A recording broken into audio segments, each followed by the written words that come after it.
Прямо сейчас мы стартуем трансляцию самого масштабного, самого крупного мероприятия в мире автомобильного ритейла. Организаторы приготовили для вас множество всего интересного. И для того, чтобы открыть мероприятие, я передаю слово президенту ассоциации РОАД Вячеславу Зубареву. Коллеги, добрый день. Я рад приветствовать всех участников шоу 2021 года. Обычно, конечно, ассоциация РОАД организовывала посещение этой крупнейшей международной выставки форума наших американских коллег. Но в связи с пандемией в этот раз мы организуем встречу в онлайн-формате. Нам удалось собрать лучшие материалы этого мероприятия для российских дилеров. Я хочу поблагодарить и наших коллег из НАДА, Американскую ассоциацию дилеров за предоставление семинаров, а также наших партнеров из Авто.ру за организацию этой трансляции. Я считаю, это очень важно, потому что в наше время, когда вокруг все меняется не просто быстро, а очень быстро, счет идет не на десятилетия, не на годы, а на месяцы и дни, все изменения нужно быстро изучать и, конечно, применять в своей деятельности. Только это позволит нам быть эффективными как в бизнесе, так и в жизни. Я сам стараюсь перенимать опыт успешных наших коллег, потому что я думаю, что такой подход является залогом не просто процветания в бизнесе, но выживания на сегодняшний день. Я надеюсь, что мы в ближайшие часы и ближайшие дни проведем с пользой для себя и для нашего бизнеса. Еще раз хочу вас поприветствовать и пожелать провести это время интересно, продуктивно и познавательно. Благодарим Вячеслава за такой заряд позитивный на получение новых знаний и практик. Ну а я расскажу, почему именно NADA шоу. РОАД, ассоциация РОАД, каждый год на протяжении больше чем 10 лет организует туры и поездки на это по-настоящему знаменательное событие в Соединенные Штаты. Чаще всего оно проходит в офлайне. Это города Новый Орлеан, Сан-Франциско, чаще Лас-Вегас. Последний год, когда мы посещали NADA шоу, в составе группы РОАД было около 70 человек, и это был практически рекорд за все время. Эмоции абсолютно позитивные, ценность невероятная, но то, что даст еще более невероятную ценность сегодня, это то, что при партнерстве Авто.ру в этот раз не только 70 человек смогут познакомиться с главными трендами, с главными угрозами, главными прогнозами, но с ними смогут познакомиться сотни и тысячи слушателей и зрителей трансляции в России. Я передаю слово Роману Цуперу из Авто.ру для того, чтобы он поделился своим мнением, почему NADA шоу так важно для российского рынка. Саша, спасибо. Рад всех приветствовать от команды Авто.ру и Яндекса. Я надеюсь, что, несмотря на текущую ситуацию, связанную с коронавирусом, все, что происходит с нами, это к лучшему. И Саша правильно сказал, что теперь эти знания напрямую могут получить не десятки, как в прошлые года, а тысячи людей, тысячи менеджеров, руководителей из автобизнеса. И мы очень надеемся, что сегодняшний день подарит вам много полезных, интересных знаний. Спасибо, Роман. Мы не прощаемся, потому что сегодня в 16:30 мы вновь встретимся на дискуссионной панели по результатам сегодняшнего дня. Такая дискуссионная панель будет происходить каждый из дней мероприятий. Нам предстоит 3 дня.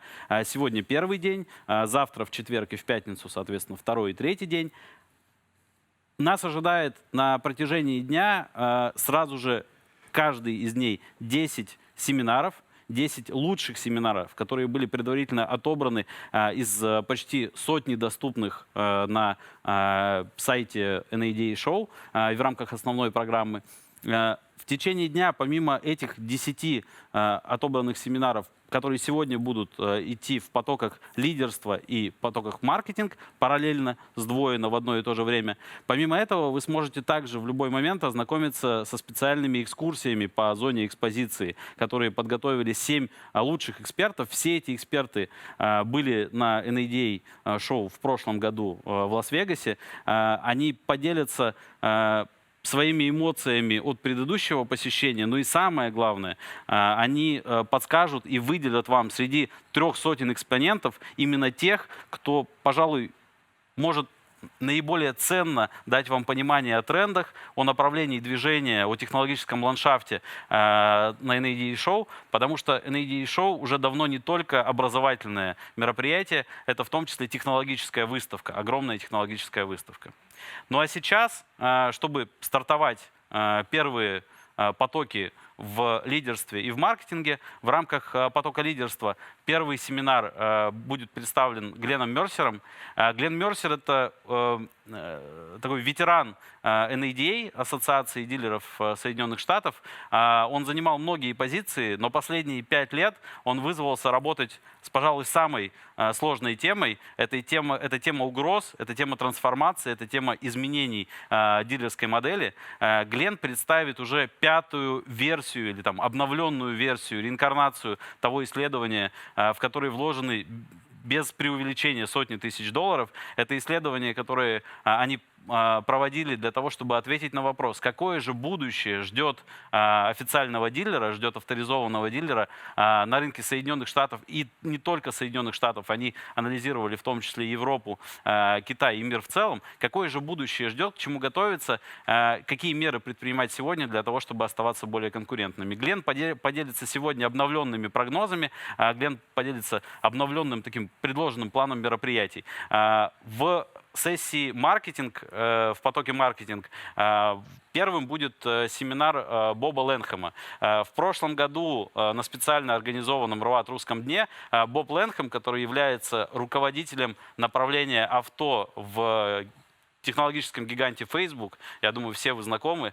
с этой компанией. Так вот, Боб в прошлом году просто зарядил и наповал своей энергией, сразил всю группу слушателей, потому что тот заряд на изменение, тот заряд на использование тех новых инструментов, о которых как раз он сейчас будет рассказывать, он превратился в итоге в конкретно запущенные проекты в России. Я точно знаю, что те инструменты, которые он предложил в прошлом году, уже помогли многим дилерам получить конкурентное преимущество.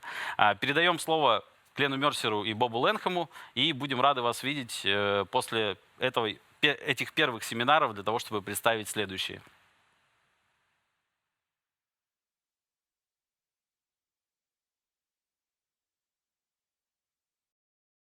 Hello, and welcome to the 2021 update of the Dealership of Tomorrow project, which has been going for about 5 years now. I'm the lead researcher on behalf of NADA putting this together. The usual disclaimer slide, of course. These are my opinions, not the opinions of NADA. A little introduction before we get into it for real. This is not another COVID-19 changes everything talk. You'll have a lot of those at the convention this year, of course, making a lot of good points, a lot of good information. But I'm going to be looking further ahead, not just the pandemic and recovery, but over the next 10 years is my assignment. Throughout this presentation, because this is an update on a report process that's been working for, like I say, about 5 years, I'll try to flag where we've made changes between the original 2017 version and even early 2020 version to today's. It won't be my usual chart avalanche. Those of you who've sat patiently through my speeches in the past, don't worry, this is not going to be 90 or 100 charts. I'll try to keep it much leaner. Contact me for any data or sources that I reference, but I don't show a chart for. Apologies for the text density, even though I just said I'm going to keep it kind of lean. We have a lot to cover. It's a huge industry. And so I'll go very, very quickly through it. A copy should be available from NADA later on. Again, these are my opinions only, not those of NADA. The contents remain as before. Two broad streams of thinking here. One is the franchise new car dealership system itself. Do we have cars to sell? How are they sold, etc.? And then the changing world challenging the system, as Charlie Vogelheim calls them, the 4 horsemen of the car apocalypse: connected cars, EVs, AVs, mobility services such as ride-hail. We'll do the first chunk first, and then we'll add the second chunk in, since it's hard to do it all simultaneously. On the point before I get into this in depth is, of course, this is all meant as input to your planning process. As you look forward over the next 10 years, The old joke goes that for a dealer, the future is the end of the month. And this project from NADA is designed to kind of prod thinking to think further out, further ahead, and see how you want to strategically plan for your dealership. So let's start off with the big question: do we have cars to sell? Over the past 5 years, we've been holding steady with an assertion that the volume, the SAR, annual sales over the next decade will average about 17 million new units. We're not changing that view. Obviously, 2020 is lower than that. Obviously, 2020 will be more than that, and probably not 17 million. But over a decade, we're looking at holding steady at 17 million. Economic factors: growing population, growing GDP, vehicle miles traveled growing, population aging, older people buy more new cars. So as the population ages, that's a tailwind. And the suburbs are growing. That's flagged in red because I'm going to come back to that. Behavioral factors are in this as well. It's not purely an economic decision. If it was an economic decision to buy a car, we'd all buy 5-year-old Toyotas. Why would you ever buy a new car even? So behavioral factors and emotional factors are crucial as well. The persistent American urge to move, mobility, the emotional link to freedom and moving around, etc. And then in the short term, even though I'm looking at a 10-year average, the COVID-19 impact is, for better or worse, a bit of a tailwind here. Retail has already rebounded pretty well. The car is seen as a safe haven from disease. We're going to be seeing a lot more work from home in the future, but that's not necessarily a negative to car sales, as we trade off, fewer commutes, but maybe more errands around the house. And of course, work from home allows for faster suburban growth, which we'll come back to. So the forecast in the short term: GDP bounce, low interest rates, et cetera, numbers for 2021, to pick a few forecasters: 15.4, 16, 15.6, let's call it 15.5 to 16 million. Longer term, a whole range of forecasters. Again, ours is going to stay unchanged at 17 million. Later on, we'll look at the impact of autonomous vehicles and mobility services on this. The suburban point, I want to make this again. As you can see, the population in the United States divided among rural, suburban, and urban. Urban is growing. Yes, maybe not last year, maybe not for the next couple of years, but urban grows generally speaking. But it's important to point out that the suburbs are larger than the urban population and are growing faster. And as you can see in the chart on the right, if you're a super urban resident, you're in downtown Manhattan, the likelihood that your household has 2 or more cars is virtually zero. 60% of small town or suburban families have 2 or more cars. So as the suburbs grow, it is a tailwind for sales. One thing that might dent or impact or affect SAR would be subscriptions. There was a few years ago, there was a flurry of interest in subscriptions. Various experiments were launched. There was less uptake and more profit, less profit than hoped. So many were put on hold, but they're coming back now. It is still kind of working this out. We think it's still minor, though growing. On the demand side, is there a niche between renting for a few days and owning for a few years? Maybe. It seems customers do like the all-in-one bundled payment. It's unclear that they're interested so much in the swapping of the vehicles. The biggest problem here may be sticker shock. The average car owner doesn't actually know the total cost of owning the car. For instance, when you buy a new car, you don't usually factor in that your insurance premium will go up when you trade in your 10-year-old used car for a new car. But with a subscription, it's all in the price, and that tends to be a pretty shocking monthly payment. On the supply side, I think OEMs are still trying to figure out the model. Maybe Porsche, who's spoken publicly about this quite a bit, is the poster child for a good model, in that using subscriptions as a marketing tool, trying to induce trial of their quite expensive cars in a low-risk way for someone taking a subscription versus plunging into buying. So subscriptions we see is possibly impacting sales at some point, but still pretty minor. Let's keep an eye on it. Price. Okay, it's an interesting industry. We track volume, units sold. Well, that means that a Maserati, a Mitsubishi, and a McLaren all count the same. Price is pretty important. And price, our view is unchanged. We still see a gentle upward drift. We've seen this for the past X number of years. We're right around 38,000 now, average transaction price. We're not expecting that to just drift upward forever, so that a new car costs $1 million in 10 years. But there are factors that still point to this general upward drift in price. The population is aging, and older drivers buy more cars and a richer mix of cars. GDP growth translates into increased wealth. And we've seen a two-speed recovery, for better or worse. The pandemic has had horrible effects, but has barely touched the income and wealth of the upper quartiles of the population, and those are the parts of the population that buy new cars. So that buyer household income is already over $100,000 for the average new car buyer. The implication of steady unit volumes and gently rising prices are an upward trend in revenue.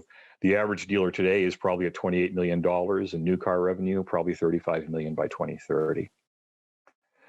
This is just repeating the point, or making clear the point about the two-speed recovery we're facing.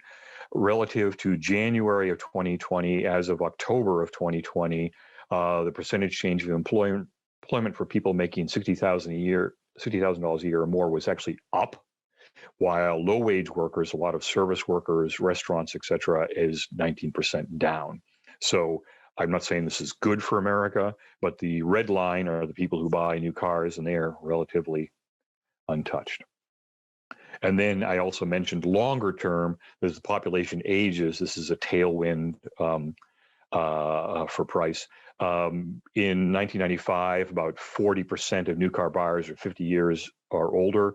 It's now about 60%, and the older drivers, such as myself, or buyers, tend to buy a richer mix of vehicles. The average age of a luxury car driver is, is 48, than pickups and SUVs. So as the population continues to age, the mix should enrich, price goes up on average. Okay, so we'll have cars to sell. We'll have pretty good pricing on those cars.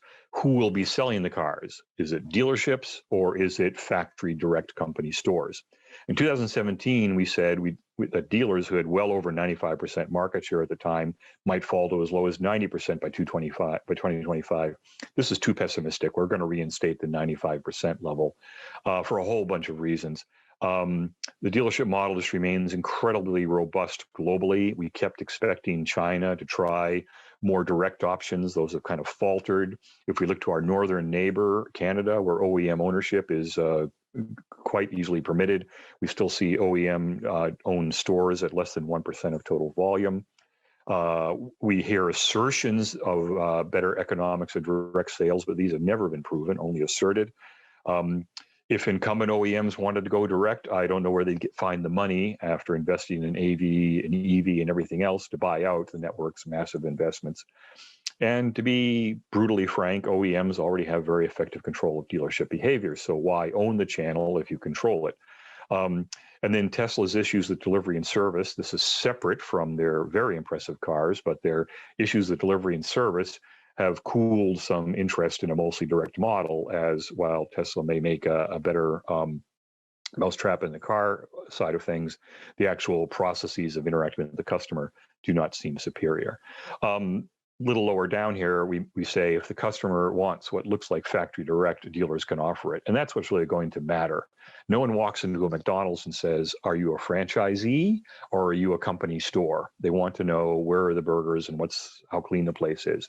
So if in the end, it's the customer experience that matters. Here are two shots of two different stores in the same mall in California. These are dated photos. I don't think both are in operation at this time. It's the customer experience that matters. If customers say we want something that looks like the experience on the left, a dealer working with this OEM can provide that experience in a store that looks like something on the right. So in the long run, we see superior economics of the dealership model and expect it to continue. That having been said, the extent we're seeing more and more EVs, which we'll come back to later, and to the extent that OEMs believe that EV buyers also want to be direct buyers, we will expect to see experiments and inroads at the high end of the EV market on direct sales. The various names that are talked about here. So that's why we're not saying 100% dealership share in 2025, but 95% or better.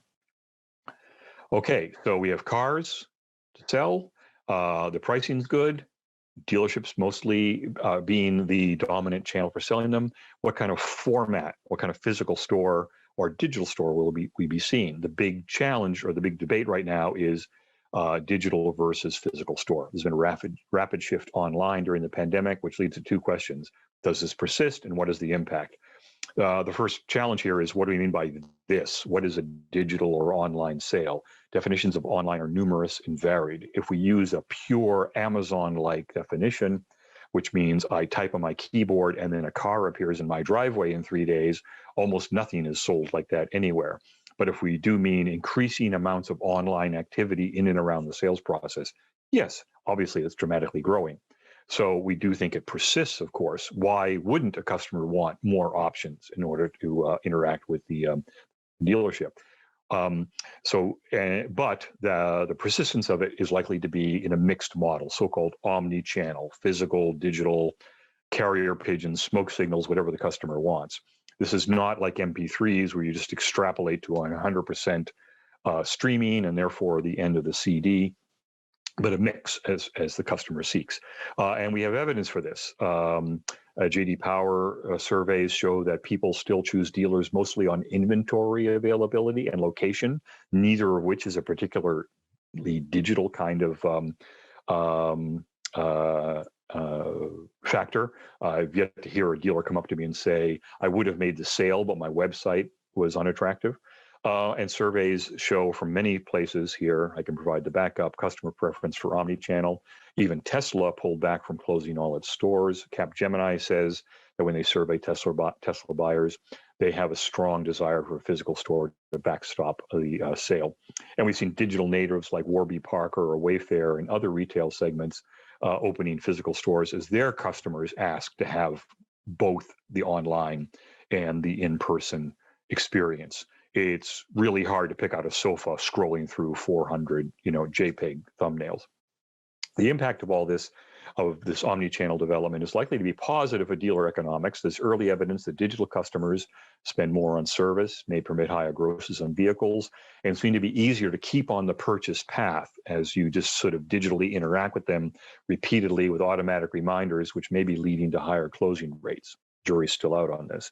And then expenses should definitely be lower as dealers leverage IT in integrated digital processes to lead to more productive salespeople through parallel processing of deals. We'll come back to this. And again, as the wonderfully named Dealer Tech Nerd points out, there are any number of degrees of definition of what an online sale is, and here are just 4. And we now look to Europe because there's been more experimentation for digitally enabled OEM direct sales experiments in Europe. And a lot of OEMs that participate in America are also active in Europe. So what are they doing there? Maybe we should look at one of their experiments. Apparently, for the first time ever, you can now buy a range of cars exclusively on the internet. And Vauxhall say it's so easy, even a child could do it. Well, let's put them to the test, shall we? Jeremy, log on to the website, please. Now, which car? A Vectra hatchback. Oh. Colour? Star silver. Good. Financial details? Oh, I better deal with it. So, which key do you press to buy a car? The return key. The return key. Mum! Dad just bought a car! Vauxhall, raising the standard. Okay, why have I shown you this? Well, it's kind of funny, which is nice little break, showing an online purchase of a car. But if you look closely at the computer, you could tell this is pretty elderly. This is from 1999. So 2 decades ago, Vauxhall's first experiment with online sales of cars. And a European resource that I respect greatly has pointed out that since then, in 1999, where 240 cars were sold in 4 months, none of the European experiments across the continent and the UK have yet matched that pace. So 2 decades later, lots of IT, lots of online shopping, Amazon, e-commerce, etc., and it's still hard to figure out exactly how we turn the corner on pure digital sales of cars. Okay, so we are going to still have physical facilities. What do they look like? Well, we're still unchanged, hoping for OEM restraint. It's very hard, we believe, for an OEM to say on the one hand, the future is digital and online. On the other hand, could you please invest $5 million more in the physical store? So that debate goes on, but we see more OEM restraint than we did maybe a few years ago. What does the store look like in our view if we could sort of do it from scratch in an omni-channel world?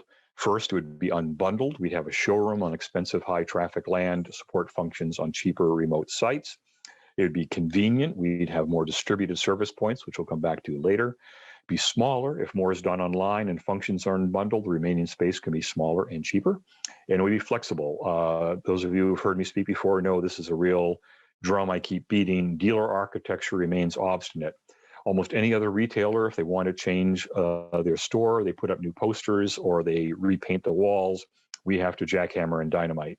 Really looking forward to a future store model which doesn't involve pouring concrete to change the brand image. However, change here is going likely to be slow. Inertia is a huge factor. So much money is literally poured into the ground here.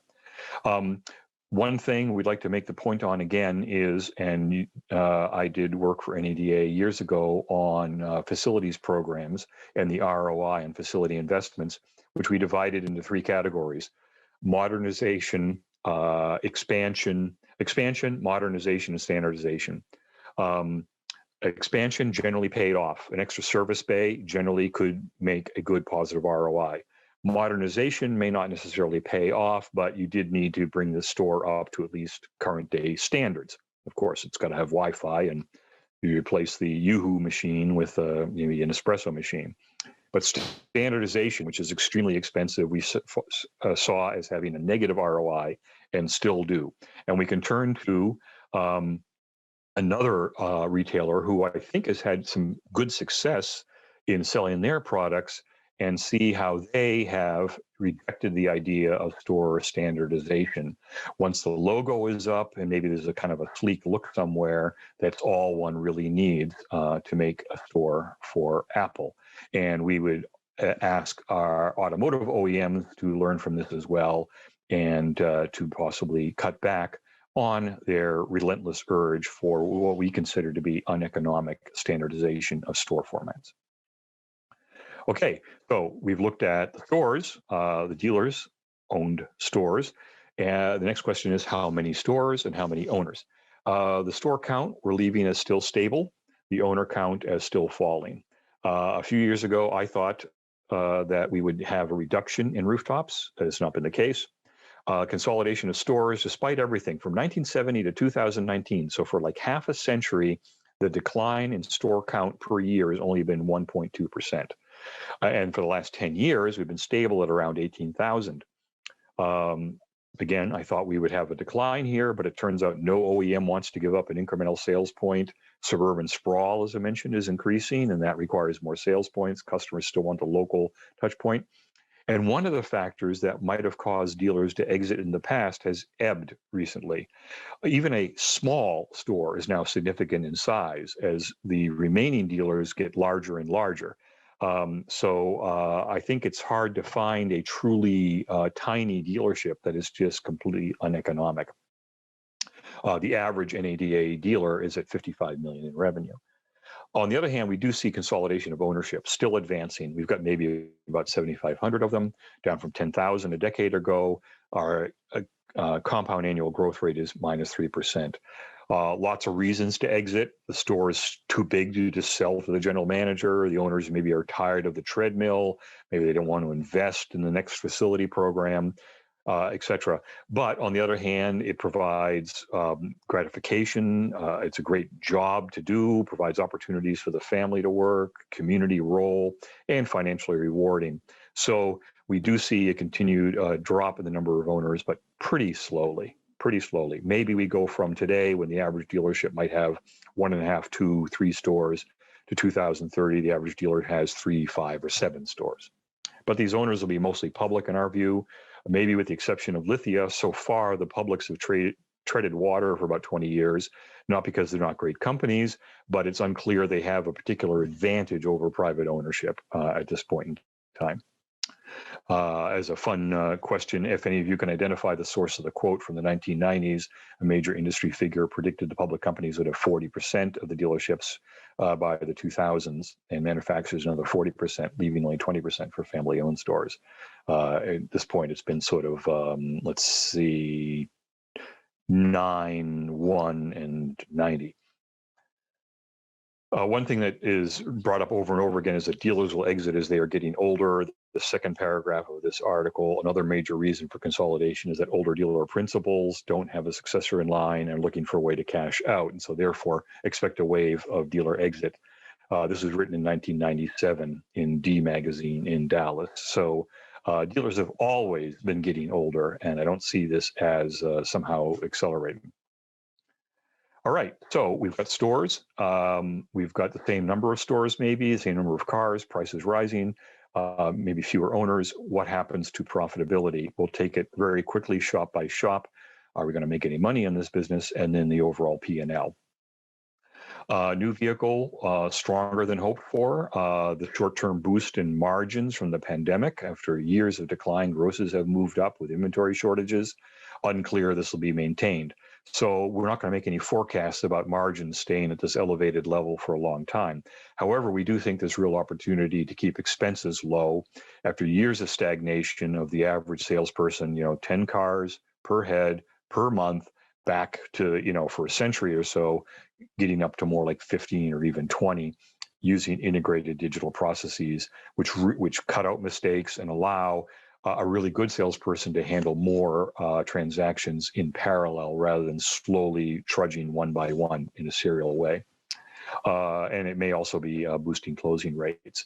So overall profit in the long term, margins are great right now. Not sure we can hold them. Expenses should come down. One thing we remain concerned about, though, is the incredible dependency of this part of the business on back-end OEM payments, which are still very significant. Thanks to Kerrigan Advisors for assembling this from NADA data. It's a little hard to read, but basically for the average dealership, other income runs about $1 1/3 million a year. And a huge part of that is OEM bonuses, not all of it, but a huge part of it. So in 2018, these bonuses and associated payments were more than 100% of the pre-tax bottom line. It's really unsettling to have one's profitability be so dependent on the willingness of the vendor to dole out the bonuses or not. So we remain concerned about this, especially when it's tied to stair-step behavior. Used vehicles still surging. We have not changed our view here. This is still a growing business, but competition is growing. These are the hot topics. Carvana stock through the roof. Of Sonic's 48-page 2020 Q3 report, 44 pages, mentioned Echo Park. Grosses have fallen, but total profits are up due to better management. Used car is no longer a stepchild in the store, and a growing focus on used car F&I. It's a huge opportunity, about $800 billion or so per year annually, but competition is heating up. Still attractive. From Wall Street's perspective, which you may not consider in day-to-day basis, it's all about used cars. Here we have three giants of the industry, AutoNation, Lithia, and Penske, great companies whose market cap combined is about that of CarMax's, and even the mighty CarMax, which has been around for a while and doing this a long time, is a pipsqueak relative to Carvana's market cap. So who knows how long this persists, but again, from Wall Street's perspective, they're voting on used cars. When we go to service, still unchanged forecast here, still lots of upside, still lots of work to gain it. It's a huge industry, $400 billion annually. It's stable. In a boom year, it goes up 4%. In a weak year, it goes up 2%. And there's a lot of upside for dealers who have only 1/3 of this market. Dealers used to have over half of this market. It's crucial to grow service, otherwise it will shrink, as the fleet ages away from the dealer's sweet spot, as quality improves, service declines. So we really have to go after this business. And we have some tailwinds on this. DIY is dying pretty fast. But the key to growing this is going to be convenience in all its aspects, as customer surveys show. Convenience in processes, less friction in the service process, multiple channels of service, high speed, single contact point, all that kind of stuff. But crucially, convenient in location and time, which are really actually kind of the same thing. The aftermarket has 12 times as many locations as dealers, depending how you count it, which means that a person looking to get their car service can always much more easily find an aftermarket service facility than the dealer. What this means is we really have to crack the code sooner or later on satellite service, ever more extended hours where legally permitted, home office and driveway service via mobile vans. Industry consultant Jim Roche says 300 jobs can be done in a driveway. Pick up and drop off, which not only thrills customers, but also allows you to smooth workflow and can boost warranty and retail penetration. So service, lots of upside, hard work to get it. I'm not belittling the effort already put against it, but dealers were much bigger in this industry than they are now, and I think they can go and get a lot of it back. Partly this will require working on older cars, but the fleet is aging, and so it's aging away from dealers. I think dealers will have to go after it. I'll skip collision repair at this point. And just to make the convenience point again, if we look at dealers' outlet counts, about 18,000, garages and service stations alone at 145,000. So much larger, 7 times or so, and we haven't even gotten to the rest. Should dealers open 250,000 new locations? No, but we got to do better than 18,000. F&I, I'll admit I've been wrong about F&I for many, many years now. Each year I think it can't go higher per new vehicle retailed, and each year it goes higher. Still crucial, still growing, incredibly important as a profit center, mostly thanks to products as opposed to finance, driven by better processes, interfaces, etc. Not so much by more products. The list of how many F&I products there are is amazing to me. I don't think we can innovate much more. Maybe we can. But further, better and better selling and marketing of products looks like where the growth is coming from, if at a slowing rate. There are issues here, of course. These products are and should be regulated to protect customers, and it's important for everyone to diligently comply to all standards and regulations. Please see NADA's Voluntary Protection Products policy here. The debate rages, even in last week's automotive news. Do I merge F&I and sales? People in favor of this say, hey, single point of contact for the customer, that's good. Those against it say the resulting complexity is too much for any one person to learn, manage, and optimize. Skipping a bit, it's very unclear what the impact of a more online sales process will be on F&I growth and economics. Early results from F&I in the pandemic show penetration and sales holding up pretty well, but as the old saw goes, F&I is sold as much as it is bought, and if an online customer can just click past every F&I offer, the opportunity to present these in full and generate personal rapport may be lost. But realistically, even an online customer seems likely to interact with a human regarding F&I at some point. But we do want to make sure that this doesn't become just something that the average person just clicks past. And as mentioned, how many times I've been wrong about this, F&I continues to grow. If we look at Hague Partners' analysis of data from public companies, we see Q3 of 2020, we hit another record. So I don't know how much higher it can go, but it looks like we still have runway. Overall P&L, we add all these things up, still solid, still potentially under stress. In the short term, we'd expect some mean regression. These margins seem unlikely to hold up, and it seems unlikely that OEMs can maintain inventory discipline. But more regression to a mean that wasn't that bad. We're not alone in predicting this sort of step back to a slightly lower level of productivity. I'd urge you to look at Auto Team America's forecast for the dealership of the future, which concurs with ours, broadly speaking. But again, the overall results may be more fragile in that they're so dependent on OEM payments. On the other hand, every past forecast of imminent profit decline for American car dealers has been wrong. This is a very robust industry for many reasons. Costs are highly variable. According to Asbury, it could be up to 80% of your total cost. Things turn down, you can drop expenses really quickly. The business is inherently diversified. Many dealerships are at minimum economic scale, whatever that might be. And the market agrees. Blue sky multiples are at high levels. We've had large amounts of private capital inflow into the industry, and the public company shares are at record highs. What can dealers do to ensure a bright future? Ensure this bright future, make it even brighter. Further diversification is always worth considering. See the example of AutoNation. But also, and more importantly, on the operations side, boosting productivity and lowering cost. through digital techniques, and maybe finally pruning the IT underbrush. NADA, I believe, says that the average dealership may have 3 dozen IT vendors on board. We really have to cut this back and sort of focus on it in a way that makes the IT spending burden lower. Okay, so looking good.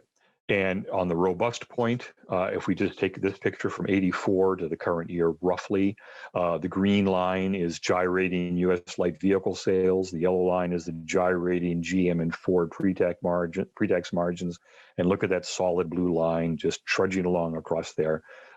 Very solid performance, almost unvarying over time. Even in the depths of the Great Recession, the average dealership did not turn negative. Many did. And many exited. Many were exited against their will. But on average, this industry is extremely robust to buffeting winds of change. Okay, good. So now as we come to the second part and the end of this, the 4 horsemen of the carpocalypse. Everything we talked about so far sort of assumes the world exists as it is today. Now we're going to change the world a little bit and see what impact it has on the dealership system. Connected cars, I'll deal with very quickly because the impact is relatively modest. Connected cars are easy to forecast. It'll be 100% penetration very soon. The business model still eludes me a bit. I understand usage-based insurance, such as Progressive Insurance sells. That makes sense. Or a connected car, use the insurance to the extent you need it. Beyond that, selling ads into cars or whatever, unclear to me. But that doesn't matter what my view is on this. What does matter is the impact on dealers from connected cars. We'd say it's mildly positive and that it allows a tighter connection between the store and the car. The car tells the store, I need an oil change, can you make me an appointment, etc. So let's move on now to the big 3, electric vehicles, autonomous vehicles, and mobility services, EV, AV, and MS. EV, the upper right is a green arrow pointing upward. This is our single biggest change to our dealership of tomorrow forecast. Now we're upping our electric vehicle sales penetration forecast for 2025 and beyond. Mostly because of expanding supply, not because of surging demand. This is an eye test chart, but it's pretty crucial here. The point of making an eye test chart is to show you the huge uncertainty around the EV outlook. Forecasts are all over the map. The only thing they agree on is that EV penetration will be higher in the future than it is now, not if, but when. Forecasts of percentage of new USA sales that are EV in 2025, I think there's like 13 forecasts there, averaging to 9.5%. For 2030, forecasts averaging to 19%. Why this incredible diversity of numbers? It's because of confounding factors pointing in so many different directions. I'll pick a few out. Some OEMs are losing their federal EV credits. Some customers are worried about rapid depreciation of EVs. Young people are maybe interested in EVs, but if they're renting in an apartment building, maybe they have no place to charge it. Customers worry about the battery have to be replaced for thousands of dollars. People say, well, it's a good enough range for me, but it takes too long to charge the battery when I'm driving somewhere. The flood of new models should increase the ability of people to try them out. And once you try them out, given how fast and silent and quick these cars are, we should see more converts. Global warming politics enter in, both positive and negative. Buyers wait for subsidies that maybe states can't afford post-pandemic. Gasoline is really cheap. Yeah, we all know in Norway, EVs are more than half the market. Gasoline in Norway is $7 a gallon. That makes a difference. And the lower right here, EV pickups. If the quintessential American vehicle, the pickup truck, can be electrified and sells well, maybe this will turn the tide. As the old joke goes, American OEMs are not car companies. They are pickup truck manufacturers who also sell cars. If EV pickups work, this may really uncork demand. And if you don't think EV sales can surge, note that Europe went from 2% EV in 2018 to 9% in 2020. Not saying America is like Europe, but this thing can turn quickly once people get more experience of this, other than seeing wealthy people driving Teslas. The impact on dealers, lower repair order tickets, certainly, but higher retention. As one Nissan dealer mentioned to me once, Leaf owners are his most loyal customers. But dealers have to work at keeping these customers in service, not letting the aftermarket get its foot in the door. Sales, it's a more complex sale, of course, not just because it's a different powertrain, but because we have to deal with tax incentives and charging stations. And keep an eye out on OEMs seeking new contractual forms for EV vehicle lines. Our forecast, therefore, revised in 2017 was 5%. In 2020, it was 6%. We're now going to 7% in 2025. And this is why, because of this deluge of new EV products. And this is why we're not going higher than that. The average, you may recall, was 9.5. We're at 7. U.S. demand is so far not been encouraging. January 2019 through November 2020. Blue is hybrid like Prius. Orange is plug-in electric vehicles, both battery electric and plug-in hybrids, and kind of kicking around at 2%. So Americans still have not turned the corner here. We're still mostly conquesting EV sales from hybrids, not from internal combustion engines. Autonomous vehicles, the arrow points to the right, as in still on the way, they're coming here, probably inevitable, but delayed. There's a two-track process here. There's low-level AVs, ADAS, Advanced Driver Assistance Systems, 100% penetration before 2025, most of the safety benefits of high level at a fraction of the cost. Pure self-driving cars, high level, we see only a trace penetration of people carrying AVs, robo-taxis by 2025 and beyond. We might see more action in goods carrying trucks. Factors to watch, we might see, well, I'll let you read those on your own. Implications for dealers, low level, more features to sell, possibly an accelerated purchase cycle, people trading cars more quickly because they want to get these ADAS features, lane departure warning, etc.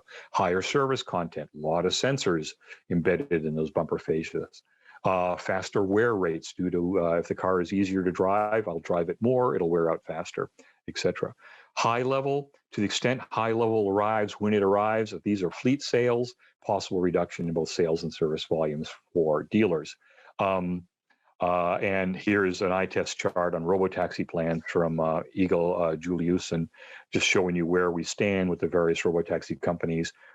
Boiling it all down, you'll see on the right, still mostly in testing mode for the next few years, no real major penetration from high-level AV for a while. But as I mentioned before, goods delivery might be more of a winning case. And so I'm going to show you a killer app for an autonomous vehicle from China. The automated KFC delivery vehicle, it rolls around on the sidewalk and sells you fried chicken. Obviously, this would work in America. So I'm joking a little bit, but we may see more innovation and development of lower speed commercial/delivery vehicles in a more controlled environment than full high-level robotaxis for quite a long time. Mobility services, our last major point, the last of the four horsemen of the carpocalypse. You'll see the red arrow pointing down. Not that mobility services are declining, but that the threat they may have placed to personal ownership has, at this point in time, really backed off or declined. Using for our purposes, mobility services, meaning mostly ride hail, it's receded as a threat to personal ownership of cars, though it still remains very active. Ride hail is becoming clear, is emerging as a complement to personal ownership rather than as a substitute. Just like if you can take a plane somewhere, you don't sell your car, the plane is used in a different mobility way than a car. So ride hail has found its own slot. But it is not relative to ownership, inherently more convenient, jumping in your car versus pecking at your phone and hoping somebody shows up.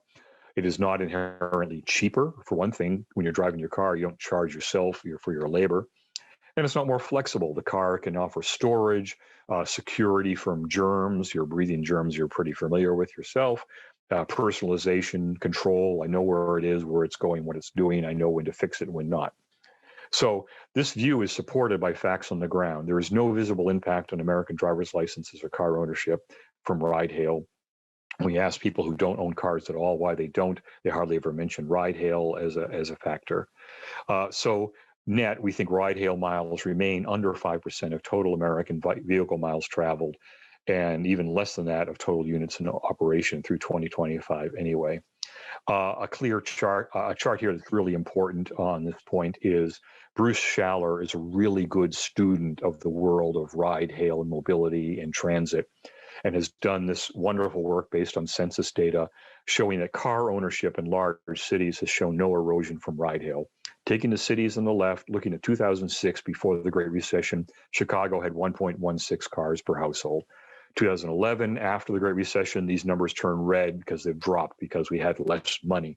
By 2018, though, they're back in the green again, even though ride hail has rampaged through all of these cities. In some of these cities, car ownership per capita has gone up to higher than before the recession. Los Angeles, Philadelphia, Boston, only in Seattle, which had a massive investment in mass transit, has gone the other way, and not by much.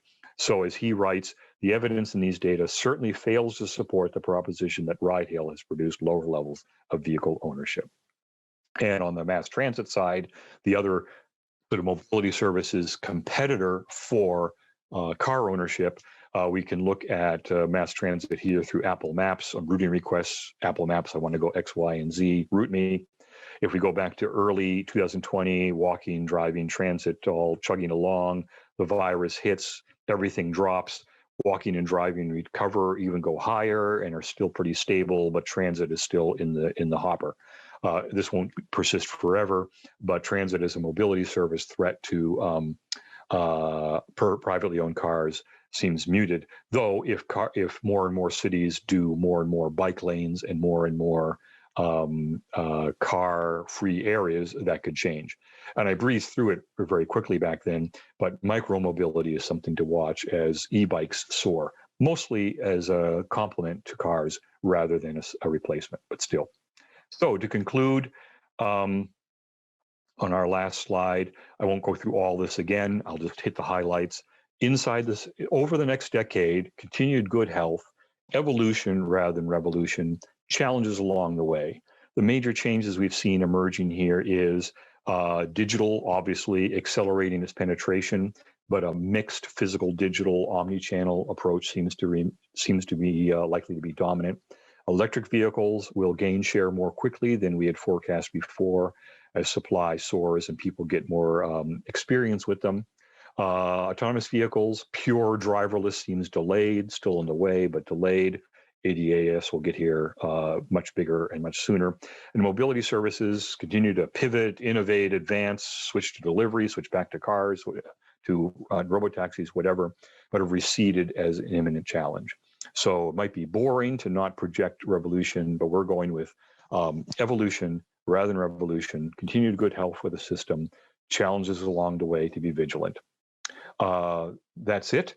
Thank you very much for your attention and for this high-speed romp through so much material. Happy to move on to Q&A now.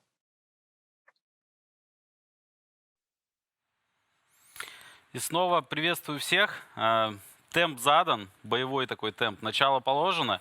Уверен, вам понравилось тем, кто слушали Боба Ленхэма, тот набор инструментов, который он предложил. Да, действительно, есть определенная специфика в России. Не весь функционал доступен, но что интересно, в прошлом году мы с Бобом отдельно обсуждали, как мы можем ускорить процесс появления всех продуктов в России, и он с большим интересом отозвался и обещал поучаствовать в этом процессе. Поэтому те инструменты, которые вы с подрядчиками можете не найти сейчас, они появятся в ближайшие месяцы, может быть, год, и вы сможете первыми их использовать. Тема Глена Мерсера, она такая неоднозначная, там много про угрозы.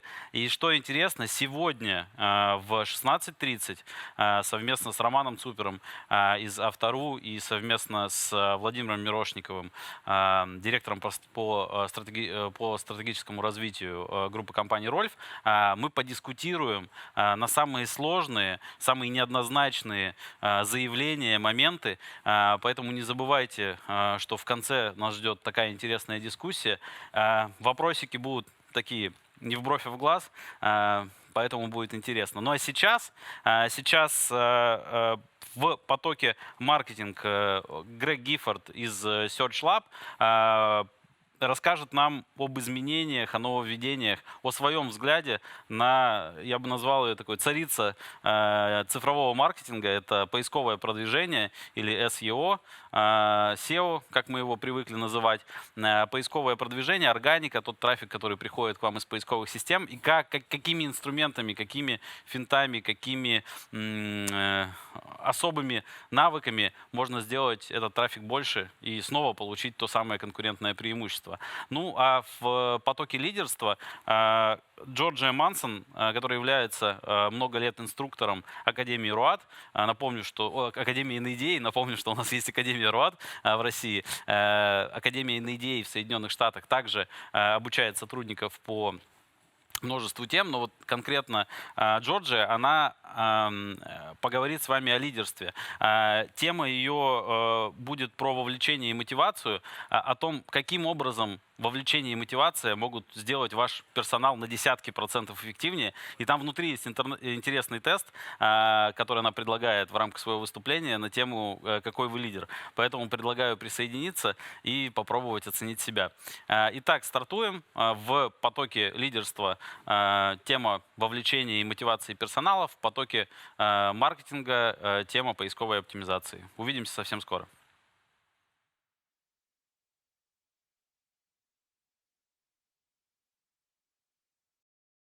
Hi, my name is Georgia Munson, and I'm an Academy instructor for the National Auto Dealer Association. I also instruct for the Professional Series program. I wanted to welcome you so much to my presentation today, Self-Aware Leaders, Engage, Motivate, and Get Buy-in from Peers and Employees. And just so you know, this presentation and some additional handouts will be available for you after the show. All right, so let's get started.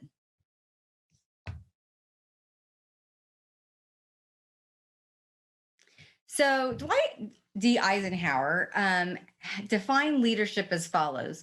Leadership is the art of getting someone else to do something that you want done because they want to do it.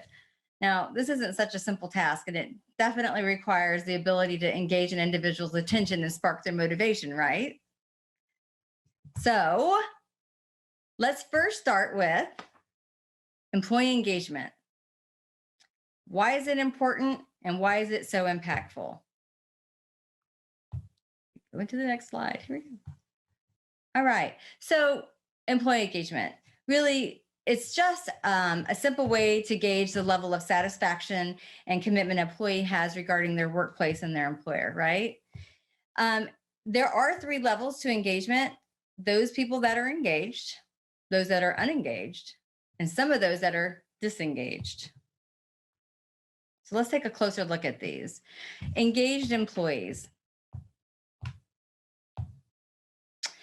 Engaged employees are happy people. You know what? They're pretty satisfied with work. They think their current employer really values their contribution. And frankly, if they were to leave their position or leave their company, they might actually feel like they're making a pretty significant sacrifice to leave. Now, unengaged employees are kind of the opposite of that. They're not really happy. They're not passionate about work anymore. They might show up and clock in, get their job done, the bare bones, but get it done well, and then they'll leave for the day. So frankly, they're just kind of there for a paycheck, right?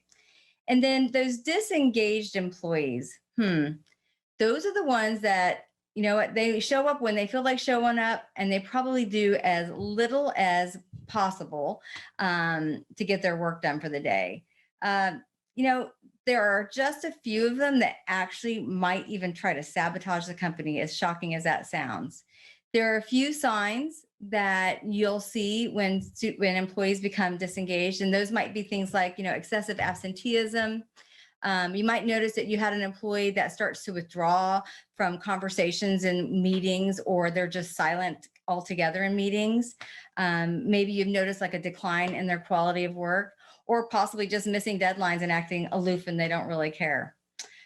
Gallup did a poll, and the Gallup poll stated that, believe it or not, 81% of employees are either not engaged or actively disengaged at work. And then to add insult to injury, 51% of employees are actively looking for new positions or are at least open to other offers. So why does this happen? What are some of the causes of unengaged and disengaged employees? Well, communication is a huge part of it, right? So you ever heard this phrase before, from a previous supervisor, if you don't hear from me, no news is good news. Well, I've heard that before. And frankly, that's an easy way to lose an employee's attention and also their engagement. Employees want to hear feedback. They want direction, good or bad. They just want to know they're doing the right thing or not doing the right thing, right? They want to be acknowledged for their contribution to something that's a greater good. Even if it's small, it doesn't matter how big or small their contribution is. It's still important for them to know that they're being noticed. Another thing too, though, is when an employee feels like, they've reached a plateau in their career and there's really nowhere else to go and they get kind of bored, that can cause them to become unengaged. And believe it or not, those employees that you see that are overworked and are just working really hard, at some point, when they're expected to put too much energy and too much time into their job, they burn out. And that also causes disengagement or unengagement. Now, there is some really great news. And the great news is that studies show that Aon, if I can get the screen to show it, Aon showed that there's a 5% increase in employee engagement. With a 5% increase in employee engagement, there's a 3% correlation in increase in revenue. And then Gallup did a study and they found that organizations who scored in the top 25% for employee engagement have a lot to be excited about. First of all, 10% higher CSI ratings, nice. 17% higher productivity, 20% higher sales, and the coup de grace, a 21% increase in profitability. So suffice it to say, employee engagement, really important, right?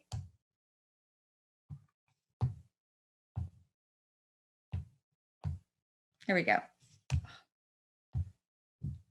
Okay, so the great news is this. If you need to get your employees engaged more at work, you can do it yourself. You can resolve these issues simply by changing or modifying your behavior to match your employees. And I don't mean that you're trying to become a clone of one of your employees. What I really mean is that if you can determine your employee's behavior style and maybe the reasons behind that style, then you can modify your style to more closely match theirs. So when you're communicating, your communication to them is something that's more appealing to them and actually becomes effective. So there are 3 steps to making this happen and becoming a self-aware leader. So the first one is this: identify and understand how you behave and why you behave that way. Okay. And then the second step is, once you figured that out, try to determine, what other people's behavior profiles are that you work with or that work for you. And then get deeper into it and why do they behave that way, right? And the third, finally, is to try to modify your behaviors based on their profile. So to try to determine what the difference is between your profile and their profile, and why might they misinterpret your behavior, so that you can then potentially go back and modify your approach to better match to their personality, if you will, and gain their buy-in and engage them. So, oops, apologize. Let me go back one screen here. Clicker's just got a delay, so just a moment. Okay, so I'm going to introduce you to the DISC behavior model. And this is just an introductory screen, but the DISC model was developed by Dr. William Martin Molston in the 1920s. And just a little background, he developed a theory basically that people tend to develop a self-concept based on one of 4 factors. And those 4 factors are what the acronym for DISC are. So D for dominance, I for influence, the S is for steadiness, and the C is for conscientiousness. So this model represents the range of normal human behaviors and perspectives, okay? So now, before I give you a bunch of details on this, I would like to do an awareness check for you. So if you will, grab any slip of paper that's in front of you. If you have a sticky note, an index card, something you're writing on that you can flip over, and if you'll take that piece of paper and if you divide it in half for me, on the left side, write 1 or 2 words that you think describe your behavior. You can write, an adjective, your characteristics, but 1 or 2 words that you believe best describe you? And I'll give you just a minute to do that. Okay. Now, on the other half, and I don't want you to overthink it, okay? On the other half, somebody that might know you and might know you pretty well, think of how they might describe you, 1 or 2 words, and write that on the other side of that piece of paper.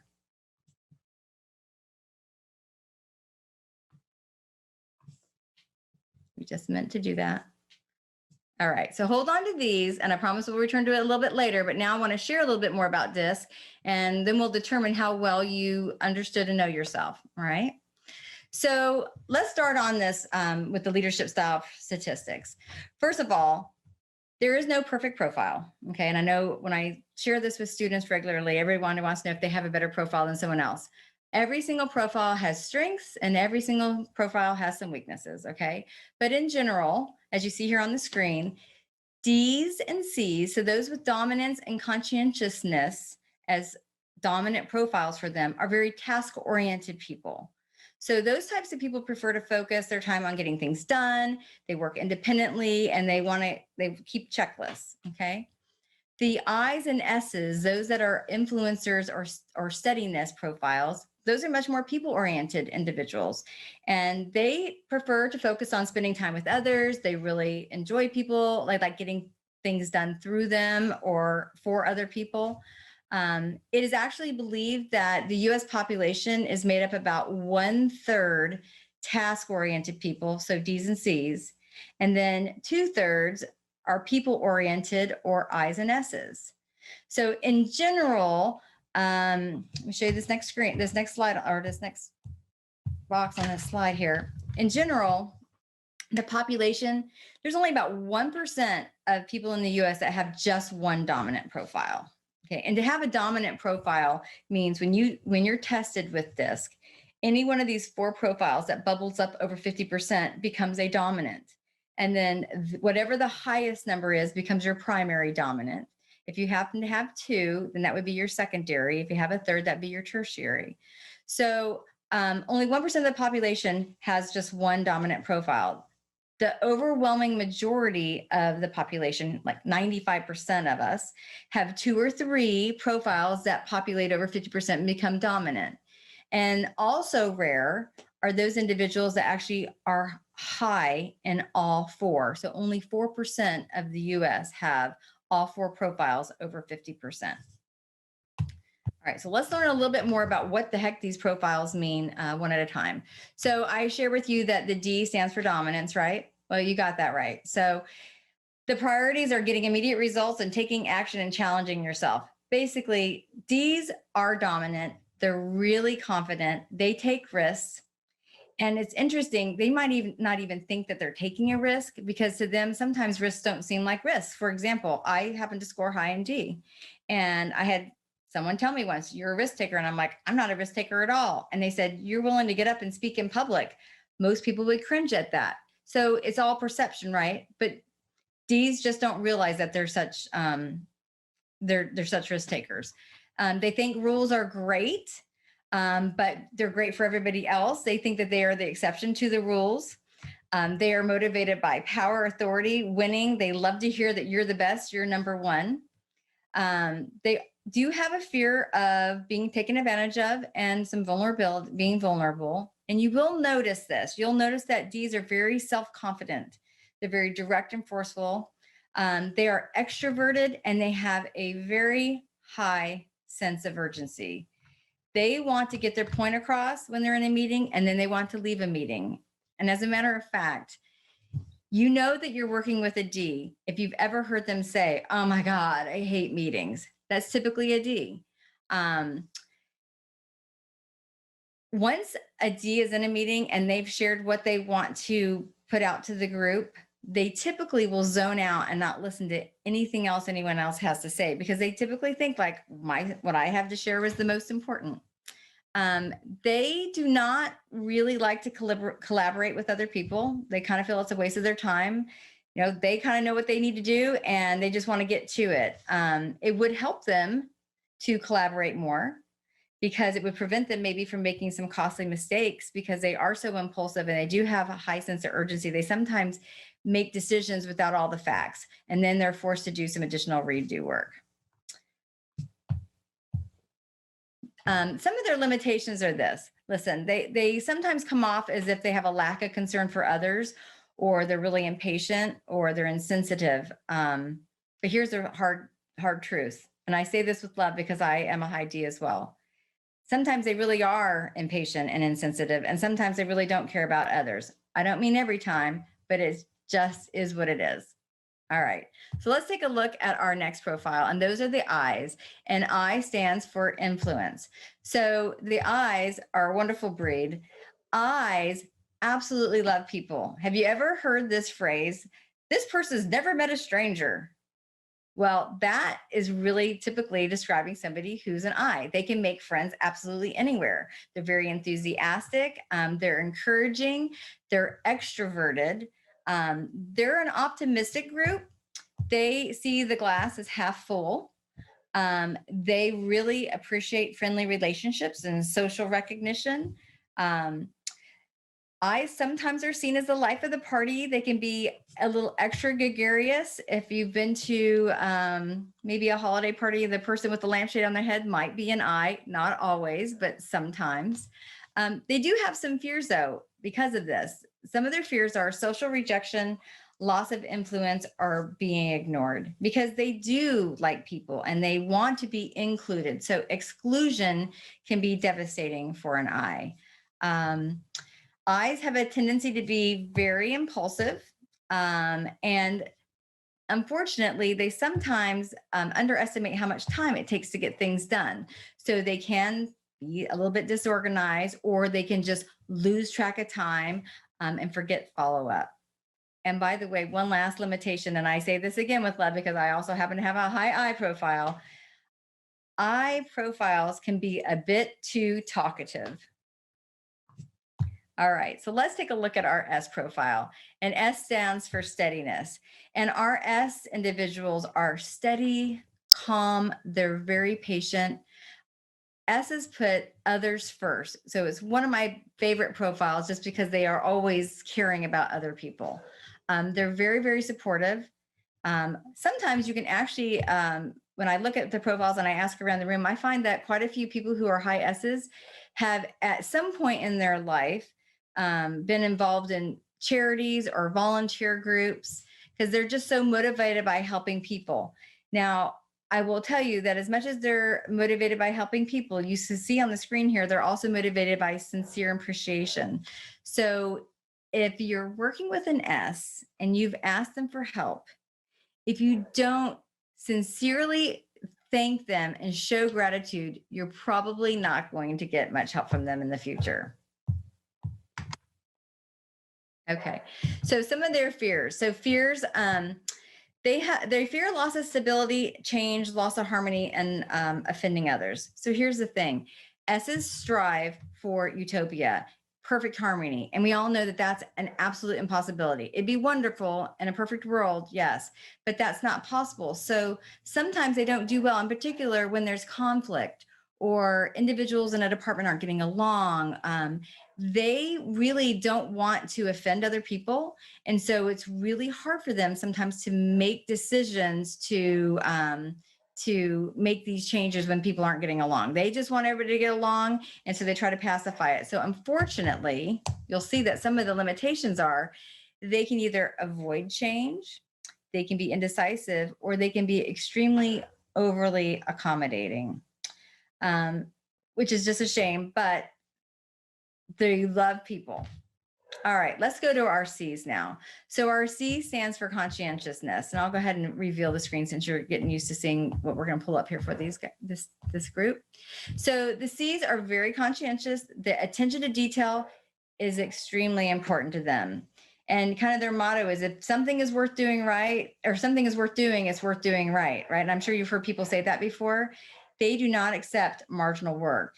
And people that shoot from the hip or make snap decisions, remember those D's, really impulsive and risk takers, they can sometimes rub C's really the wrong way because C's think if you're going to do it, you should do it right. They're very analytical. They tend to be perfectionists. C's are also somewhat more introverted. They actually get a lot more work done when they have time to work on their own.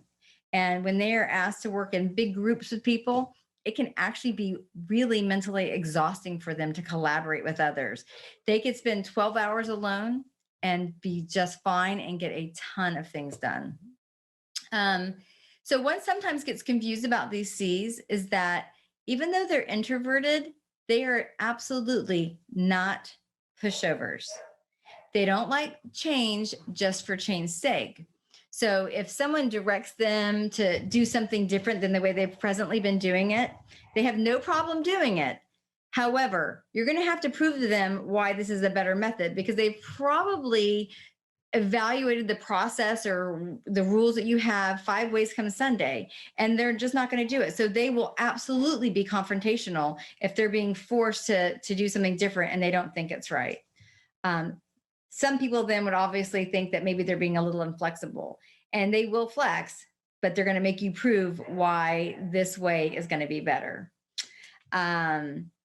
Because C is also really analytical, you really shouldn't put a C on the spot for an answer, not if you want to get an answer. You know, they want to think things over and mull it over a little bit, and they need time to deliberate and think it through. There's another phrase: a lack of planning on your part does not constitute an emergency on my part. You've ever heard that? Now, I know in the car business, I'm sure you've heard that, right? So that's very likely a C who is saying that to someone else. A C is saying, listen, I'm organized and I have my ducks in a row. And just because you weren't planning ahead doesn't make it my emergency. And finally, and you'll see here on the limitations, they're overly critical, tendency to overanalyze, and sometimes they'll isolate themselves, right?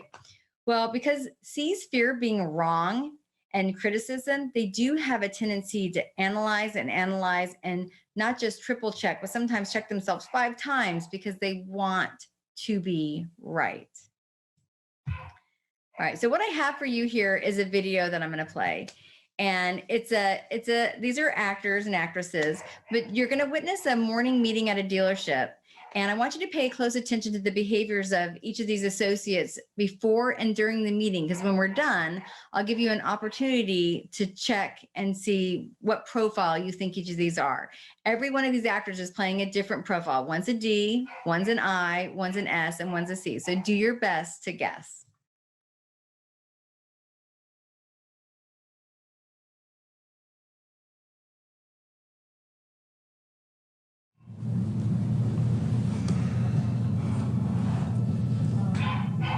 Hey, Lydia, can I get you a cup of coffee? Oh, that would be great. Thanks.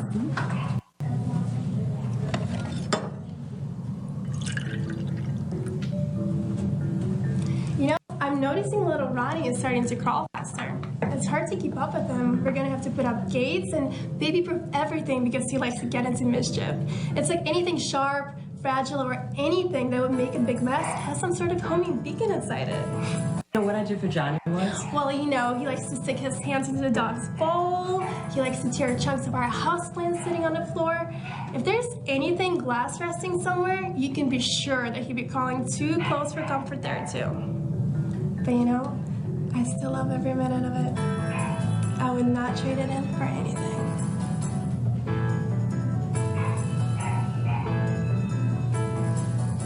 Does anyone have any idea where Mark is? Seems we'll have to get started without him now. Oh, speak of the devil. We were just looking for you. You don't have to look anymore. I'm here. Okay, great. Let's get started then. Please. Good morning, everyone. Good morning. As you all know, we pride ourselves on delivering the best customer experience. Our ups do come with some downs, and we have many challenges ahead of us, which I know we can tackle together. Now, this morning, we're going to look at each and every department and come up with ways we can enhance the customer experience. And if we can't get to where we need to be... Can you just cut to the chase? Sure, I'll cut to the chase. Thank you. Starting with the new and used vehicle departments. Excuse me. I think we really ought to look at the context and the metrics before we just jump into things. Good idea, Josh.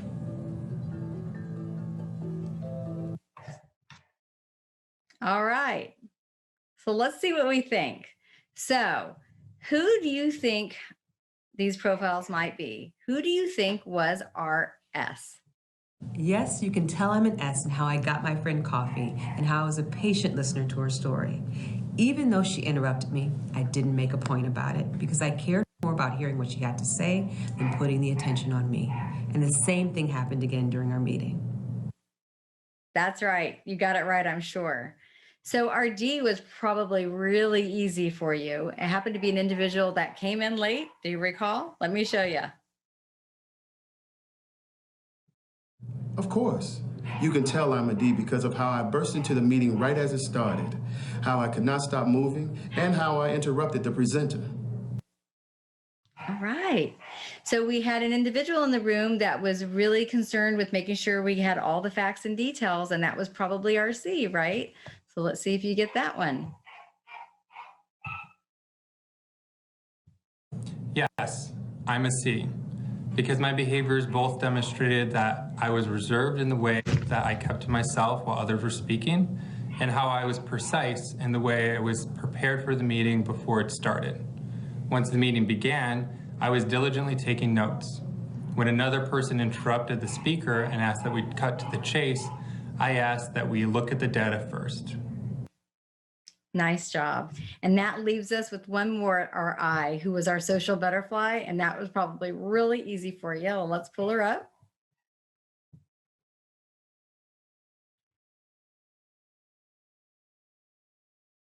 That's right. I'm an I because of the enthusiastic and talkative behavior I showed in the conversation I was having. In fact, I wasn't even able to stop when my friend tried to speak. Later in the meeting, you saw me interrupt my friend when I had something that could not wait to be said. Nice work. All right. So again, for a quick summary, here they are, our C, our D, our S, and our I. And those are pretty typical behaviors of them. All right. So this is a cheat sheet for you. And remember, you have all these slides that you can download after the show. But these are some of the traits that I spoke to earlier. And what I've also shared with you are some of the things they may have in common and some of the things they have different from one another. But we saw the D with the insensitive, rash, and impatient behavior. And our I was really talkative. She was actually too talkative and talked over her peer. Our S was a very good listener and patient. And then our C in the video we saw was real precise and very organized and not afraid to be confrontational when he didn't agree with them bypassing certain steps in the meeting. So good job. All right. So here's a nice a couple of tips for you as well. Highly effective leaders. This is what they do know. First of all, they know that people want a leader, but people want credible leadership, someone who knows what they're doing and knows their business, right? And they also know, though, that people can lead them. If they can lead people, people can absolutely lead themselves. But finally, and this is a really important point, they understand that to lead effectively, they have to have some self-awareness. For real growth to happen for any of us, we have to have some self-awareness and be self-aware. So let's go back to that self-awareness check we did for you prior to learning about DISC. So grab that piece of paper and you get your thoughts from earlier and take a look at them and reevaluate. Look at your initial impression. You described one or two words to describe yourself, and you wrote down one or two words that somebody that knew you real well would describe. Are either of you right? How did it fit within the DISC profile? Probably have a pretty good idea of which profile or profiles bubble to the top for you, right? What I found over years of doing this with students is that, we have a pretty good self-awareness, right? So let's get to this next slide because it's going to share with you a little bit about why we have this disparity in perceptions from one profile to the next. Here we go. Okay, so why is there such disparity in our perceptions? Well, frankly, because we're different people, right? And so what might be music to my ears might be nails on the chalkboard to someone else who has a very different profile, right? So I have a few examples of some differences. Here, for example, you might have a dominant D profile, and they might think in their mind or actually say out loud, I trust my gut and I know I'm right.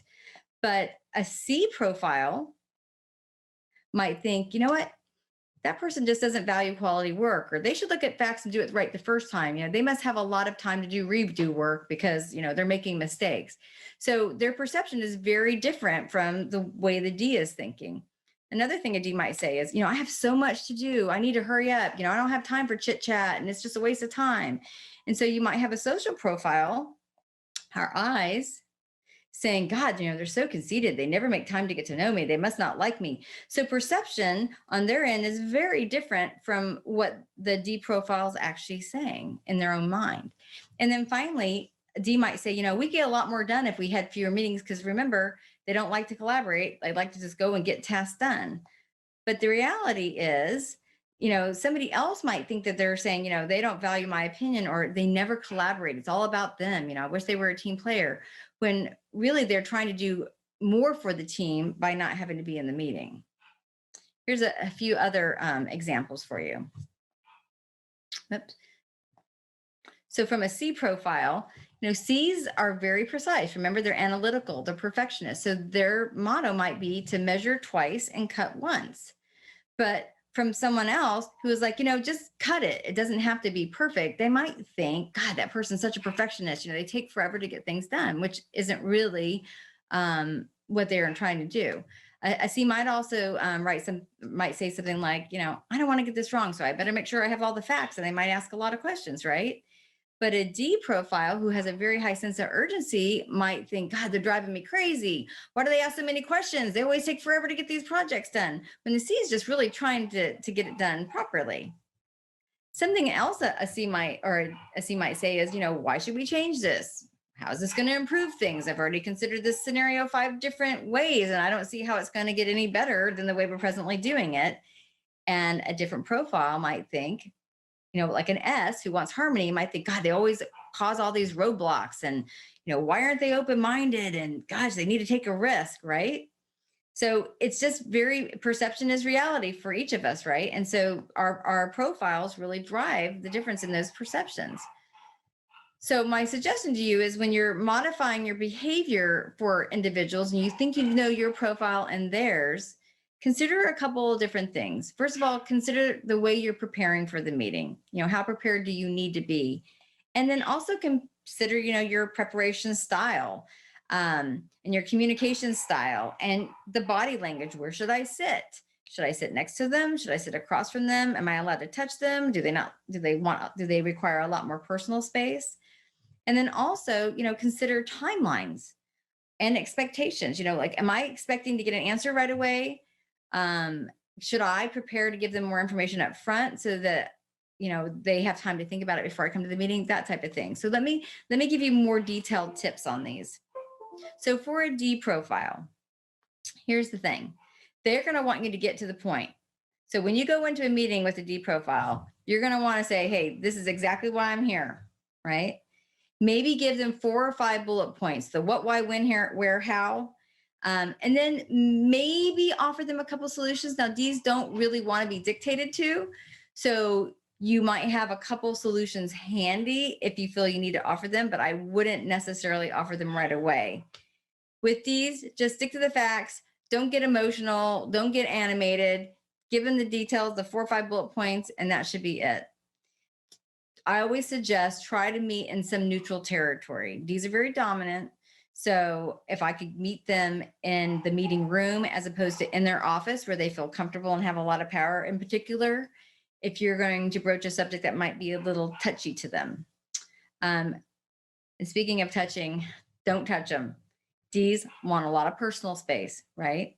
So don't touch them and don't pressure them. Give them the opportunity to react and respond to you. You can pretty much expect an immediate answer from a D typically. I mean, sometimes they might need to mull over things. They might be a D with some C, high profile C in them as well. But Ds typically, remember, have a very high sense of urgency. So they're probably going to make a decision and move on to their next task. All right, so let's look at our I's. So with an I, remember, our social butterflies, they love people. You need to warm them up a little bit, personalize the visit. Hey, it's been a while since I saw you. How was your kid's recital or what have you? Because I's do have a tendency to lose track of time, I would have an agenda. I would present it right up front and I would stick to it so that you can stay on track. definitely have a purpose for the meeting. And in the beginning of the meeting, I'd probably give a deadline like, hey, I have 10 minutes to review this with you or 15 minutes to review it with you, just so that you've set the stage so that you're not there for an hour because they like you and they're probably going to want to spend more time talking to you. I would definitely suggest requesting solutions, encourage them to collaborate with others. If that's what the assignment requires, they would be happy to do that. But keep them focused specifically on the task and keep it simple so that they can be straightforward with it. Also, you should potentially expect some emotion out of them. I mean, they're animated and positive-minded people. So they might say, hey, I'm really excited about doing this. And thank you so much for thinking about me. Just prepare for that. You can sit next to an eye traditionally. I mean, obviously with COVID, we need to have a little bit of space, but you don't have to be so guarded about sitting across the desk from them. They're social people, they like others, and they're not going to be offended if you're sitting closer to them than a D or a C. All right, so let's take a look at our S's. So our S's as well, they're people-oriented people. So I would most certainly recommend personalizing the visit and warming them up a little bit and give them an agenda and put it in writing. Tell them why you're having the visit, the reason that they specifically have been selected. And then remember, S's want to help others. So S's traditionally will ask a lot of follow-up questions because when you ask an S for help, they want to make sure that they actually deliver what you've asked for. So they need to understand all the details. How do you want the results to look, and when is it due, and what format should it be, and how many people should be involved in it, and is there a deadline to it, and do you want updates throughout the course of this, whatever the project is, right? I would give them appropriate time to work on the project. Because remember, they're going to want to make sure that they go back and double check and collaborate with others because they are collaborative. And then once you're done, show some genuine appreciation. And I shouldn't have to say this to everybody, but to an S, it's much more important to an S than a D. Okay, so make sure you really genuinely show that you appreciated their help if you want to get help from them again in the future. And then finally, my tips and suggestions for you on working with the C is this. I would pre-schedule the meeting or conversation. I would be prepared and I would have an agenda with a purpose. I would actually send their agenda to them the day or two before. Not waste time of theirs because they're busy people. And remember, this is going to be a little bit draining for them to be interacting with someone else. So when you get there with them, stick to the facts. Be prepared with them, prepare with whatever details they might ask if you can. Provide details just like you did with our S's on, what format would you like it in? Who should be involved in it? What's the timing of this? And when would I like to receive updates? Now, just like the D's, C's like personal space. These are more introverted people. And you know what? They don't want you to sit right next to them. So don't touch them, okay? And don't expect an immediate answer or response from a C. C's are analytical. So you've had time to think about the agenda. Now they've had the meeting. They've got more details and more facts. They're going to want to go back and think that through and mull it over. So just manage your own expectations on what you're going to get in return from them. Okay. So in summary, employee engagement, really important, right? Really impactful. There's a direct correlation between higher levels of employee engagement and increased CSI and revenue and profitability. So self-awareness will help you to see how others perceive you so you can modify your behavior when necessary, because sometimes we may not come over the way we want to with others, right? Modifying your behavior to better match whatever profile they have will help you to win them over and engage them and get their buy-in and motivate them. And frankly, practice makes perfect, right? This isn't hard, but it does take practice. And you've got a ton of information here that you can go back with and start playing with your peers and your family and friends, and start profiling them and asking them questions, because then you can potentially try to change your behavior a little bit and see if you get a better reaction than you expected in the past, or a better reaction than you've gotten from them in the past, right? All right, so my final quote for you is from John Quincy Adams, and it is, if your actions inspire people to dream more, learn more, do more, and become more, you are a leader. So congratulations for finishing this session. I'm really excited for you to try some of these practices when you get home. Thank you so much.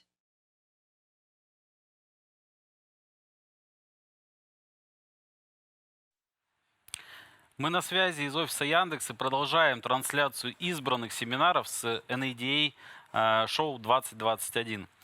Вслед за темой поискового продвижения и темой мотивации и вовлечения персонала мы сейчас будем поднимать градус, потому что в потоке маркетинг будет тема, которая волнует многих. Мы все знаем, что продавать автомобили с пробегом гораздо легче, чем их покупать и чем их искать на рынке. Эта проблема стоит перед всеми. И сегодня Джейсон Стам из компании Dealer Inspire, он руководит там стратегией. Это компания, которая является таким стандартом на рынке по цифровым витринам, по чат-платформам и по цифровому маркетингу. Так вот, Джейсон Стам сегодня расскажет о том, как превратить маркетинг вашего дилерского предприятия в машину по привлечению клиентов на выкуп. Тема очень важная для нас всех. Не смотрите, там прямо по пунктам, по-моему, десяток шагов, что зачем нужно делать, чтобы прийти к успеху. Ну а в сессии лидерства нас ждет Марк Eaton. Марк Eaton имел карьеру и построил карьеру от механика до звезды NBA. NBA — это национальная баскетбольная лига в США. На самом деле, в рамках программы NADA Show всегда есть так называемые приглашенные спикеры, которые делятся своим опытом. В частности, Eaton поделится 12-летним опытом того, как он создавал команды победителей, и он расскажет про 4 составляющих, которые необходимы для того, чтобы эта команда у вас появилась. Продолжаем избранные семинары прямо сейчас.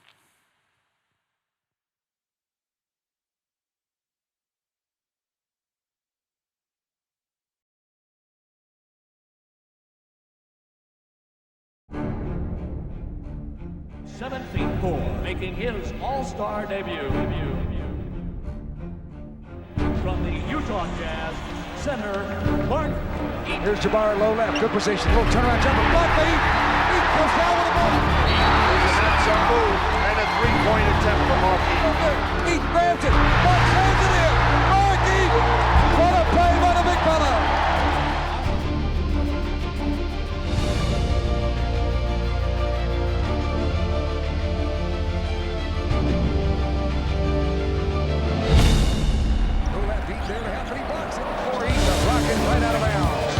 Blocks and grabs it out. What a play by Eaton. Instructor, puts under, looks big board. And Mark coming out, he crashes in. Goes to Green. Block by Eaton. Picked up on Magic. Block by Eaton. And it goes out of bounds. Oh, baby. Big Mark everywhere.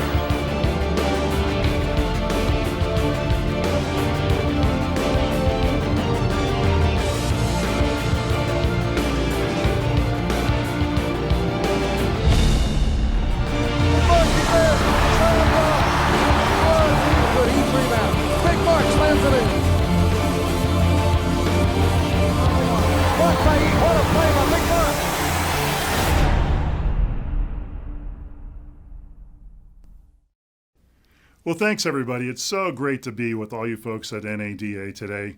I was really looking forward to seeing you all in New Orleans, but here we are, so let's get started. My first question for you today is, what do other people really want from you? Do you ever think about that? Like, what do they really, really want? And what is the one thing you could give them they couldn't say no to? What people really want is they want to be taken to the next level. That's what we all really want. And when you take other people to the next level, you become invaluable to them. Well, that's what we're going to talk about today, how to be invaluable. Because when you take other people to the next level, you get there too. When I was 21 years old, I met Tom, the coach that turned my life around. Decades later, I called Tom and I asked him what I did that made me different. What did I do to allow me to play in the NBA for 12 years and become an all-star? And what he told me had an explosive impact on my life. Today, as an expert in team building and business, I teach the things that he shared with me that day. the things that I did that made me invaluable to my team. It's my intention you talk about today as the day that I became your coach.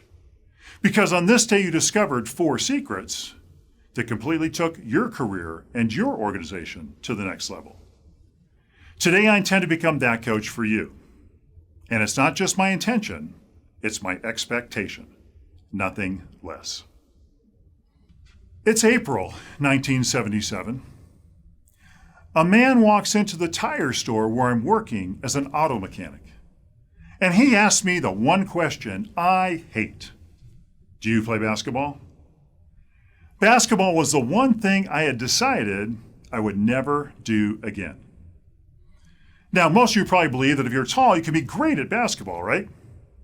Well, in high school, the coach only put me in a game one time. And 3 seconds after I got on the court, the game ended. I was that bad. In fact, here's the only action shot I could find from my high school career. I know, sad, isn't it?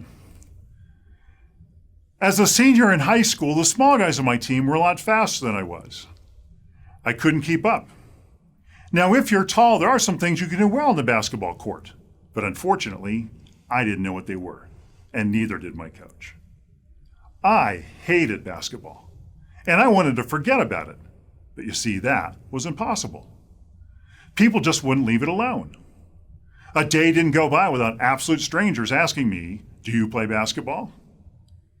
Now, more than anything else, I just wanted to be like everybody else. But kids, they called me a freak. They called me lurch. They tried to beat me up. I was like some kind of a tree they wanted to topple. I didn't go to supermarkets because people stalked me with every aisle.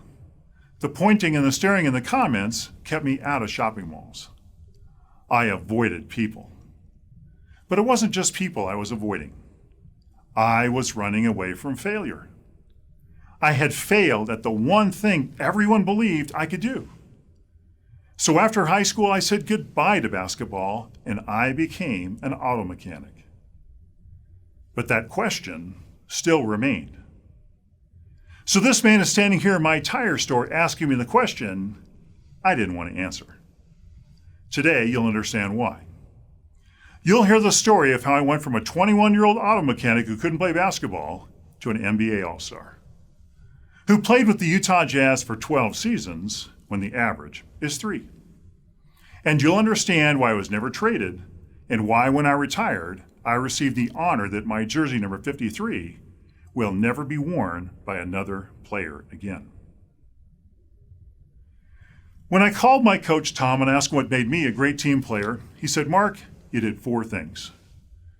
They're 4 of the most powerful commitments I believe you may ever hear. They're the 4 things that took me from someone with no talent or passion for the game of basketball to the top of the biggest game out there. And they're the same things that took our team, the Utah Jazz, to the top of the charts. I'm going to share these commitments with you here today because I want to help you create teams that are unstoppable, united forces and get the spirit and discipline that you need to dominate your game. I'm going to teach you how to get that kind of teamwork, the kind that creates champions. In the world of professional sports, if you don't have teamwork, you're out of the game. It's not a luxury, it's what you do. Let me ask you a question. Have you ever worked in an organization where there was a lot of infighting, office politics, backstabbing? How did that impact your sales, your service, your parts, your customer service? What would it be like if you went back to work tomorrow and there was no internal competition? None. Can you even imagine that? That's what it's like when you walk out on the court and you're playing with the world-class NBA basketball team. It is possible. That's what we're here today to achieve. If you want to win today and outperform the external competition, truly look future forward, improve your resilience, you need teamwork. You need to end the internal competition. On a sports team where everyone is playing for themselves, that spells failure immediately. In business, it's just a matter of time before the same thing happens. So, how do you create a winning team? Well, we've heard the best way to create a winning team is you get the very best players and you put them on the right seat on the bus. Well, that's not what happened to the 2004 U.S. Olympic basketball team. The very best players were handpicked for this team, all playing at the positions where they excelled, and they lost. A U.S. team lost for the first time since 1988. So what went wrong? I mean, what does it take for a group of champions to create a championship team? Something was missing. The one thing that makes a group of people a team. What was that? Every winning sports team knows the answer, or they don't last. This is what I learned in my 12 years in the NBA. So what's the secret? What makes a group of people a team? A group are people sharing a common goal, a leader, an ideal, or they're having a shared experience. What is a team? A team is a group of people who are committed to each other. So the important question is, what are the commitments that make a team win and an individual a great team player? We're going to talk about what separates the winners from the losers. Most people are not clear about how teamwork is created. Athletic teams are. You're going to get these commitments in this room today, and you're able to use them the moment you step out the door. And it is my intention and my belief that when you do, nothing short of miracles will happen. I didn't make it to the NBA just because I was tall. There's a lot of tall guys that don't make it. And I was 21. That's old to get started playing basketball. I started late, but I made it to the top. And I believe if I could do it, anyone can. Because I believe each of you has a gift, something that makes you truly unique. And today I'm going to show you how that gift can be of true and lasting value to others. So back to my tire store. Well, it turns out this man, his name is Tom Lubin, and he's an assistant basketball coach at the local junior college. I tell him, no, I don't play basketball, end of conversation. I think that's the last I'll see of him. Well, he doesn't take no for an answer. The next day he comes back, claims he has a rattle under his hood, wants me to go for a ride around the block with him. I get in the car, I'm listening for a rattle, he's talking basketball. I said, buddy, take me back to the shop and let me out of the car. Well, 2 days later, he's back again. He insists I could be great at basketball. He's got a college catalog, wants to talk to me about enrolling at Cypress Junior College. I said, you know what? I had enough you coaches in high school. I'm really not interested. And I took that college catalog and threw it in my toolbox. A Wednesday morning, 9 o'clock, he's back again. Comes walking to my shop with a box. Inside the box is a pair of basketball shoes, size 17. Somehow I figured out what my shoe size was. Thursday afternoon, 4 o'clock, doing a brake job. He's back again. Comes walking in my shop with another assistant coach. This coach just walks in my shop, stands there and stares at me like this. They proceed to follow me around the car I'm working on for 30 minutes. Tom yakking away about all the players that he's helped that have gone on to play collegiate and professional basketball. The other coach never says a word. After a half an hour, this is say, listen, guys, I don't know who any of those players are, and I don't care. I know there is no place for me on a basketball team. I'm happy where I am. Please leave me alone. Well, the next day he comes back with Swen, one of the players he helped get to the NBA. Swen assures me that Tom is the man that can teach me everything I need to know about the game of basketball and that we should go to lunch and talk about it. I said, well, that's great, Swen, but you're a basketball player. I'm an auto mechanic. No, thanks. It's now visit 9. Tom comes in my shop, starts telling me everything his great uncle taught him about the game of basketball, everything he's learned as a coach, everything that we need to get started doing, and we need to get started doing these things today. This man came back to my shop 15 times. I felt like the first tire buster of a stalker. Well, finally, after the 15th visit, he said, listen, Mark. He said, I'll make you a deal. He said, if you'll go out on the basketball court with me for just 30 minutes and allow me to show you what I can teach you, if you don't like what you see, I promise I'll leave you alone. And I said, Tom, if that's what it takes to get you out of my shop so I can go back to work, I'll be there. So the next morning we go over to Cypress College. We're just out on the blacktop. And Tom started showing me some things I had never seen before. Basketball moves specifically designed for big guys. Things like catch the ball, take a step, hook shot, catch the ball, pivot, bank shot. And as simple as those things are, they had never existed in my world of basketball. High school basketball is all about these short little guys running down the court really quick. And I'd never considered what a big guy could do. This was my first exposure to it. Tom showed me how my height was an advantage and could be of value to a team. Well, that day I discovered that there's something that's different about you or that makes you uncomfortable. It may be your greatest asset. Tom showed me how my height, which I consider to be a liability, could actually be my greatest strength. That day I discovered that if enough people are telling you how to do something, perhaps it's a good idea to listen. That day I had to let go of every idea about who or what I could be. That day I had a new answer to the question, do you play basketball? Now, it took him almost 2 months to convince me to go out on the basketball court with him for just 30 minutes. But there was something deep inside me that said, maybe I ought to take a look at this one more time. Have you ever had a feeling like that? Like maybe there's something you ought to consider just once more? Now, I had no idea what this journey was going to look like. But I had someone who was willing to stand alongside of me and show me exactly what I needed to do. Tom was one of the first people to come along in my life who believed I could make it to the next level. Now, I hadn't done anything for 3 years. Just been eating junk food and partying. Well, I began to change. One day, Swen shows up at the door, takes me to the health food store, introduces me to alfalfa pills, brewer's yeast, protein powder, and desiccated liver. That was health food in the 70s. Tom lent me a pair of workout shorts. I didn't even own a pair. Tom would come to my apartment at 6 o'clock in the morning and wake me up. And we'd run for an hour before I went to work. Then after work, we'd go to the gym for 2 hours.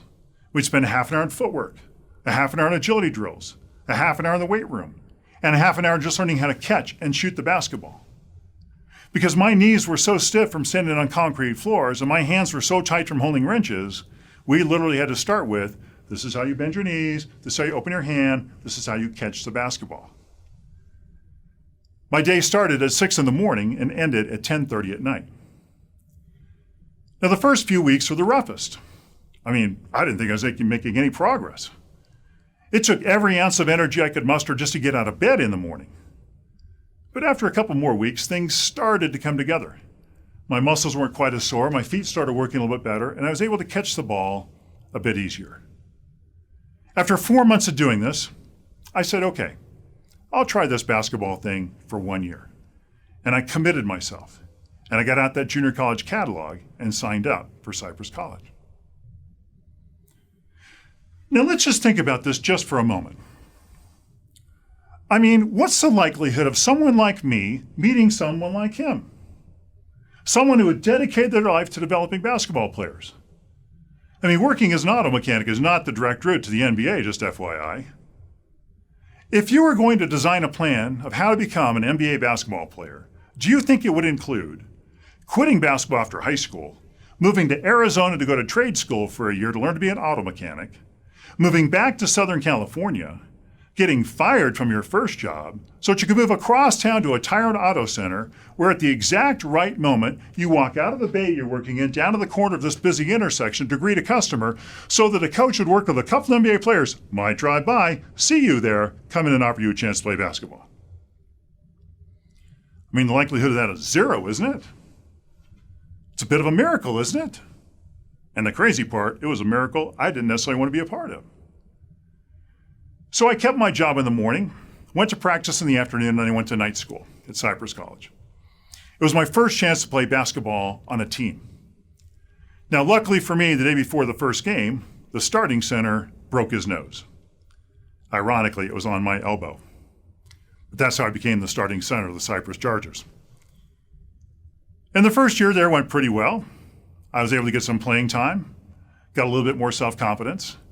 And by the end of that first year, I'd had enough success where I decided it's time to get serious about this game of basketball. Now, it was too hard trying to bend over the hood of a car all morning and then play basketball in the afternoon. So I quit my job as a mechanic and I got a job selling cars. Datsuns.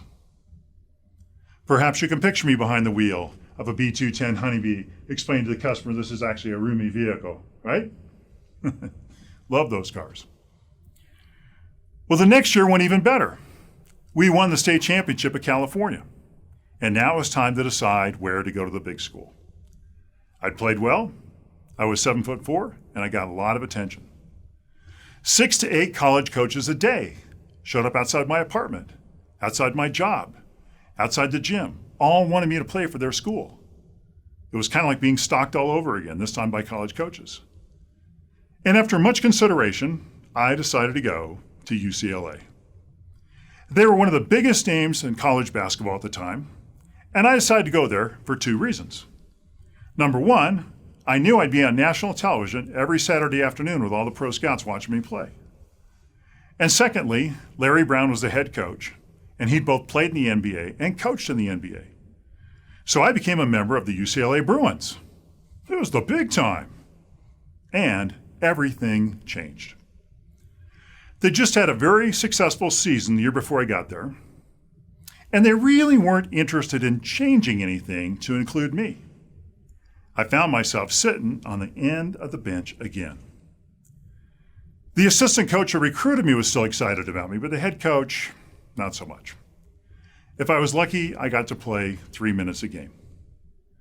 So I watched my teammates from the sidelines. In fact, that year I watched our team go from number 2 in the country to number 62. I knew I could help, but I wasn't given a chance. At the end of that year, I thought my college career had already become a complete failure. I thought maybe I don't have what it takes. And every afternoon that summer, I would go and work out at the men's gym. Now, the men's gym at UCLA, which had been built in the 1920s, was the site of some of the greatest pickup games or practice games every afternoon. All the greatest players in Los Angeles would congregate there every afternoon to test their skills against one another. I mean, these games like NBA All-Star games. Magic Johnson was there, James Worthy, Norm Nixon, all these great Laker players. Only the best players could join in. And every afternoon I played in these games. And one afternoon in particular, I'm out on the court, let's say one basket's back here and the other one's down there, and I'm trying to catch this little guard on the other team named Rocket Rod Foster. Simply the fastest human being I have ever seen from one end of the court to the other. And he's getting to the basket by the time I'm going to cross half court. I can't get this figured out. I'm out on the court, but I'm not in the game. And I'm frustrated and I stand over the sideline for a minute and huffing and puffing and holding my shorts and kind of feeling sorry for myself and thinking, I just don't know if I can play at this level. And at that moment, I feel this large hand on my shoulder. I turn around. It's Wilt Chamberlain, arguably the greatest basketball player that ever lived. Wilt had retired from the NBA a few years earlier, and every afternoon would still come down and work out with the young guys. Wilt grabbed me by the shoulder, spun me around, looked me right in the eye, and he said, "First of all, young fella, you are never going to catch that man." I said, "Thanks, Wilt. I already figured that out on my own." And he said, "More importantly, it's not your job." He said, "Come with me. Let me show you what your job is." Wilt grabbed me by the arm. He took me out on the court. He positioned me right in front of the basket. He said, "You see this basket?" He said, "Your job is to stop players from getting there. Your job is to make them miss their shot. Collect the rebound, throw it up to the guard, let them go down the under and score it, and your job is to cruise up to half court and see what's going on." I like this part. He said, "I've been watching you play, and I see the skill you have at defense." He said, "This is what you need to concentrate on." When Wilt shared that with me, everything changed. I understood what I needed to do. I understood what I could be great at. Wilt showed me what my job was and how doing what I did would benefit my team. In that moment, I knew what I needed to focus on and what I needed to let go of. I wasn't that fast. I wasn't that great at scoring. But I did have a talent for preventing others from scoring goals. And it took a Wilt Chamberlain to see it. I stopped running around trying to do everything and instead focused on the one thing I could be great at. And I went on to become one of the great defensive players in the NBA.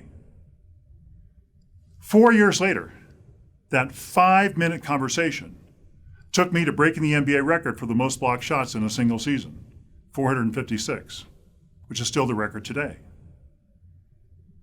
That 5-minute conversation took me to a 12-year NBA career, being named Defensive Player of the Year twice, and in 1989, I was named an All-Star.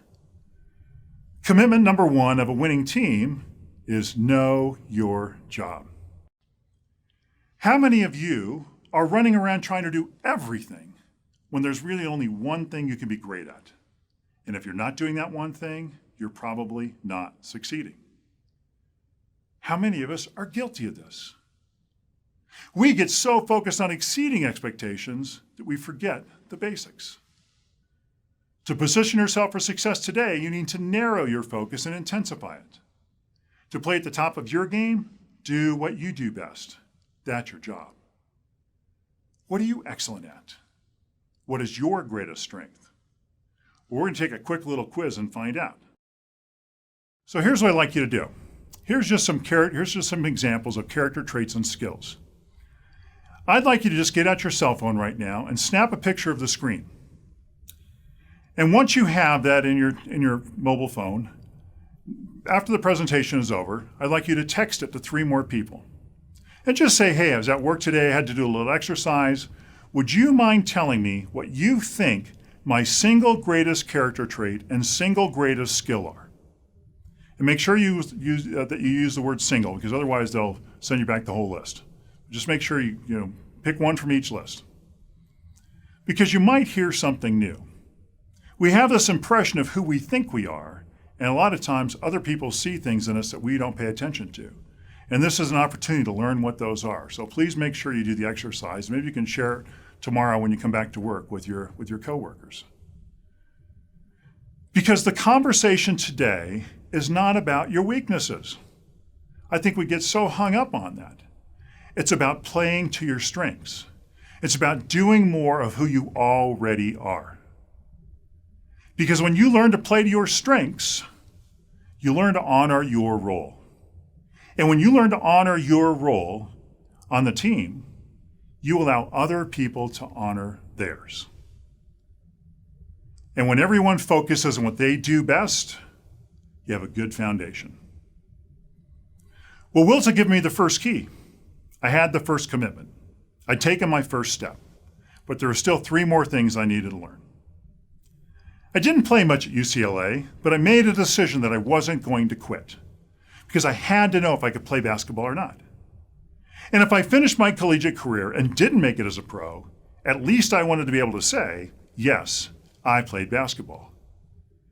What kept me going is what my coach Tom had told me from the beginning. He said, Mark, this is going to be a journey of ups and downs, and that not all coaches you encounter will understand what a big guy can do. When I called my coach Tom and asked him why I wasn't playing at UCLA, he said, Mark, it's not the team, it's not the coach, it's you. You need to get better. He said, if you're not going to play in the games, you're going to have to make the practices your games. You're going to have to be the first guy at practice and the last to leave. You're going to have to continue to do your running and do your shooting and hit the weight room. Because if you continue to work out, I promise you, you'll have an opportunity to try out at the next level. Now, I didn't have a lot of reason to believe at that point in time. There wasn't much success around me as far as I could see. But I trusted Tom. I put my faith in him because I believed he could see a little bit further than I could. He gave me a game plan, and I followed it. I did what I was asked to do, and that's commitment number 2. Do what you're asked to do. In basketball, we call this executing the play. Are we clear about what other people want from us? Do we really know what's expected of us? Do we ask, or are we hoping? I knew I wasn't succeeding at UCLA, and I didn't know why. Most of us think if we find another situation, things will improve. Well, 9 times out of 10, it's not the situation, it's not what's out there that's a problem, it's us. I made it to the top because I was out on the court all those days doing what I've been asked to do. If you want to go from doing your best to being the best, you need to do what you've been asked. It may not be easy. It may take more discipline and more effort than you believe you can put out. If you want to be a champion, there is a path. Execute the play. That's a success secret no one has told you. You don't hear that one in the world today. That's what got me into the NBA. When Tom asked me to work out 6 hours a day, 5 days a week, I worked out 6 hours a day, 5 days a week. I did exactly what he asked me to do, not less, not something like it. Your job in business today is to do what others ask you to do. It's not to do your best. It's not to do what you think is best. Do what you've been asked. In our culture of individuals, you'll stand out if you just do that. In today's world, that is exceeding expectations. What if you ask your boss or your customers what you could do differently? What if you ask your spouse what you could do differently? Probably get a list. What if you did that list? You'd blow them away. Tom told me if I stopped practicing, it was all over. So I practiced, I really practiced. It was my senior year, and I was willing to do anything and everything I could just to have a chance to try out for the NBA. Every morning I got up and I went to the gym at 9 o'clock. And I spent an hour and a half shooting the basketball from every position on the court. Then I went in the weight room for an hour and a half. Then I went out on the track and I did sprints and laps. I worked out and I got stronger. Most guys were out there for an hour or two. I was out there 6 hours a day trying to get better. So why aren't we asking what it is we should be doing? Well, I think the first reason we're afraid it might look like we don't know what we're doing. So how can we ask and get the answer that we need and still look good? We need to ask skillfully. We need to communicate our game plan and then ask if there's anything else we should be doing. If there's anything else we should be more focused on. There's another reason we don't ask. We don't want more work. We're afraid we'll be asked to work longer and harder. We're afraid that if we ask, we'll be expected to deliver. And that's true. In fact, my coach did ask me to work out longer and harder. Being out on the court 6 hours a day got me in the game I needed to be in. If you want to play a bigger game, you may be asked to do more than you ever thought you could. You may be asked to do things you haven't done before. Doing them is what's going to get you on the court. People are afraid we're going to be asked to do unreasonable things. Unless it violates your integrity, doing what's unreasonable is exactly and ultimately what will make you outstanding. If you want to win today, you need to let go of what you think works and really listen for what others are asking for. We're all afraid we're going to hear things that are impossible, things we assume we can't do, things that we don't know how to do, and things that we don't want to do. And very likely, we will. And that is where the gold is. Making the impossible possible, fulfilling the unrealistic request is what separates the champions from the rest, the winners from everyone else. Having the courage to ask and the discipline to commit is what will make you outstanding. And doing precisely what you've been asked is remarkable. These things will take you from useful to invaluable. So what do most people want from you? When did you last ask them? On a scale of 1 to 10, how clear are you about their priorities? And how well do you execute those requests? What number would you give yourself today? On a 1 to 10. Do what you've been asked to do. Commitment number 2. Well, now it's time to try out for the NBA. But I had a bit of a problem. You remember that visionary being on national television at UCLA? Cameras didn't quite catch me at the end of the bench. No one knew who I was. So my junior college coach, Tom, and I, we created our own NBA marketing plan. We get out the NBA statistics, and we looked up all the worst teams in the NBA. The Utah Jazz, right at the bottom. Last in almost every statistical category. We called them on the phone. Thought maybe they'd give me a chance. The coach and general manager, Frank Layden, answered the phone. No secretary back then. Said, Mark Eaton? Never heard of him. Send me a tape. We did, and years later, Frank claimed all he received was 30 minutes of me taking on off my warm-ups at UCLA. But Frank came out and watched me play in a summer league in Southern California. He pulled me aside. He said, son, I can tell you've been working. He said, I'll make you a deal. He said, you come to our training camp a month early, before any other players get there. Get on our weight training program, work with our coaches, and get on our running program, and I'll give you a chance to play for 1 year. I said, Coach, that's all I'm looking for is a chance. So I showed up in Salt Lake City in September of 1982. I thought I was in pretty good shape. I wasn't even close. So I did what Frank asked me to do. And by February, I was the starting center of the Utah Jazz. Now, Frank was taking a chance on me. He was gambling. He had to do something. The Jazz were losing money and they were losing games. They had never had a winning season. Frank had become their coach just 3 months earlier. In fact, we used to give away posters of other teams' players to try and get people to come to the arena. True story. Dr. J poster night, Magic Johnson poster night, Larry Bird poster night.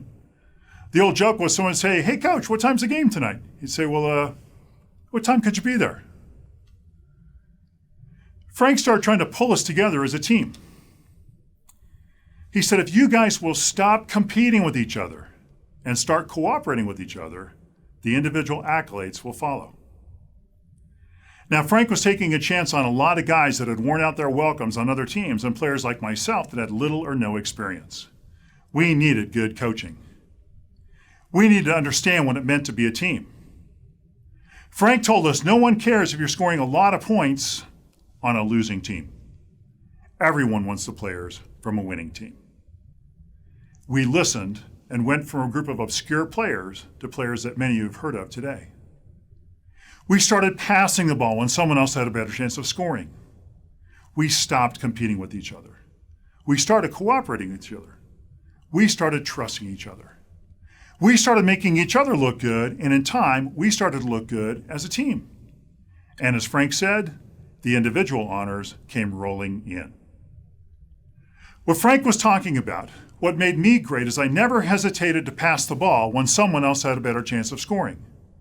I made my teammates look great and achieve their goals. And that's commitment number 3. Make people look good. One of the most important keys to success is provide other people with recognition. Making people look good makes you look good. The better you make others look, the better you look to them. In basketball, if there's a player who doesn't pass the ball when it's in the best interest of the team, we call him the black hole. That's the person you throw the ball to, and it never comes back. Nothing will alienate your teammates faster or destroy morale faster than hogging the ball. Nothing will make you outstanding faster than passing the ball. Make people look good. So a scale of 1 to 10, how focused are you on making the people you work with look good? Where would you honestly rate yourself today? And can you think of one activity you could implement in the next couple of days to improve that score? Is there somebody you need to check in with? Somebody you need to buy a cup of coffee for? Someone you need to just call and say hi? I challenge you to come up with that one activity and commit to doing it in the next 2 to 3 days. Get yourself up to a 10. Make people look good.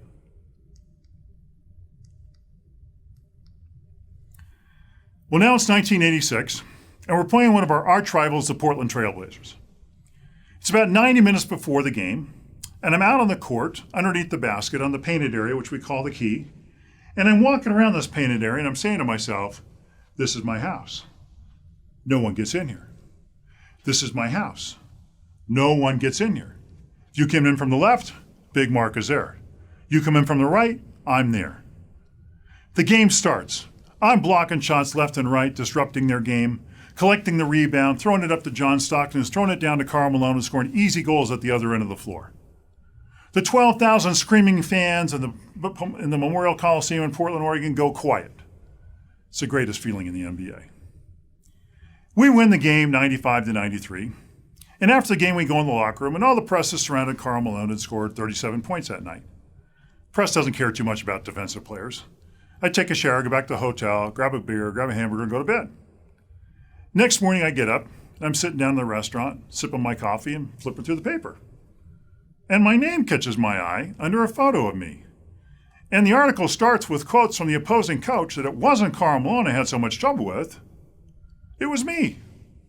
That my defense was so disruptive, they couldn't run their game. And that was the deciding factor in the contest. On top of that, I blocked 14 shots that night, which was the third highest total ever in the history of the NBA. It was an extraordinary night, but I was doing what was ordinary for me. Because on the court, my teammates knew they could take a risk because they knew I had their back. They knew they could count on me. That's why I played with the Jazz for 12 years. Commitment number 4 is protect others. Who do you protect? Who's protecting you? What would it be like if everyone in your team truly felt safe? If you want to be invaluable, be the person people can count on. If you want enduring relationships, look out for others, put them first. What enabled me to become an all-star was that I was there when I was needed. When we protect others, people will speak up and take a risk because they know they won't be criticized for taking a risk that fails. When we protect others, we create an environment of safety and freedom. And that's what supports innovation and the immediate response required in a world characterized by incessant change. When we protect others, we sometimes give up an opportunity or put ourselves on the line. When we do that, we show people we care. I'd like you to take 10 seconds right now, and on the bottom of your worksheet, write down the names of 3 people you need to let know this week that you have their back. Just take a second to do that right now. First 3 come to mind. Could be at work, at home, wherever it is, that you have their back.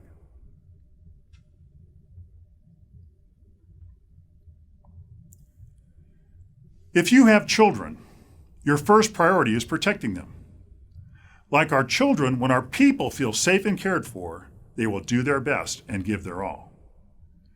The coach that stands up for his team, the player that takes a risk to protect and defend a teammate, is creating an environment where people will step out of the ordinary. This is where trust comes from. Trust is essential on a team. A lot of people talk about trust, but very few know how to create it. Trust comes when people know that you're there for them. Trust comes when people know they can count on you. Trust comes when people know we are committed to their well-being.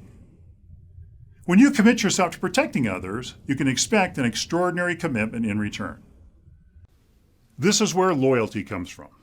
Loyalty is what distinguishes a team from a group. It's what makes relationships irreplaceable, irresistible, and people invaluable. When you fight for someone else and transcend your own self-interest, you change the world. We are set on fire when we defend another. We find courage we didn't know we had. Fighting for someone else, doing more for others than we do for ourselves is truly what brings out the best in us. And that's where you find the win. That's the power and the magic of teamwork. A team like you guys have here today with NADA. Do you know what it's like to be on top of the world and then nowhere? It's 1993, I'm 37 years old, and it looks like I'm finished. I'd had 12 good years with the Jazz, now find myself sitting on the end of the bench again. I can't run, I could barely jump. I can't compete. It's all come to a grinding halt. I'm seeing my career end. I had a severe injury earlier in the year, and it's getting worse. Night after night, running up and down the court weighing 300 pounds had taken its toll. After 12 seasons, my body couldn't take the pounding anymore. I was in constant pain. I had back injuries, knee surgeries, ankle sprains, a punctured eardrum. sciatica, lost feeling in my hip and leg. I tried chiropractors, acupuncturists, physical therapists, neurosurgeons, cortisone injections. I spent my days in waiting rooms because that's what it's really like when you play in the NBA for 10 plus years. It's not glamorous. I wanted more than anything to be back out there with my team. I tried everything I could, but it wasn't to be. I didn't know what the future would hold. And in 1994, I called a press conference, said goodbye, and left the Jazz. From that point forward, I spent all my time just trying to get healthy. A couple years goes by. One day the phone rings. It's the vice president of the Jazz. It's good to hear his voice. He tells me I'm going to receive one of the greatest honors an athlete in professional sports can get. That from now on, March 1st is going to be officially declared Mark Eaton Day in Utah. And that my jersey number 53 is going to be retired during a ceremony at halftime of a game that evening. In the 19 years of Jazz history, it's just the third player to receive that honor. March 1st, 1996, I'm standing at half court of the Delta Center in downtown Salt Lake City. My first coach, Tom, on this side. My NBA coach, Frank, on this side. My friends, my family, my teammates. 20,000 cheering fans are giving me a standing ovation.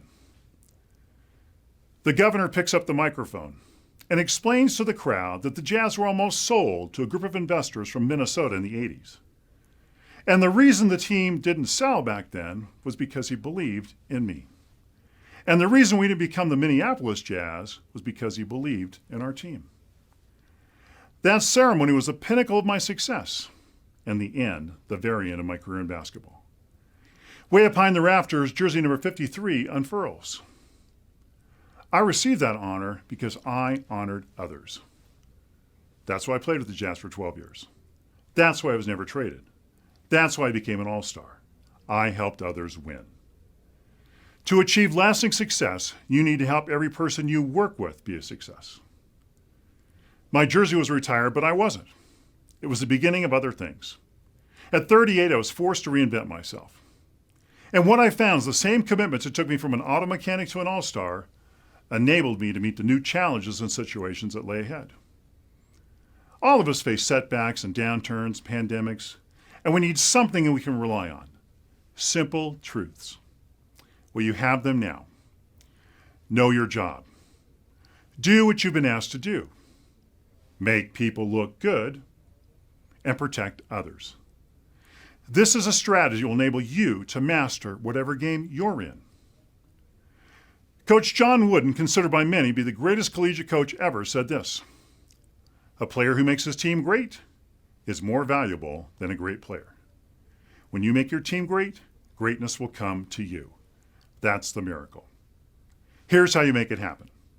When you go back to work, I want you to evaluate yourself and your teammates with these 4 questions. Do they know their job? Do they do what they've been asked to do? Do they make people look good? And do they protect others? If they're a 10 in all areas and so are you, you've got an all-star team. And if not, you know what you need to work on. Because the people that we remember, the ones that go down in history, are the ones that gave their all to assist others. When you truly help others, you'll be known, recognized, and remembered. These 4 commitments will enable you to have sustained, profitable relationships. If you commit to these 4 actions, you won't lose, you can't lose. But it's your choice. You commit or you don't. Change is just about choosing something different moment by moment. We choose and we create our reality. You choose to be extraordinary or you don't. Just a choice, and one that could make every moment of every day. The opportunities are endless, and I believe it's never too late. The key to being great is helping others. I didn't start with a belief in myself. Someone believed in me, and I learned that there's greatness in all of us, even me. I succeeded at the one thing that always spelled failure for me, basketball, because someone was willing to help, and I was willing to take a chance on myself. Tom came into my life with the intention of taking me to that next level, and I'm here today with that same intention for you. When we stop being the game for ourselves and start truly being there for others, we become invaluable. That day in April with Tom, I learned how I could be of value to a team, and I made a commitment. That day took my first step. Today, I'd like you to commit to putting these principles to work And today I'd like you to take your next step. Well, I have now given you the gift that my coach Tom gave me. Take these principles home, share them with your people, get them to commit, and I believe you will see miracles. It's simple. To win, help others win. With these 4 commitments, you now know how to do that. Because when we look back at our lives, most of us were happiest when we were helping someone else. You want to be happy? You want to continue to take your business that next level, stand strong together, take your parts, your service, your sales to that next level? Commit yourself to others, and the rest will come. It must come. Thank you very much. It's been my pleasure and honor to be with you here today.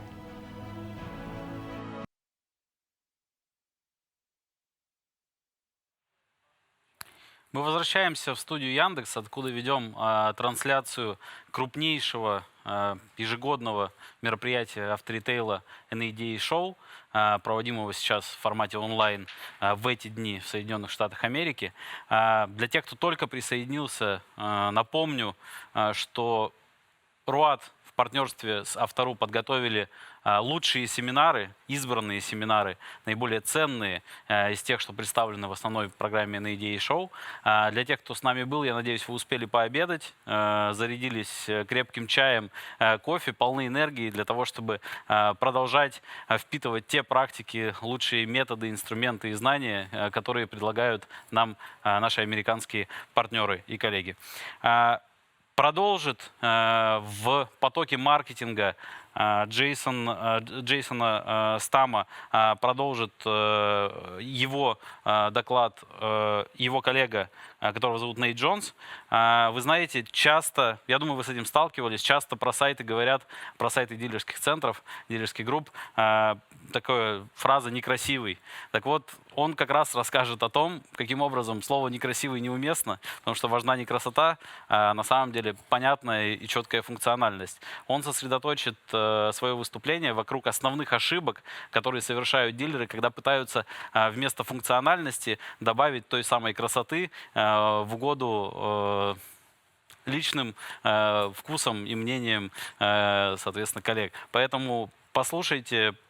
Это прямо такой гайд по ошибкам. В потоке лидерства нас ждет Дэниел Ким.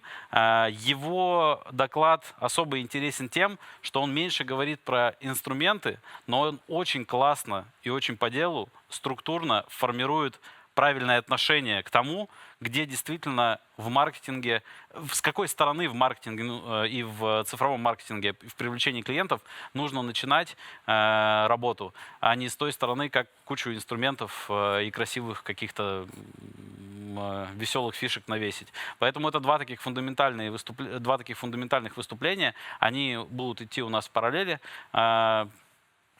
Пожалуйста, начинаем.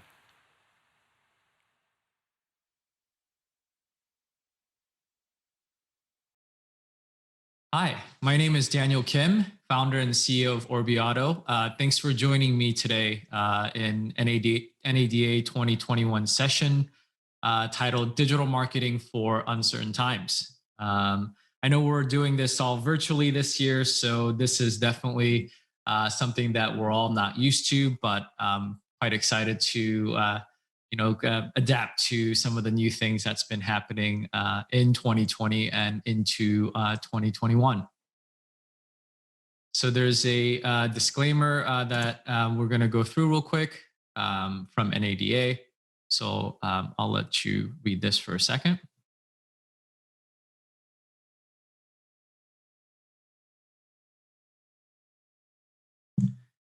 So as we all know, 2020 has been a crazy year, to say the least.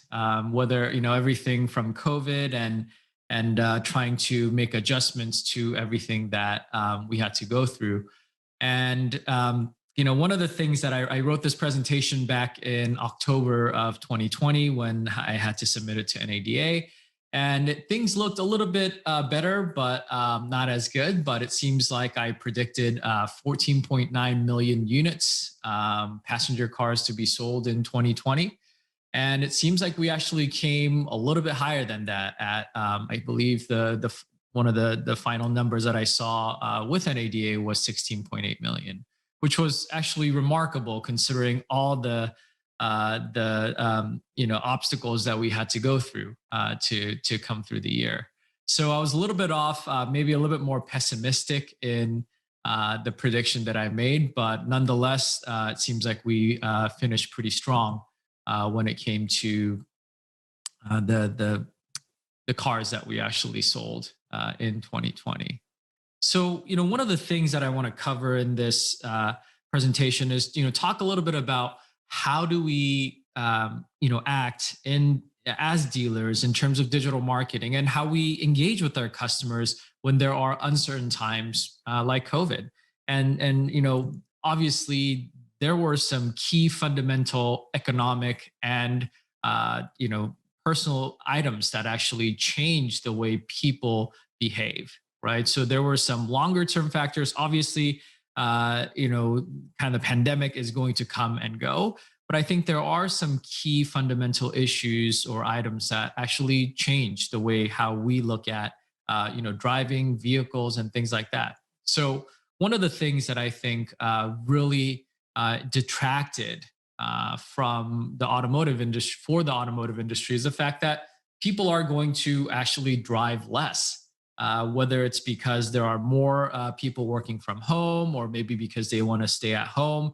But people, the World Economic Forum essentially is seeing that in the entire global industry, demand for cars might shrink by at least up to 14 million cars. So in that sense, that is a bit of a detractor in terms of people not driving and therefore not having more need for vehicles. But then there are also other factors that helped car dealerships actually attract more customers. As you kind of realize as well, a vehicle, even though people are not traveling as much, a vehicle has become more important because it is one place that you can actually safely travel from point A to point B.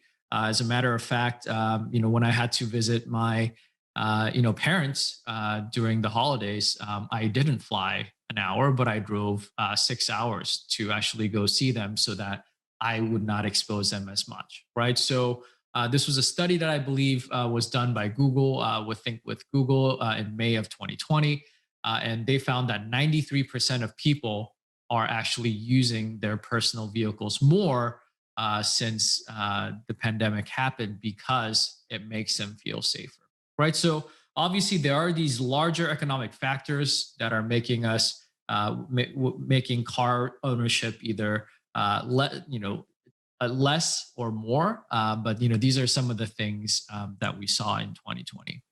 And specifically for automotive dealerships, what do we learn from 2020? There's definitely a lot of things that happened, but I know as a fact, our industry, we actually are able to really adapt to the fast changes that happen in the world, right? So one of the things that I think we learned was the fact that we learned, wow, we can do a lot of things remotely, right? There were so many dealers who said, you know what, I would never deliver a car to a customer unless if they set foot into the door. We've had a lot of BDC departments who always ask the customer to come into their stores. But since 2020, we realized that, hey, we'll deliver the car to our customers if they want it that way, right? And that was a huge paradigm shift. We were shocked initially.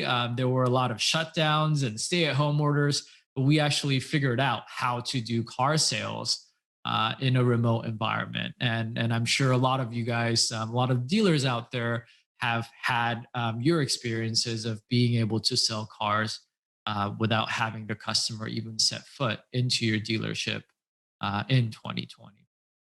Another thing that a lot of dealerships also faced was that, hey, there are some key staff members that can actually work remotely. I run a company as well, Orbee, and I was all about making sure that people spend time at the office. And I always thought there were a lot more learning by being in one location physically. But we have been working from home since March. And quite frankly, we've had one of the best years in 2020. And I think a lot of the dealerships also realized that, hey, working remote is actually a possibility, when things are, doesn't allow you to be in one physical place. Another thing that I think we learned as an industry was understanding that, hey, having a lot of discipline in our business, right?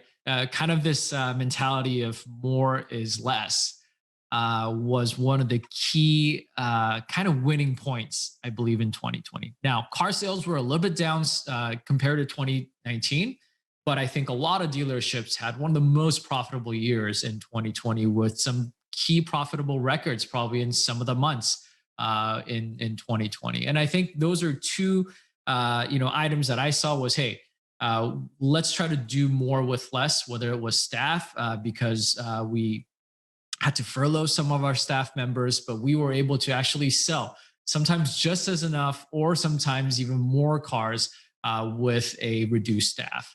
And I think one of the key learnings that we also saw was not having a ton of inventory actually allows us to practice discipline in how we sell cars, how we protect our margins. And as you guys probably know, especially some of the domestic brands with some of the cars that were a little bit harder to come by. I mean, you were able to sell those cars with a much higher gross margin than some of the other years where you had a lot more inventory of.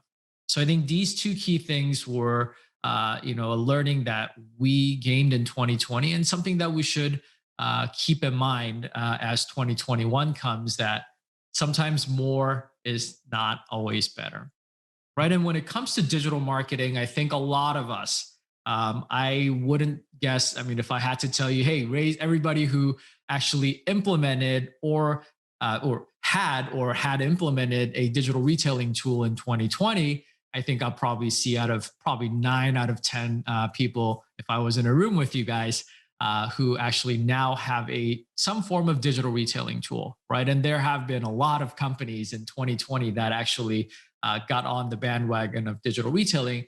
But also, I think we learned that digital retailing is not your end all be all, right? It didn't instantly make our dealerships online ready. It didn't all of a sudden turn us into a online platform. It was actually, I think, more of the operational changes that you went through, whether it's the attitude of the sales staff by, contacting the customers more, trying to do more on the phone, or having the mindset of, like I said before, wanting to deliver a vehicle to the customer's home when they were looking to buy a car, right? Those operational changes, I think, did probably more than digital retailing tool. Yes, digital retailing most likely helped in some of the ways to do a lot of the deal making and the paperwork and getting the car financed in an online setting.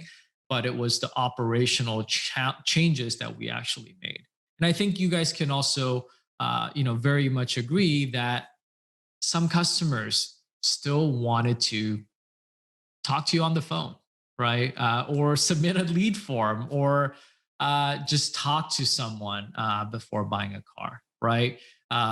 Now, there were, if you look at kind of what happened in 2020, there were some key events that happened that really made people change their habits, right? Stay-at-home orders, for example, made people not be able to go to a dealership. But that didn't effectively change the way people want to do things. For example, even if you can't go to a dealership, there are still a lot of people out there who are looking to still talk to a human and still fill out a lead form and wait to get an email back with an offer. So, those are, some of the things that we need to think about. And, I think one of the key reasons why dealerships were able to adapt very well, because, we're in the service industry, right? We are in retail, we sell cars, and we were able to listen to what our customer wanted. And we gave them, and we kind of rose to the occasion and were able to offer them and meet them on their turf so that we can continue our business, right? So these were some of the key learnings that we had. And, one of the things that I see as a huge strength for dealerships is, their ability to really listen to customers, and in some ways, our ability to really detect our customers' body language, right? I mean, I have to say, for a lot of the dealers who, or dealerships or dealership professionals who've done sales in their career, they could probably figure out what the customer wants or is looking for within a few minutes of them coming to your brick and mortar store, right? Everything from who the decision maker is by looking at who is more talkative, if the car is too expensive for them, understanding if they can afford it because they feel uneasy about payments, if they're ready to buy today, if they're happy about the car and excited and it's the car that they want to buy, or if they have a better offer at a different dealership. And all of these things are possible because we are masters at learning or kind of subtly detecting other people's body language when they come to our dealerships, our brick and mortar stores, right? So, that's kind of the key basis where we were able to really understand or figure out what our customers wanted to do in 2020. Now, one key truth that is going to continue on through 2021 and probably for the foreseeable future is the fact that online shopping is here to stay, right? And quite frankly, 2020 had accelerated online retail or selling online probably by 4 to 5 years. But everything from customers wanting to actually shop online. So there was a research done where about 60% increase in acquisition from online shopping channels, right? So this is just all of e-commerce. There was a 60% increase in acquisition from online shopping channel. That's a huge increase from the first quarter of 2020 to the second quarter of 2020. There was also an 83% of those customers who said that they would shop online much more even after the restrictions are lifted, right? So there's definitely going to be a fundamental shift in how people shop and behave even after 2020 and into the foreseeable future.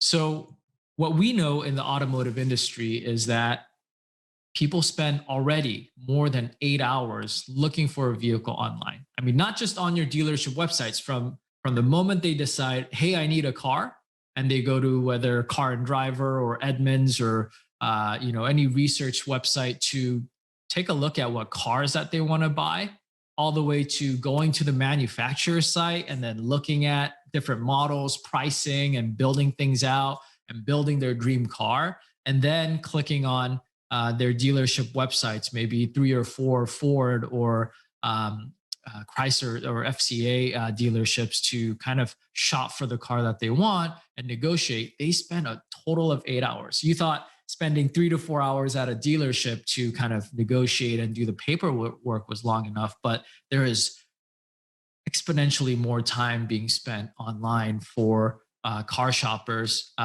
before 2020 happened. And I'm sure this number is going to be much higher in 2021 and on, right? Now, the biggest problem is we're great at reading other people's body language when people come in to our dealership's location, right? We physically see them.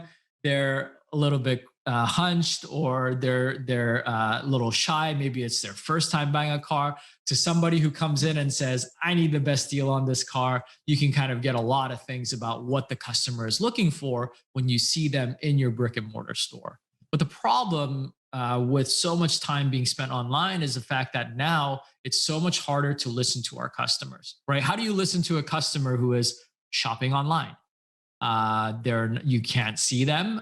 They're just clicking around, and you can't really rely on body language to clearly see what the customer is doing in your dealership. So this actually presents a lot of problems for our dealerships, because now we are seeing a lot of shoppers who are moving to an online process, but we have sales tactics or ways to engage with our customers that are very much retail or brick and mortar based, right? So that is kind of the disconnect that we need to work on as a dealership community, because unfortunately right now we are not geared towards listening to our online shoppers, right? So if you kind of think about the online process, there are two types of customers that you're going to see.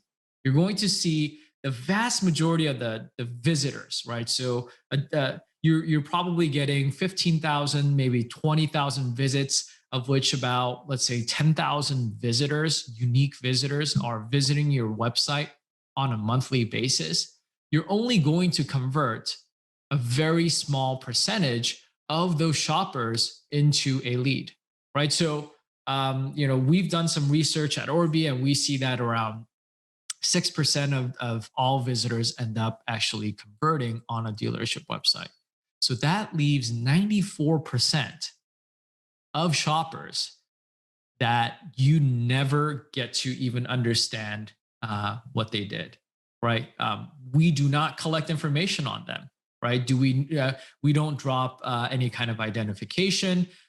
We can't link them to an email address. We can't do, we don't know who they are, right? And even if they come back, we can't really figure out if they've been to our dealership website. And day in and day out, even if they do come back, even if they looked at 7 different vehicles that were all Ford Explorers on your dealership website, you come back to the dealer, that person comes back to the dealership website.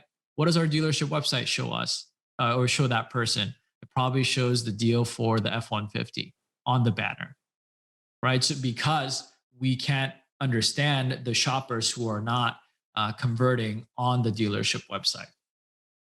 Now, the second type of customers are customers who actually convert on the dealership website. So there's about, let's say, 6% of those shoppers and these are people that you can actually collect, their name, usually email, phone number. You could also probably get some trade-in information if they submitted a trade-in form. Now, if they went through a digital retailing tool, then you could also kind of understand what they were looking for in terms of the car that they're interested in, so on and so forth. But that's only 6%. And a lot of the times, if it's just a lead submit form, then all you have is a name, email, and a phone number, right? And what do you do with that? And how do we kind of overcome the information disparity that we have between people who come to our stores, who we know how to deal with, who we know how to read the body language of, and all these online shoppers who are spending 8+ hours and a huge amount of that time on your dealership website, where we're not collecting any information about them to properly serve them as customers. And one of the ways or key skills that we need to develop as dealers going into 2021 is our ability to detect people's browsing language, right? So if you think about body language as the ability for people to understand and detect what people are feeling or what they want in a physical realm, browsing language essentially is your ability to understand the shopper who is actually browsing on your dealership website, right? And a lot of the times, browsing language doesn't have to be on just people who submitted leads, right? So if you think about kind of in the past slide, we talked about people who did not convert, right? But they are still visitors in your store, right? It's those, think of them as customers who are essentially kicking tires at your dealership, and a salesperson comes by and say, hey, can I help you? And then maybe they get scared and they leave, right? But hey, they still came to your store, right? These are kind of the people that we can detect, as well as the people who actually submit forms. And now there's a wealth of information that you could essentially detect from those customers as well. So developing a sense of browsing language in 2021 should be your key top priority, not just for your digital marketing people, but also for a lot of the key personnel, salespeople, people who actually correspond with customers. This should be one of the key skills to learn going into 2021 and beyond. Because quite frankly, a single person on average generates 100 gigabytes per day of data online, right? So if you kind of think about it, I'm generating a lot of data right now because I am recording this video, which will be stored in an online location and will be streamed when NADA goes live. But I mean, everything we do from streaming videos to looking at things to browsing online to uploading pictures, there is a lot of data that is being dropped on a daily basis on the internet while you are browsing, right? And you guys probably are very familiar, but you know, a lot of the times you're on Facebook and you see this ad and you're like, how did that ad actually, how did I get that ad? I was just talking about this with my wife yesterday. And a lot of people then would say, well, Facebook is listening to you. But, you know, surprisingly, there's a lot of data collection that happens on a daily basis in everything that you do online, which then allows marketers or companies to really draw a profile, even if they don't know who you are, even if if you haven't filled out a lead form, even if they don't know your email address or your phone number or where you live, just by identifying you as a unique user on their website, they are able to then build a profile around you to really create a picture of what they're looking for. Everything, and this is the same thing that you can do on a dealership website, whether you know, they're on the dealership website and just looking around, or they fill out a lead form. We can understand what the shopper's purchase preferences are, how likelihood they are to purchase, and what their transaction requirements are, all online, without having them ask you or without you having to interact with them in any kind of way. There is all this, what I call first party data, that is being dropped on your dealership website for all those visitors that are coming to your, you know, essentially your virtual showroom on a daily basis, right? So, you know, when it comes to purchase preference, you can answer some of the questions of, hey, are they interested in an SUV or a truck? Right? And it's pretty easy to probably figure that out if you were tracking this information online. Hey, did they look at F-150s or Explorers? Hey, did they look at Ram 1500s, or you know, were they looking at a Jeep product? What color vehicle are they looking at? Maybe they filtered on an SRP to kind of filter for red, or maybe they clicked on a bunch of cars that were black. And these are, that's another way you can actually understand what their purchase preference is. Price range, right? Did they just select a little banner that you had saying cars under $15,000, or did they create a filter of a range, right? Or did they spend more time on cars that were at a specific price range? There's tons of data that's being dropped on a daily basis, you know, especially like at this moment right now on your dealership website.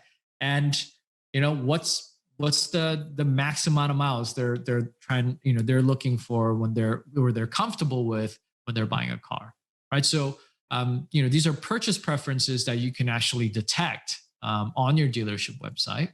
And in terms of likelihood to purchase, you can detect things such as, you know, when are they looking to buy a vehicle? Have they been coming to your dealership website for the 8th time today during working hours, right? And looked at the same vehicle 4 times.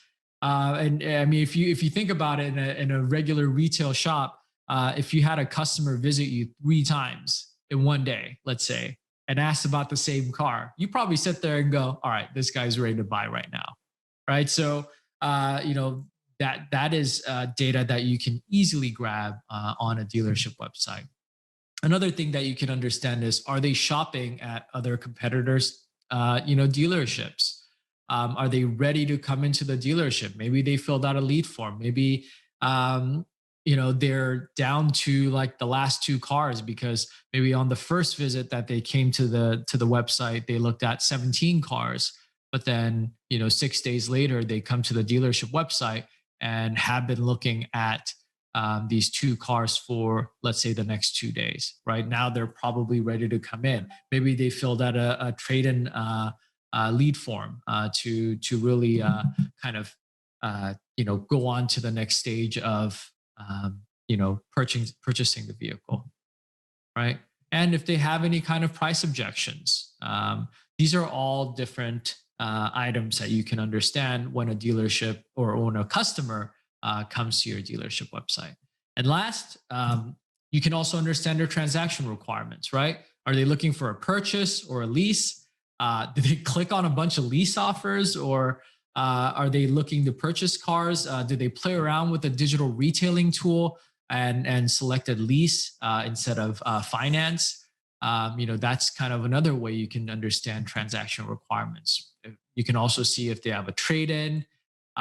If they're in your bad credit section of your dealership website, hey, maybe that's what they need help on. And credit approval is an essential key part of their business, or buying a car, right? And are they concerned about high down payments because maybe they played around with the payment tool and try to make the down payment as low as possible. So these are all different items that you can detect when a customer is on your dealership website and they are dropping this data every single day. Like we said, hundreds of gigabytes of data that are being generated on a daily basis per user on the internet. And as dealers, we need to take advantage of this data in order for us to build what I call the browsing language or a sense of browsing language, so that we can understand our customers that are spending more than 8 hours a day online and be able to actually engage with them in a meaningful way. So how do I build my browsing language abilities? I'll give you kind of the key highlights of the 3 steps that you need to take in building the browsing language for your dealership and your employees. But one of the key things you have to do, just like how you develop a sense of body language, what do you need in order for you to develop a sense of body language?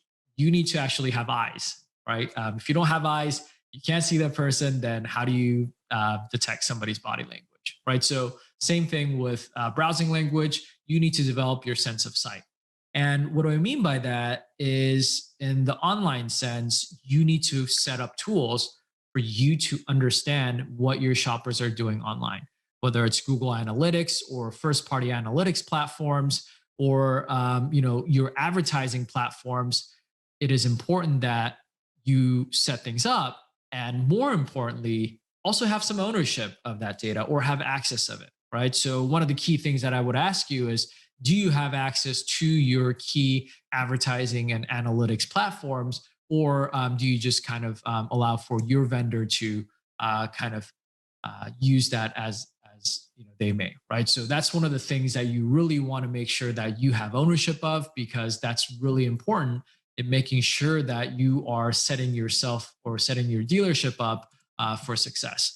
Now, the second thing is you need to connect a lot of the dots that are on your dealership website. A lot of the times what you're going to find is you're going to have, our dealership website by design is complicated because we've got the website and then we've got all these ancillary vendors, including our digital retailing tool, a trade-in app, a chat widget, so on and so forth. And a lot of the times, if these things are not connected, then somebody who converts on a trade-in tool, you will not know everything else they did on the dealership website to tie that data back into what that person did, right? So it's really important to find ways to make sure that all of the different apps are communicating with each other. And I think I can't stress enough, if there is a conversion tool or a tool that you use that takes people off your domain, right? So let's say your dealership domain is yourchevy.com, dealership.com. And I've seen a lot of digital retailing tools that actually do this, where you click on start the buying process. It takes you off of your domain. That's like you have a restaurant, let's say, and you click on order now, and then it just takes you to Grubhub. And there's no way for you to actually go back to your own dealership website. Not only does that take away data, being able to send data across the entire shopping process, but that is not a good practice that you want to have. So making sure that you are tracking all of your shoppers across all of your apps and making sure that they stay on your site is going to be really important in making sure that you are developing a strategy that allows you to develop the eyes and ears, right? And after you do that, then you can start building profiles around shoppers who are coming to your store, right? So there are unknown unique users that can be identified, and you can understand what kind of cars they looked at, all those things that we talked about, and also tracking the shoppers who actually filled out a lead form and making sure that you are cataloging them and understanding what they're doing on your dealership website.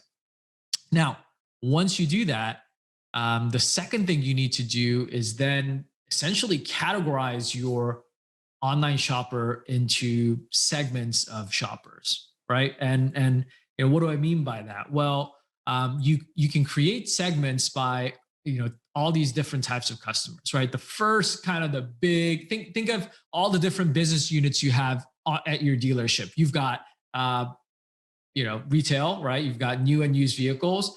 You have service, like whether it's fixed ops, you have parts, you have all these different business units. You should be able to segment all the different shoppers that are coming into your dealership website into one of the different business units, right? And if you kind of look at the business unit of variable ops or of like selling cars, then you can, another differentiation you can make then is say, hey, are they here for new cars or used cars? Right? And if it's new cars, are they here for SUVs, trucks, or are they here for, sedans, maybe, because some people still buy sedans, right? And then when you figure that out, then you go, well, make models. Are they here for an Elantra or a Sonata or a Santa Fe or a Tucson, right? These are all different types of segments that you need to understand, right? And making sure that these are the different types of customers that you would kind of categorize differently when they actually come to your dealership's retail space, right? And then the second category of customers that you want to create in terms of segments are, hey, are they B-backs or are they like fresh ups? Like did they just come back or are they new shoppers? Are they ready to buy? Segments based on shopping behaviors, right? Did they fill out a lead form? Do they have a trade-in? Do they come back to the dealership website more than 7, 8, 9, 10 times in the last 3 days? Right? These are all different segments that you can create for you to then really get a good understanding of how you're doing online. And also, most importantly, the first type of segment that I talked about that is more based around your business units that you have at your dealership, you then want to match all those different business units and the segments and say, hey, is my online visitors, does that work in parallel to what my business objectives are? Right. And what do I mean by that is, let's say, for example, you're a dealership that is selling 40% of your inventory as used cars. So you guys are doing pretty well. But you see a huge opportunity in used cars. You want to be the market leader and you want to boost that number up to 50%. Now, but if you go onto your, let's say, dealership website, let's say you look at all the advertising that you're doing, and then you find out that key segments of shoppers who you are targeting through your advertising, you're spending 80% of your budget on new vehicles. Now, keep in mind, I get it.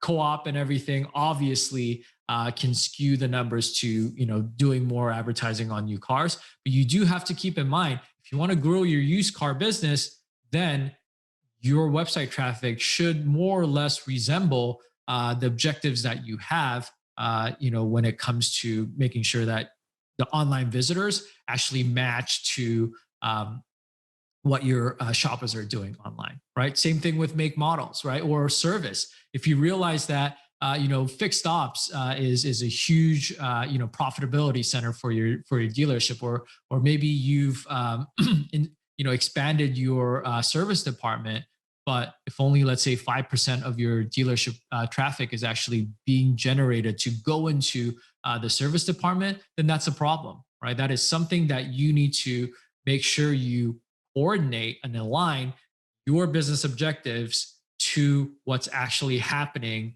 on your online showroom, right? Just like, hey, if you need to sell more Elantras, what do you have to do? Well, you got to get more customers who want to buy Elantras, right? So that's the key thing to do in terms of categorizing and then making sure that those categories or segments of shoppers are actually aligned to the customers that are coming to your online platform.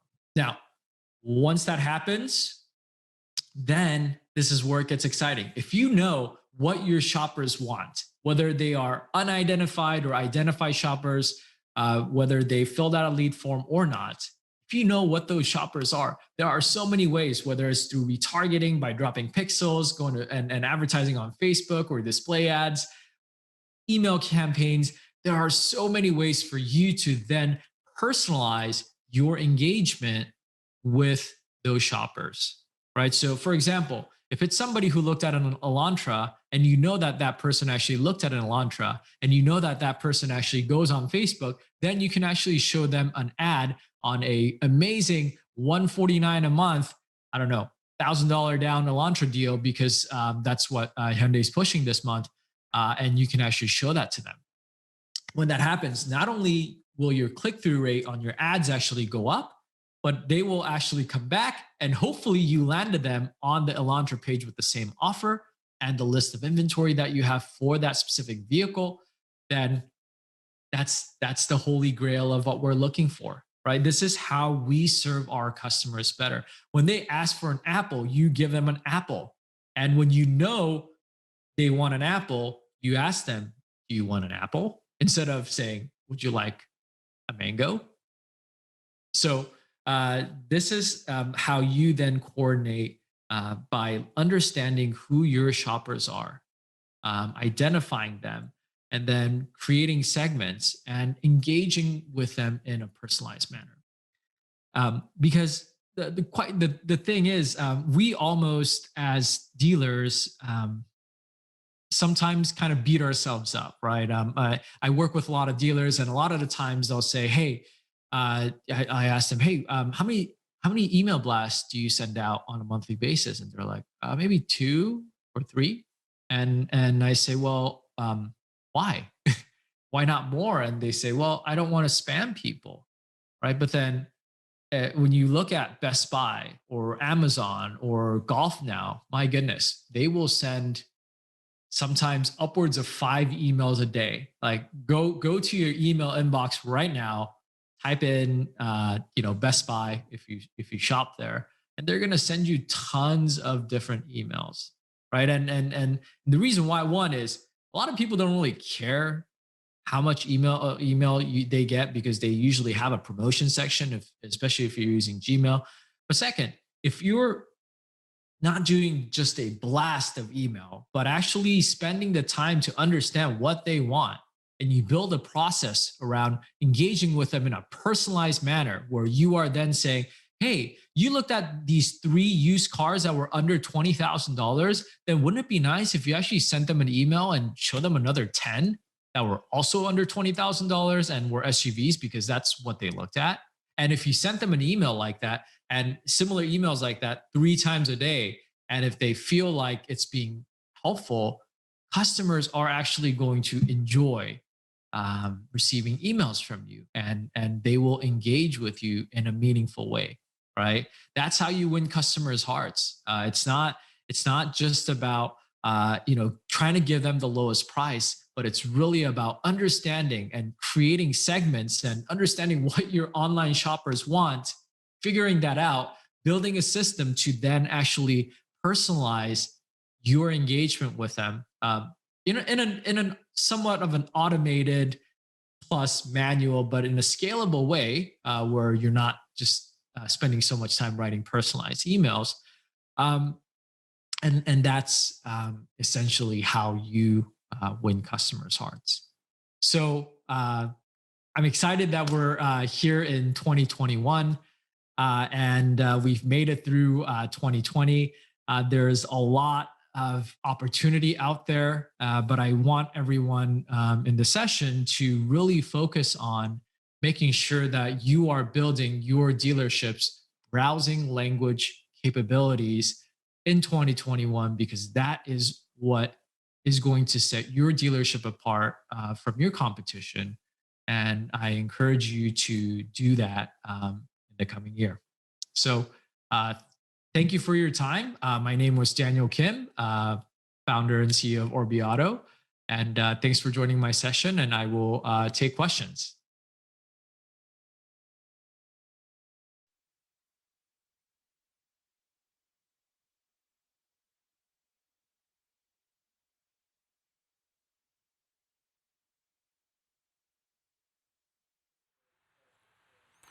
Перед тем, как мы перейдем к следующему семинару, команда РОАД напоминает, что в окне трансляции в левом верхнем углу есть ссылочка на онлайн-туры или онлайн-экскурсии.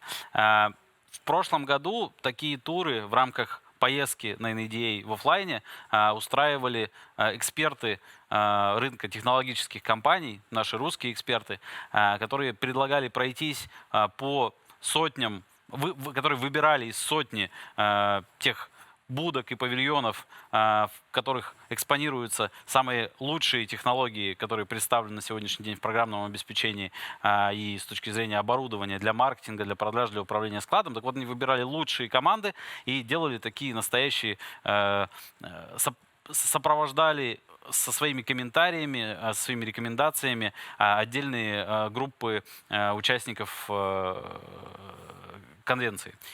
В этом году было принято решение пригласить экспертов для того, чтобы они провели такие же онлайн-туры. Коллеги откликнулись, и в итоге у нас получилось 7 специальных туров, всего по 20 минут, которые всего за 20 минут в каждой из тем, такие темы, как цифровые продажи, это темы продукты для повышения эффективности сервиса, это технологии для управления репутацией, это технологии по финансовым услугам и многие другие. Вот в рамках каждой из этих тем спикер-эксперт подобрал те компании, которые могут стать таким неким маяком с точки зрения видения, куда может развиваться технология, куда могут выходить новые решения и IT-решения, и они предлагают свои всего 20-минутные туры. Для вас это замечательная возможность познакомиться с лучшими, подсмотреть и определить для себя либо компании на местном рынке технологические, которые идут в ту же сторону, и их взор направлен в пользу развития именно в эти направления, либо принять для себя решение о том, какие следующие шаги делать с точки зрения автоматизации. Я напомню, что более 300 компаний, если мне не изменяет память, в этом году представлены в рамках экспозиции.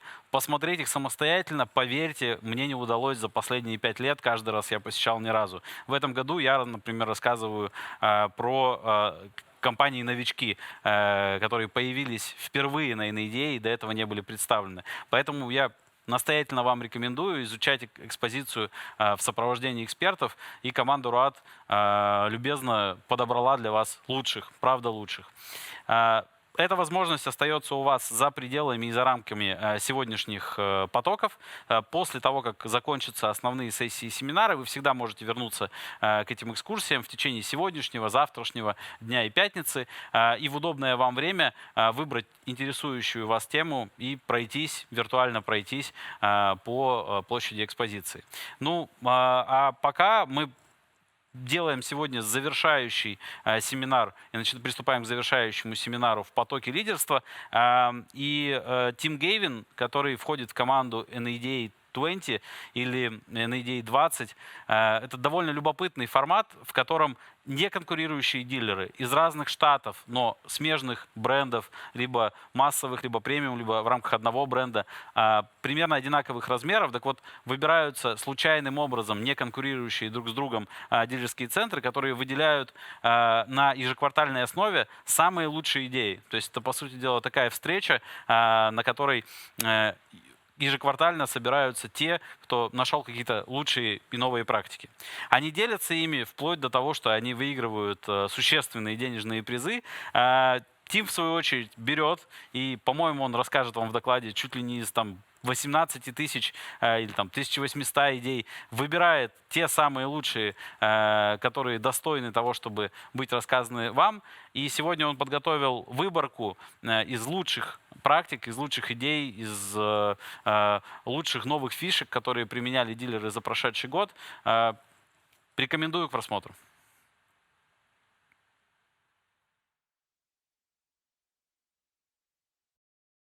Hi, my name's Tim Gavin. I'm a 20 group consultant with NADA. We run 20 groups, we consult with 20 groups, and we do individual dealer in-store consulting for those that need help. Thank you for joining the workshop today.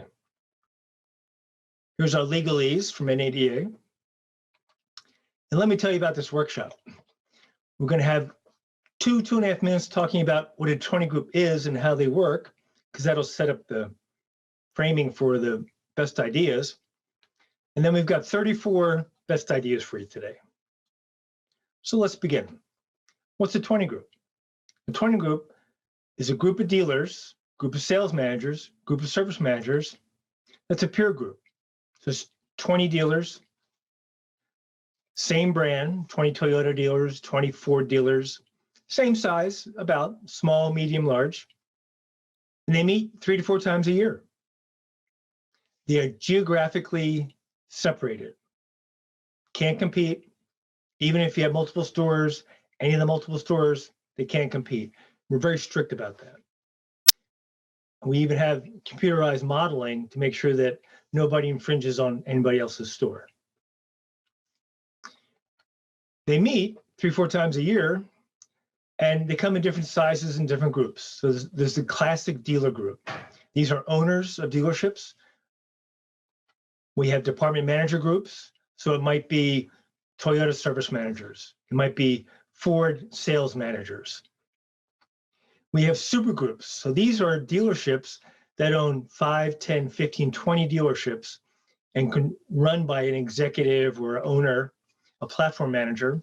And those platform managers meet 3 or 4 times a year to talk about their challenges, which is certainly different than someone who owns and runs one dealership. We have general manager groups, and we define a general manager as someone who runs a dealership but does not have ownership.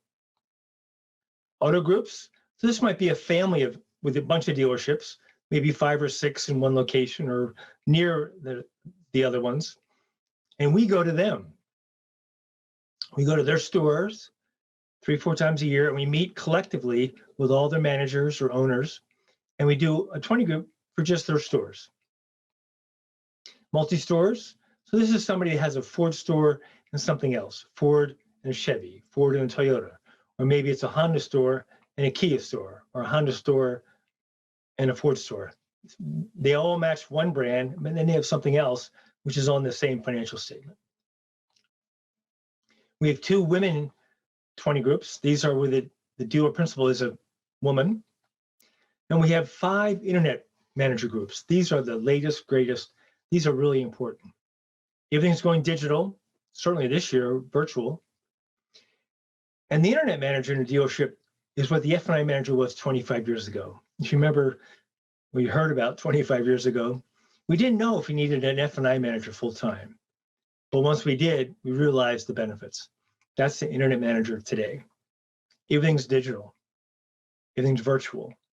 We need someone in the store to be in charge of that. And our internet manager groups are fantastic. They're exploding with energy.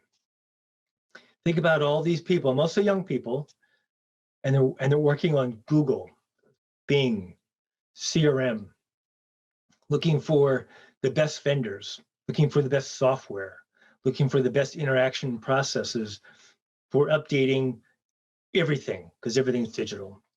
And I'm lucky to have and host Internet Manager Group, and just the daily emails among the group, who's the best vendor? Who's tried this CRM? Who's looked at this software? And is it worthwhile? It's really a fantastic group. We're adding 2 more Internet 20 groups this year, so there'll be room for anybody that wants to join. So why belong to a 20 group? It's peer-to-peer review. It's dealers meeting with dealers. If you're a dealer or a service manager or a sales manager, you have no one to talk to. You have no one to talk to about your challenges. You can't talk to the factory because they're the factory. You can't talk to your employees because they work for you. They're looking at your leadership. Who do you talk to? You talk to a peer. Dealer talks to another dealer. Sales manager talks to another sales manager. And that's a tremendous benefit. All of our 20 groups use financial reviews. We take all the different numbers in your financial statement, put them together, so every dealer sees everybody else's numbers.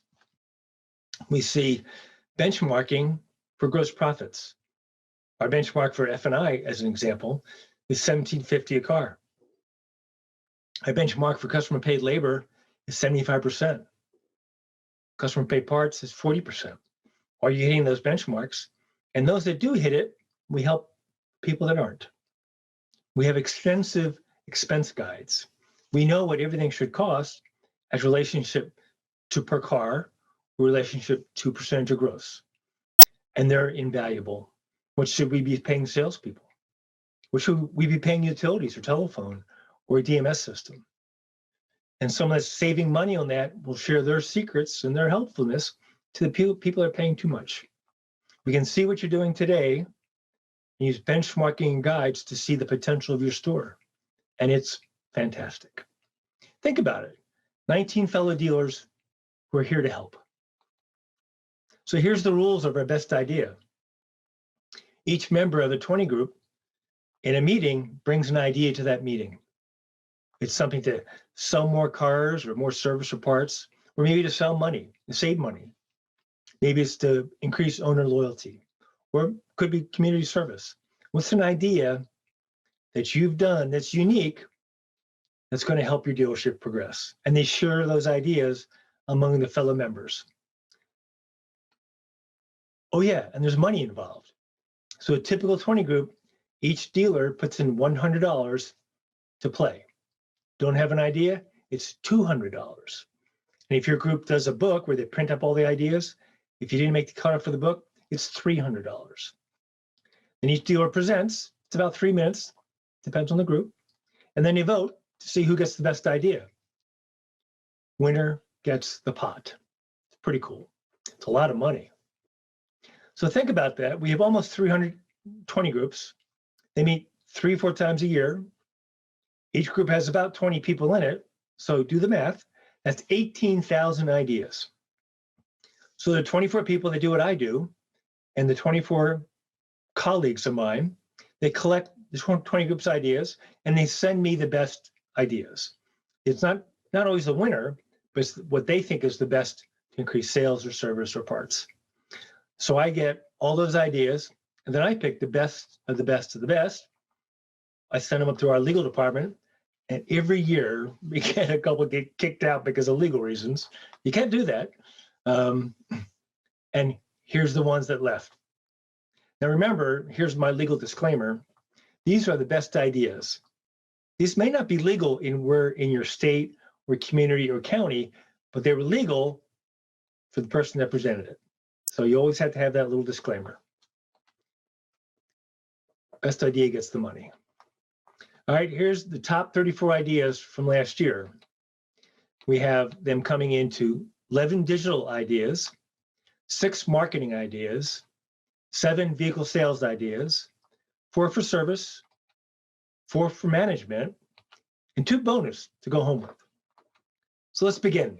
Digital, as I said earlier, extremely important. So let's talk about some digital ideas dealers have put in place to better their business.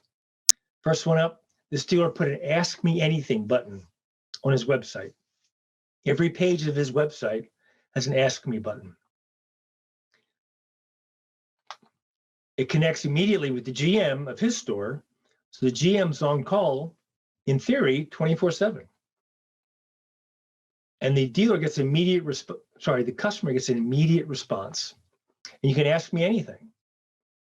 How much is this blue Silverado 2017 pickup? What time can I come in on Saturday for service?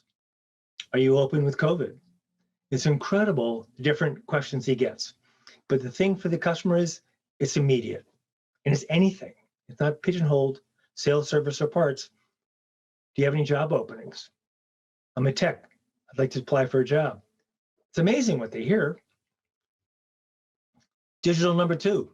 Are you maximizing YouTube? Did you know that YouTube is the second biggest search engine in the world? Number 1, of course, is Google. Number 2 is YouTube. Are you maximizing it? This is a dealer in Miami, South Day Toyota. He has maximized his YouTube footprint. He has videos for almost everything. One you want to do is your dealership information. Someone in your store talks about your store, the history, the background, the community. Just tell them what's going on in your dealership. You might be doing dealer updates. With states closing and opening with all the COVID, are you updating your customers through YouTube? Is there a sanitation plan? Here's our COVID sanitation plan. Show your employees cleaning cars, cleaning restrooms, cleaning surfaces. Are you doing test drives? Every model of your dealership franchise should have a separate YouTube test drive by one of your people. That's the best part. Have your salespeople test drive the car, and as they're driving, tell them the features. Walkarounds, same idea. Every model gets a walkaround by one of your people. Service reception. Do your customers know how to get service? Do you know where to go, where to drive, where to sit, who to talk to? More importantly, do orphan owners, people coming from the outside, understand how to get service? Do the collision centers, your body shops, customers know how to use them, how to get in there? So what this does, this maximizes your OEM, right?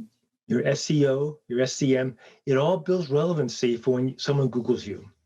Someone Googles Toyota service in Homestead, they're going to get this YouTube video almost at the top because it's relevant.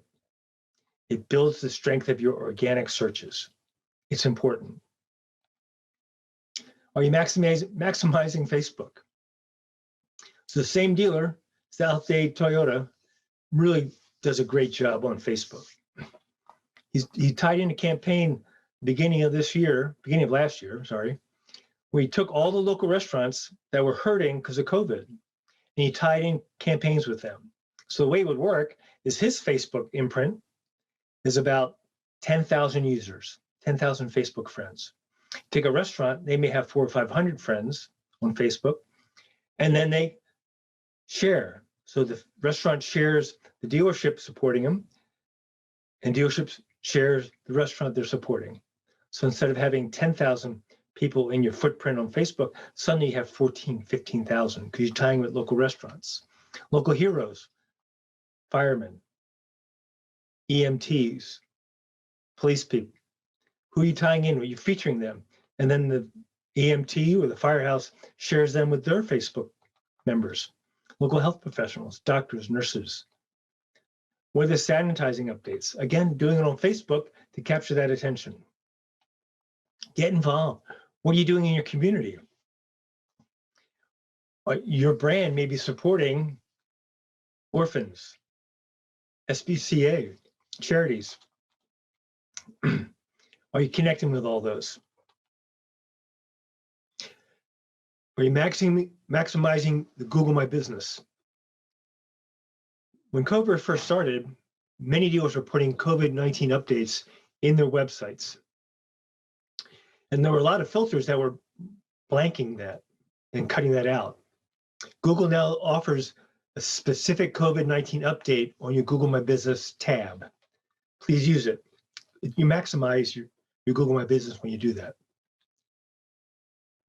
Do you know what an exit page is? Many of the cool things are digital. We know what people are doing when they go to your site. We know the last car they looked at, the last truck they looked at. So if a customer's looking at different VDPs, they see a car, they like it, and then they leave because they saw what they wanted, that's where they exited, where they left. And if you collect all the exit photos and spots and links, you know what people are looking at. So it's an exit page review. This exit page log, you can program your Google Analytics that you'll have that every morning from yesterday's activity. So the arrow points to a 2017 Tahoe that had 7 visitors yesterday. 7 people looked at that car online. Today, strategy for the sales department would be put that car up front, make sure it's clean inside and out, make sure it's got gas, and make sure you know where the keys are. So people are going to come and look at that truck. Just as important, if you know that everybody's looking at this truck, it's going to give you a strategy for pricing. Do you need a discount? Probably not, because you've got a lot of people looking at it. Now here's the flip side. You can look at exit pages and see what are people not looking at. And maybe you need to shake it up. Change the picture, change the price, change the location, or maybe wholesale. You're getting no activity on this car. Deer report. This is a terrific report, which was a best idea from a dealer in Bradenton, Florida. What he found when we do our in-dealership reviews, so if we're doing a dealership digital review for you, an ADA comes in and we look at all the different things going on your website, all the different parts of emails, links. We use Google Analytics a lot, and we find often our broken links. Someone clicks on a car, nothing happens. Someone clicks on the click to call, no phone, or it goes to bad sites. And a lot of things happen when links are not correct. One is it slows down your website. But more importantly, if you're a consumer and you're trying to get to a used Silverado and you got to the service department, what are you going to do? You may bail out. So this dealer created a report that looks at all the photos, looks at all the links, looks at all the pages of his website. Every month, someone in his store, in this case, the internet manager's assistant, looks at all the different links. He then has 60 different Google searches. Search for used cars Bradenton. Search for Jeep Bradenton. And he wants to see where he falls in that Google search, where he falls for organic and where he falls for paid search. Terrific tool. This is what we call accountability. Every month, he's keeping his internet staff and his sales staff accountable to their website and their searches. Great idea. Call to action buttons. We call these CTAs in the business. So call to action button is how you get a lead. And this is a dealer in Texas. You can see that red button at the top that says buy from home. So we're seeing a lot of digital purchasing, digital retailing. Right in front, he's got a tab, buy from home. Click on that. That's call to action. On the side, he's got payment options, chat with me. So there's a whole science behind call to action buttons. You want to make sure they're clear, make sure they're able to get your attention, they're not clogged up, and make sure they work. But more importantly, make sure they're relevant. And you can measure your call to action buttons. And if no one's clicking on a particular call to action button, get rid of it. Right? Color makes a difference. On the top red one, that pops because it's on a black background. Right? The blue pops, it's on a white background. The black, I'm not sure that pops so much. So think about what's the best call to action button you should have. Some ones that aren't screaming, I'm a salesperson. Right? And How are you going to format that? Color, size, fonts. It's all important. 1 hour photo. Dealer in Bismarck, North Dakota. Strong used car dealer. He decided, I want my inventory on my website as soon as possible. When we do a consulting, we see that some stores, it might take 8 or 9 days from when a car is traded to when it gets to the front line. That's ridiculous. That's a problem. The NADA benchmark is 2 days. Traded today, should be in your front line 2 days from now. Recon, detail, photos. So what he decided to do was he said, you know what? I'm going to put it on the website same day. In fact, I'm going to do it within an hour. So the car is traded, goes through his car wash, you vacuum out the inside, get rid of all the McDonald's and Burger King bags, and take 5 photos of this car. And he headlines it by saying, just traded, we're just in, we're coming soon. And that builds excitement. So you're doing a couple things really well. One is you're getting it on your website as soon as possible.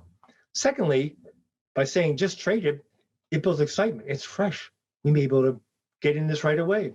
And thirdly, it builds excitement. Lastly, this dealer has a rule where he doesn't discount a car for the first 2 weeks. It's fresh inventory. Why do I have to discount it? And you know what? His gross profits are terrific. Demand accountability. Right? So as I said before, with digital, we know everything. We know what's working. We know what's not working. And we can measure it by vendors. We know how many people came into your website from Car Guru.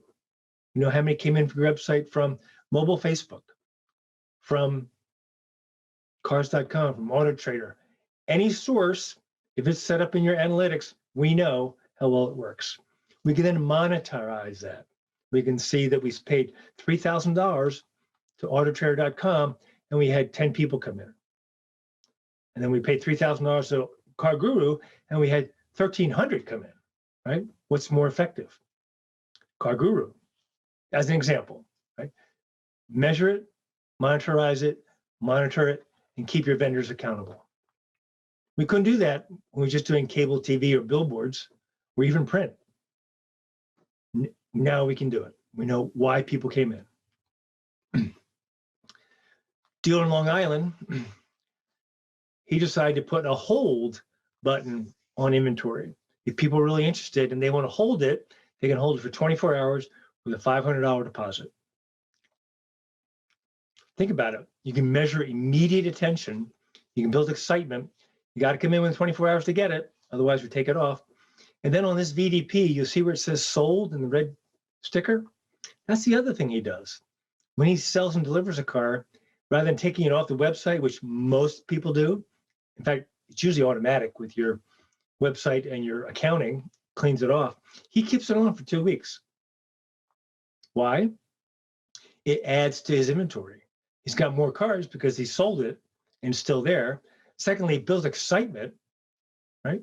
Because people see, oh, this one's sold. I better put a hold on that one. Builds excitement. It's terrific. Did you know that some stuff Google gives you is free?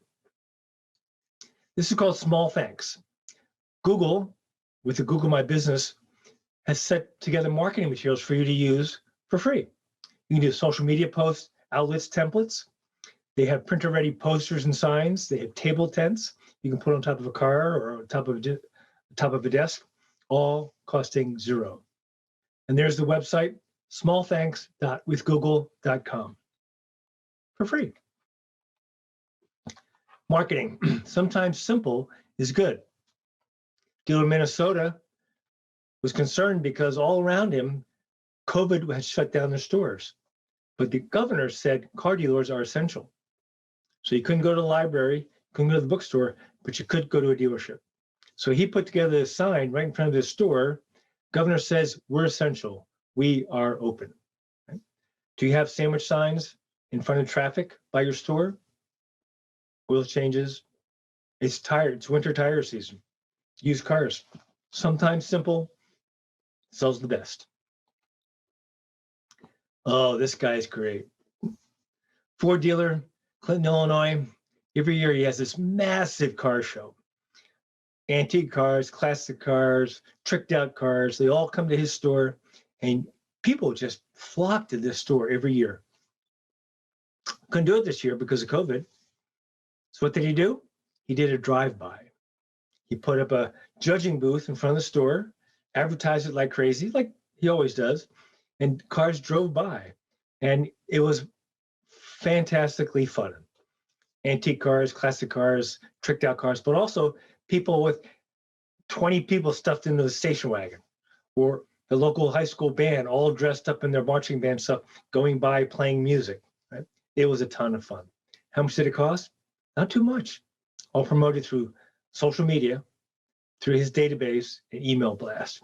Tons of fun. And they gave out some fun awards, some trophies, and some other cool prizes. But most of all, built excitement. And of course, it made the local newspaper and TV. Fine-tuning email, right? Dear Burgess, we have a customer that's looking for your 2016 Explorer. Do you still have it? Can we look at it? So rather than doing email blasts or direct mail blasts, you're fine-tuning it. Most DMSs today can do that. Decide what kind of trading you want, 2016, 2017, 2018 Explorers, and then go in your DMS, find those people, and do a direct mail piece like this on email. We need this specific car. And this works because you're looking for something specific. Customer thinks it is specific, it is for a certain customer, and they're ready to go. Oh, this was fun. So a dealer in Michigan found that he had some slack time with his technicians because of COVID, because things had slowed down. So rather than lay off his technicians or send them home, he decided to have a little contest. He picked out 2 older used cars and decided to have a tricked out contest. Took his techs, put them in 2 teams. Each tech team had a $3,000 budget. And they had 30 days to create their creation. You can see an example of what a tricked out car is. I hope you know what a tricked out car is. The energy it brought to the store was amazing. Everybody, salespeople, the office, they all looked at this car every day as it transformed. 2 teams competing against each other. And the mechanics, the technicians, were doing this on their own. They'd be done at 2 o'clock, nothing to do, they work on the trick car. Right? Great energy, everybody had fun, and they made really great gross profits when they sold these 2 cars. What a great idea. Equity mining. We've been doing equity mining forever. If you're not equity mining now, you need to. This dealer was doing equity mining based on his CRM, dollar specific per car, model specific, just like our previous email quest. But the way he would do it was he knew who was coming in the next day for an appointment. He'd then go through those appointments, see which used cars he wanted, potential used cars he wanted, and then put a dollar figure on that car. And depending on the model, depending on the week, he had between a 5% and 22% success rate. Think about that, 22% trade-in for customers that weren't thinking about trading in. That's great business. You need to be equity mining every week.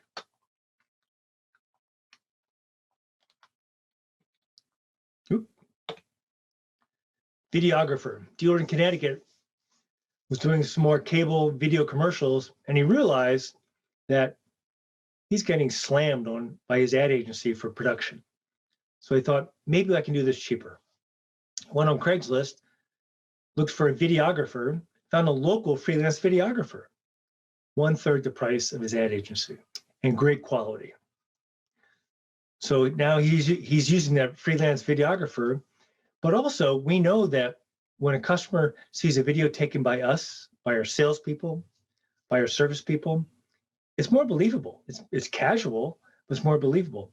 And in fact, Google has a free ad builder app to help you build your videos for your websites. Let's talk about sales ideas. Salesperson tune-up, calisthenics. Do you have a sales meeting each week? You should. Actually, you should have one every day. But sometimes our weekly sales meetings are not energetic. not helping us. They're just talk sessions. So this dealer decided to have calisthenics every week. Every week, his sales group, which was 25 salespeople, every Saturday morning with donuts, he'd have one customer objection. And each salesperson had to give us an example of how he would overcome that objection. Objection like, hey, I'm just looking, or I didn't bring my trade, or how does leasing work, or I'm paying cash. Each time, different salesperson had to come up with different ideas. So you got 25 salespeople, probably get 15 different ways to overcome that objection. Everyone learns. Everyone learns. Think about how an athlete trains every day for his event, right? Are we training our salespeople for their daily event? Wholesale retail. This summer, used car sources dried up. Everybody ran out of used cars. So we have a lot of dealers that are, instead of wholesaling the older, uglier, high mileage cars, they're retailing them, right? They're now putting them on the VDPs. They're putting them in carousels on Facebook, right? So here's some ideas. This dealer decided he's not going to wholesale anything anymore. He's got a separate pen, he calls it, for his wholesale pieces. And here's a picture of it. Look at this. It's a wholesale piece, a 15-year-old Chevy pickup truck, and he's taking it in his photo booth. Cleaned up, looks good. You can see he has a separate window sticker for it, which you need to clarify because wholesale is not retail, as is gee whiz, right? The warranty's as good as you are crossing the curb. And notice on the windshield, it says wholesale. Make sure the customer knows it's wholesale. And the last button point there is check your state association because every state's different. Some states, even though you say no warranty, there's an implied warranty. COB report. COB means close of business. Great dealer in Pennsylvania. He measures and tracks everything. If you can see the fine print in this, he's got every salesperson up there, how many internet leads, how many phone leads, how many walk-ins, what their opportunities were, and what the closing ratios are. And you can see with the arrows, the first arrow says showroom closings, 64% closing ratio on a showroom. That's great. In the old days 20 years ago, good closing ratio was 25%. But remember, instead of 5 dealerships people go to the shop, now they go to 1.5 or 1.8. That means our closing ratio needs to be between 60 and 75%. 64% closing ratio. And the number below it is just as important. 62 customers, he delivered their cars to their home. That means they never came in. That's pretty good. Out of 211 cars sold, 62 never came in the store. Every day, that's waiting for him when he comes into his office. What did we do yesterday? Where are we by month? You'll see it's by salesperson and by teams and who's slacking. Used vehicle inventory. This dealer in Illinois ran out of used cars, took a photo of his empty used car lot and said, hey, I need some inventory. He put this through his Facebook page. There's another one. We'll give you fair market value for your car. How do you do that? Easy. Go to kbb.com. Go to edmunds.com. See what the fair market value is, and that's what you give them. And of course, it's all how you work the appraisal, making sure you show them the dents and dings and that kind of stuff. But most of the time, kbb.com on a used car trade-in is fair for everybody involved. Ooh, look at these photos. Holy smokes. Is that gross and ugly or what? This dealer decided to use a camera to lower the cost of the appraisals. He takes photos of pieces that are out of shape, pieces that are worn, pieces that will need to be replaced in the recon process. And then he puts that photo with the appraisal. He shows that photo with the appraisal to the customer. So when he says, look, you got some ball joint issues, he can show it to him. Look, you got some muffler issues, he can show it to him. And the second part of that, it says keeps recon accountable. If you're showing that on the appraisal, your technician had better fix that when it comes in. Recon tracking. Earlier, I said sometimes it takes 8 to 10 days to get a car through recon. What this dealer does, this dealer in California, he puts a hanger tag for each car as it starts the recon process. First one's the shop, second one's body shop, third one's recon, which is their detailing.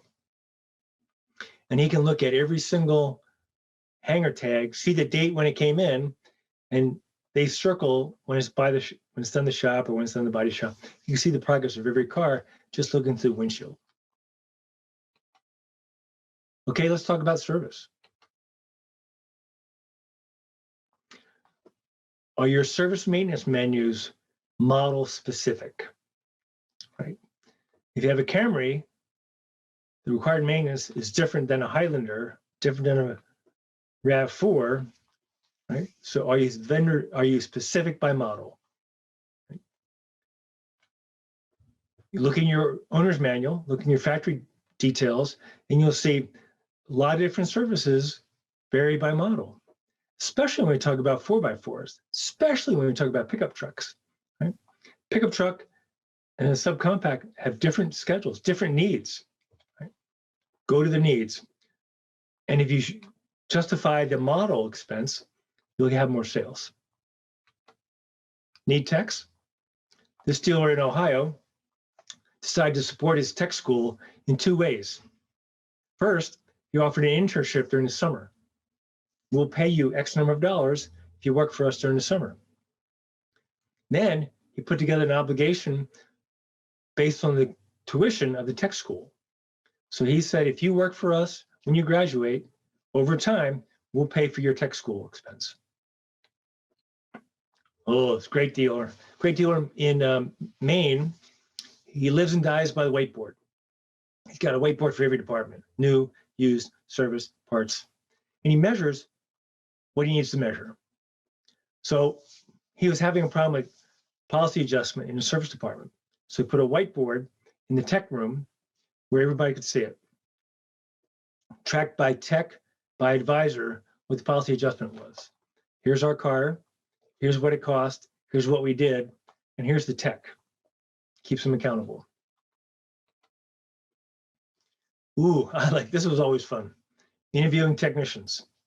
Here's 2 questions to put in your interview page. What are you working on in your garage? Good techs are always working on something in their garage. Old car, antique car, mom's car, girlfriend's car. And I think, my opinion, the best techs have a project car they're always working on. Something old, something classic, something great. And then the other question I got, I just heard this recently. I thought it's a great idea.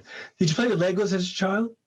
Because if you're playing with Legos, and I have a son that plays with Legos, excellent creativity, excellent process, excellent instrumentation, right? If they play with Legos as a kid, you know that they'll be a good tech. In the beginning of this workshop, I talked about our expense guides. Right? If you're in an NADA 20 group, we will give you expense guides for your brand. Ford, GM, Toyota, we have all the expense guides. And these are done scientifically by a wonderful woman named Sheila Foster who works for NADA. She'll spend months looking at all the industry averages, looking at by model, by brand, what's it cost for advertising, and then what it should cost. She'll model the top 20% profitable dealers in sales, in service, in parts, in used cars, in body shop. And what are they spending? Which means, what are you spending? So this handout is what we hand out at our 20 group meetings. Every year it changes because every year she's tweaking a little bit better. And you can measure what's out of line. And now with our financial composites, we put those same expense guides on each page. So if we're looking at salaries for service advisors, we'll see right there, you should be spending 11.2% of your gross profit. Out of line, what's going on? Under the line, great. What are you doing different? And sometimes we'll find, let's talk about service advisors. If you're spending too much on service advisors, either you're overpaying them or you have too many, right? Or something else.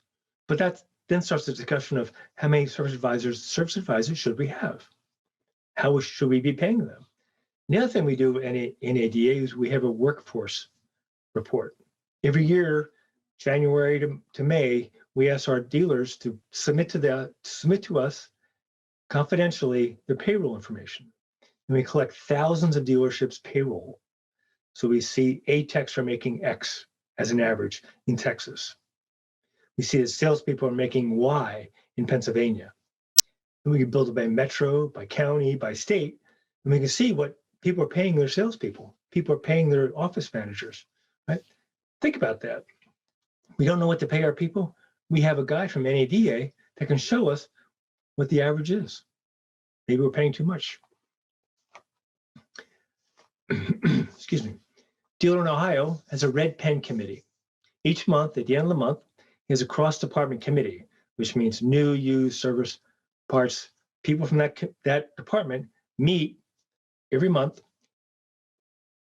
and they pick 3 areas for the month. Might be policy adjustment, might be uniforms, might be DMS systems. And they read aloud all the expenses that went into that control on the schedule. So an example would be used car advertising. So we pull the schedule for used car advertising, and then we read out loud everything that went into that account. And someone's going to say, wait a minute, why is that in there? Or wait a minute, stop, we can do that cheaper. Maybe we can do it in-house. Right? And surprising how much savings this dealer got by doing this committee. And now it's regular, every month. Dealer in Connecticut changed the way he hires people. He hires you as a prospect, and he says you're going to work for us for 3 days on 1099, not as an employee, just as a freelancer.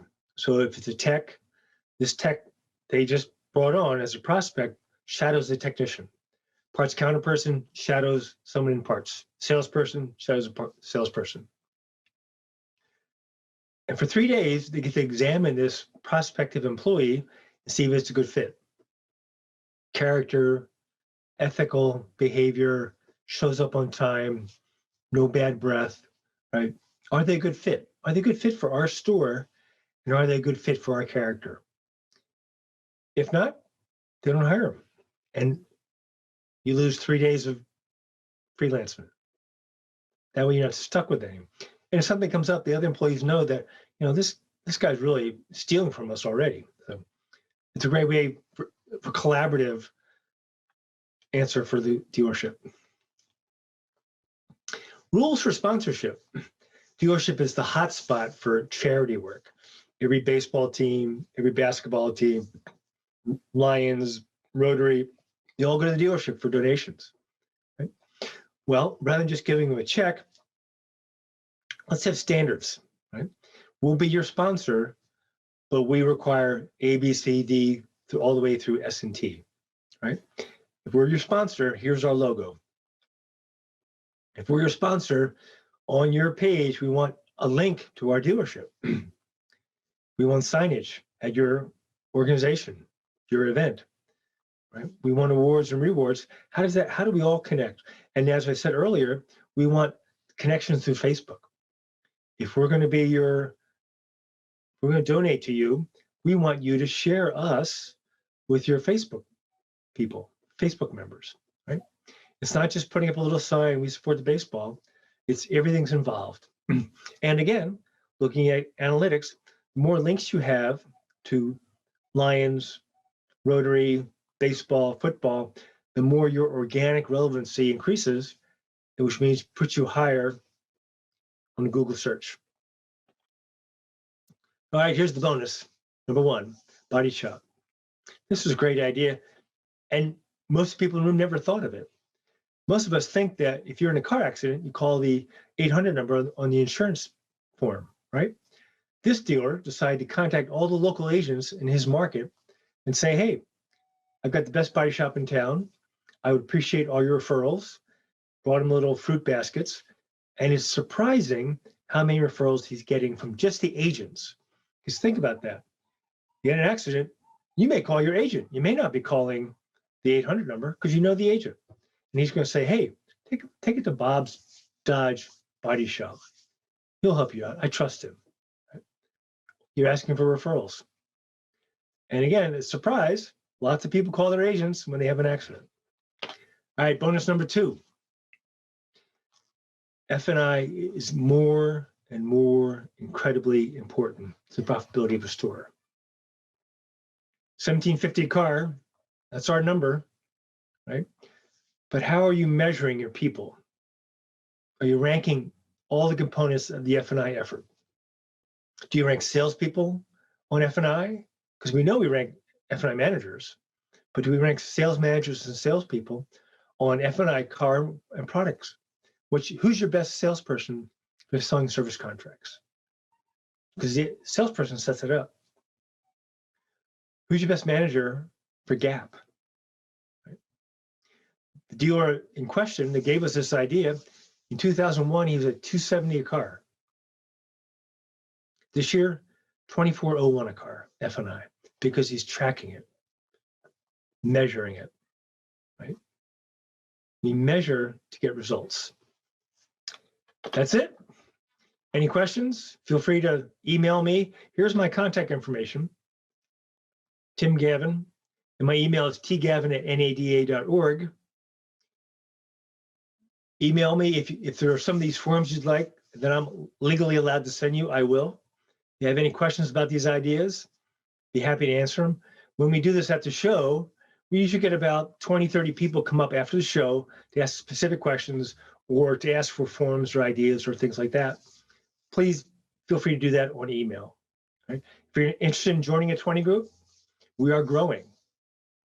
We are growing. We're adding more 20 groups and we're adding more members to existing 20 groups. And if you're not in the Internet 20 group, you need to be. So here's my email address, tgavin@nada.org. Be happy to answer any of your questions. Send you any of the stuff we're allowed to send you. Take care. Thanks for watching. Thanks for attending. Take care.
Ну что, мы подошли к завершению первого дня трансляции NADA шоу, но напоследок мы оставили самое интересное именно дискуссию на тему первой и самой, на мой взгляд, неоднозначной презентации, которая у нас сегодня была в потоке лидерства. Это презентация Глена Мерсера.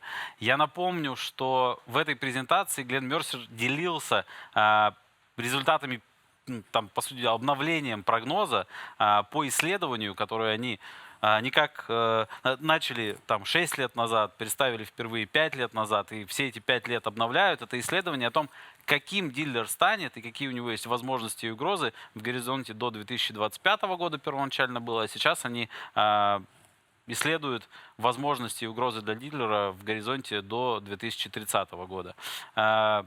В рамках этой панельной дискуссии к нам присоединяется Владимир Мирошников, директор по стратегическому развитию группы компаний «РОЛЬФ», и Роман Цупер, руководитель коммерческих продуктов и продаж.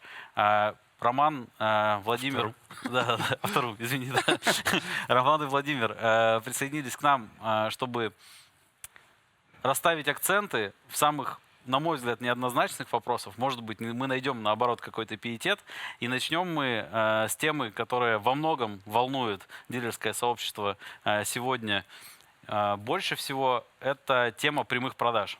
было довольно интересное заключение, которое меня, честно говоря, удивило. Это заключение о том, что если раньше NADA со своей стороны прогнозировали, что прямые продажи от производителей и дистрибьюторов будут составлять до 10% от всего объема к 2025 году, и по моему мнению, мне казалось, что сейчас они скажут, что теперь это 20-30, особенно памятуя заявления нескольких дистрибьюторов на нашем рынке, которые говорят, что они до 50% будут продавать напрямую уже к тому же 2025 году. Я ждал, ну все, сейчас они скажут, 30% будут продавать напрямую, соответственно, дистрибьюторы, дилеров, сократится объем. Но нет, он сказал наоборот. Мы возвращаемся к более консервативному сценарию. Всего 5% они ожидают к 2025 году как продажи напрямую от дистрибьюторов. Меня это лично удивило. Что скажете вы? На мой взгляд, это на самом деле достаточно реалистичный прогноз, потому что на самом деле как раз пандемия, да, показала, что, к сожалению, или к счастью, да, дистрибьюторы, производители, они все-таки не обладают такой гибкостью, да, которая необходима в нашем таком быстро меняющемся мире. Да, и выбранную какую-то единую концепцию, платформу, как обычно, они запускают, да, но ее нужно постоянно дорабатывать, менять. И в связи с этим, скорее всего, да, идет откат к вот этим 5%. Действительно будет какой-то сегмент клиентов, которым будет интересна такая вот бесшовная продажа, условно, без там, дилерского предприятия, без общения с кем-то, да, но, на мой взгляд, это вот как раз ниша, которую там 5, может быть, 10%, она вокруг этой цифры и будет вращаться. А ниша, про которую ты говоришь, это все-таки частные физические лица по отдельным моделям, либо просто в рамках бренда? Мы анализировали вот эти вот опыты по прямым продажам. Зачастую, если смотреть те проекты, которые запускаются в мире, там, в Англии, в Европе, в Америке, в основном производитель запускает это либо на сегодняшний момент для электромобилей, либо для каких-то линеек там, спортивных, эксклюзивных, каких-то вот сегментированных, да, потому что все-таки на объемных моделях, да, эту как бы программу или этот путь, да, они понимают, что есть риск очень больших потерь, поэтому он тестируется пока на, как раз на каких-то отдельных сегментах, и те результаты, в принципе, спикер в НАДе подтвердил, да, каких-то таких выдающихся результатов это пока не дает. То есть модель потребления, она меняется, да, но вот этот вот прогресс оказался не таким быстрым, как планировалось и виделось, да, там 2, 3, 5 лет назад. Да. Поэтому пока это будет, но это будет ниша. Роман?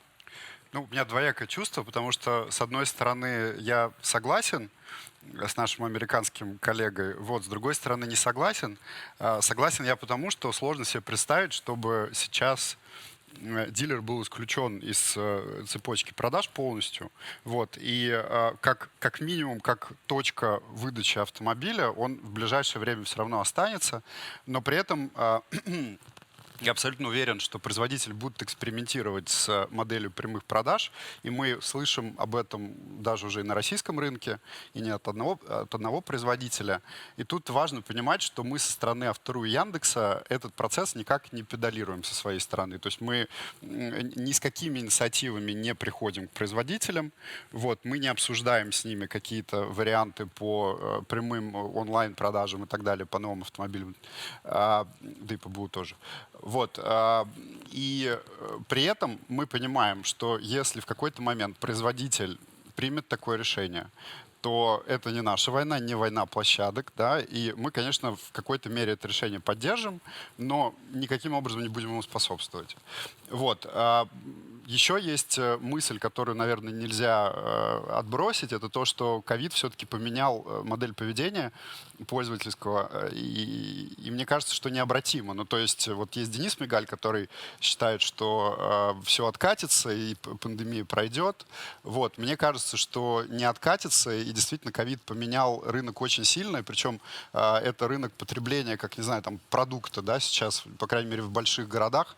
Многие уже забыли, как ходить в магазины, или, не знаю, это вещи, связанные, ну, там, с покупкой одежды, понятное дело. Вот. Мне кажется, что процесс выбора автомобиля, кстати, может быть, в массовом сегменте особенно, вот, где нет такого, наверное, нет такого количества претензий, да, к составу, к комплектации. Вот. Мне кажется, что в этом сегменте в первую очередь может быть реализована какая-то массовая история, там, в случае китайцев или, не знаю, там, не китайцев. Поэтому вот тут двояко. То есть если говорить про 2025, наверное, 5-10% и будет, вот. Но в долгосрочном тренде я думаю, что этот процент прямых продаж будет как-то неминуемо расти и вполне возможно дойдет до 50%. Ну, знаете, есть такое исследование, оно вышло недавно, по-моему, с тобой мы даже его смотрели, это исследование Mgmt, там есть такая промежуточная гибридная история, по которой очень хочется на самом деле ваше мнение выслушать. Это история, в которой по-прежнему дилер является тем, кто завершает сделку, является точкой выдачи, является точкой продажи финансовых услуг и, по сути дела, формирует тот наш насущный кумулятив, назовем его так. Но при этом, при всем первичным распределением трафика и автомобилями владеет, соответственно, дистрибьютор или производитель, и первичным распределением трафика, о чем я говорю? Я говорю о том, когда потребитель приходит на сайт бренда, производит выбор и подбор автомобиля там, и лид, который в итоге образуется в результате этого, не как у нас сейчас, у нас есть сток-локатор, условно говоря, там дилеры, или у нас есть раздел дилеры, и можно выбрать себе, и исходя из этого исходить. А происходит процесс по-другому. Я выбираю себе конкретный автомобиль, конкретные модели модификации цвета, и после этого дистрибьютор, владея складом, а не распределяя его между всеми, принимает решение, какой дилер может наиболее эффективно этого клиента обработать, и сам начинает распределять. То есть снижается зависимость от удачного ликвидного собранного стока, правильно, от диспозиции и, соответственно, от работы именно менеджмента. И больше начинает быть зависимость в том, насколько удобным дилер становится для производителя, для дистрибьютора с точки зрения его эффективности. Вов, эта модель, она такая идеальная, да, в ней фактически, да, дистрибьютор должен обладать какими-то экстра знаниями, да, экстра пониманием текущей ситуации рынка, да, и, как я уже говорил, да, он должен очень быть мобильным, да.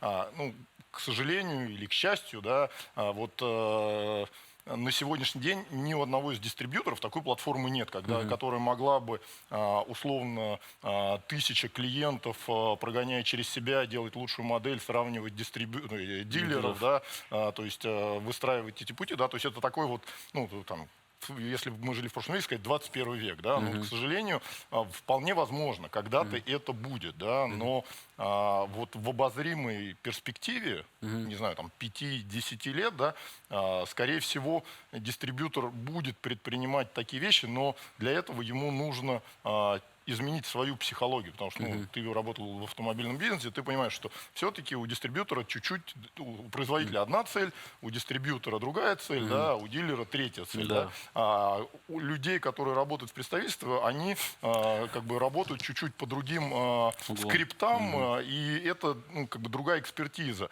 Можно говорить о том, что она когда-то появится, да, но первое, для этого нужен очень мощный софт, который точно будет знать, как это сделать. Второй момент, мы это даже видим, что зачастую бывает ситуация, когда клиент прошел этот путь на нашем сайте, либо на сайте производителя, собрав себе машину, да, приходя в шоурум, начиная диалог с продавцом, либо как бы примеряя под себя вот эту вроде бы собранную идеальную машину, да, понимает, что а вот это интереснее, да, либо интереснее другая модель, либо эта комплектация, да, не отвечает каким-то другим требованиям, которые он, крутя эту машинку в электронном виде, да, не мог ощутить, да, потому что, да, вроде вокруг себя все хорошо, да, но он не может оценить, например, пространство на заднем сиденье, да, у него детское кресло, оно туда просто не встает, да, ему все нравится, но это не та машина, поэтому как бы все равно, опять же, мы анализировали и там заказывали исследования у иностранных коллег, да,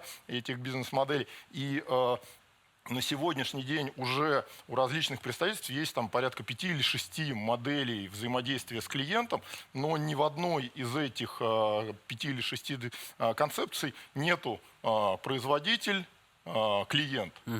во всех цепочках точно есть дилерское предприятие, на последнем этапе точно, но они вводят его или на 2, или на 3 блока в каждом моменте, да, чтобы вот эта вот ситуация с правильностью выбора, она должна подтверждена быть клиентом, когда он видит продукт. Да, поэтому... Ну вот Роман высказался так интересно, потому что это не их война, но условно говоря, в каком-то смысле. Но, например, есть коллеги из Зеленого банка замечательного, которые в свою очередь так или иначе приходят к дистрибьюторам. Я сейчас как раз об этом, да.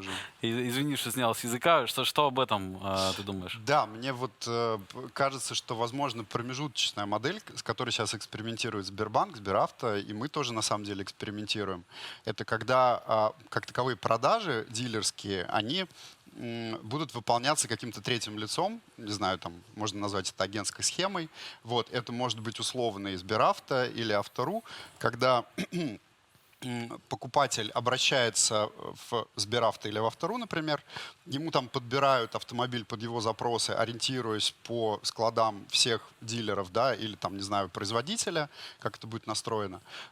Также специалист на стороне этого агента допродает дополнительные финансовые услуги за дилера, фактически и для дилера, повышая его кумулятивную маржу, допродает, возможно, даже дополнительное оборудование, вот, и передает этот лид вот этого покупателя уже конкретному дилеру, и тот фактически отгружает ему по заявленной цене тот автомобиль с теми набором характеристик и услуг, которые продал кто-то другой. Почему это может быть интересно дилеру? Потому что это возможность сэкономить на собственном отделе продаж, при этом сохранив маржу, а может быть даже увеличив ее за счет экономии. Я правильно понимаю, что это, по сути дела, соблюдая интересы по конкретным продуктам? Ну, потому что у нас, у каждой дилерской группы есть те или иные финансовые продукты, которые в первую очередь интересны. То есть соблюдая интересы дилерской группы и по доп. Оборудованию, и по финансовым услугам в данном случае. Вот проблема Сбера сейчас в том, что они фактически продают голый кузов, ну, настолько, насколько я знаю, да, и понятно, что дилеру это не очень интересно.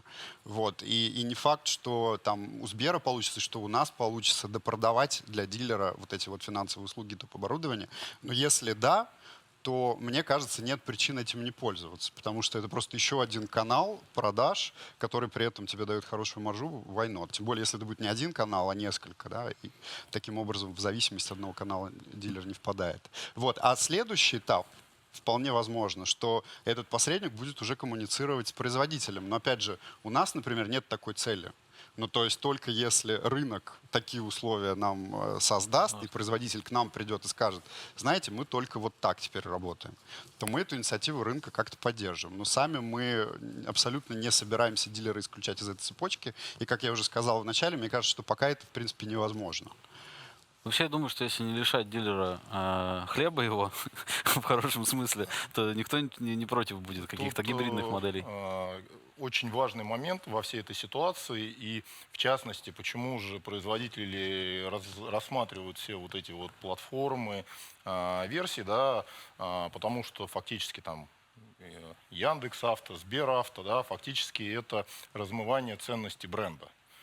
Когда фактически вы предлагаете клиенту в сегменте, грубо говоря, 5 продуктов разного производителя, и ценность теряется. Да? Вы вытаскиваете, вы щипываете какие-то функциональные вещи, которые на самом деле может быть интересно для клиента, но в этой ситуации самое ключевое, что производитель теряет лояльность к своему бренду, соответственно, он попадает в зависимость не там, к нерадивым дилерам, с которыми можно как бы повести работу, да, а к какой-то площадке, которая в определенный момент времени может сказать, ребят, мы, соответственно, сейчас настраиваем систему так, что вот этот производитель не попадает в эту разгрузку. Поэтому, наверное, здесь как бы вы уже как бы заходите на поле производителя, который, наоборот, старается создать ценность бренда, и мы это видим, что сейчас этим активно занимаются во всех ценовых сегментах. Да? То есть если раньше мы смотрели ролики там, условно лакшери брендов, и это был фактически фильм, который презентует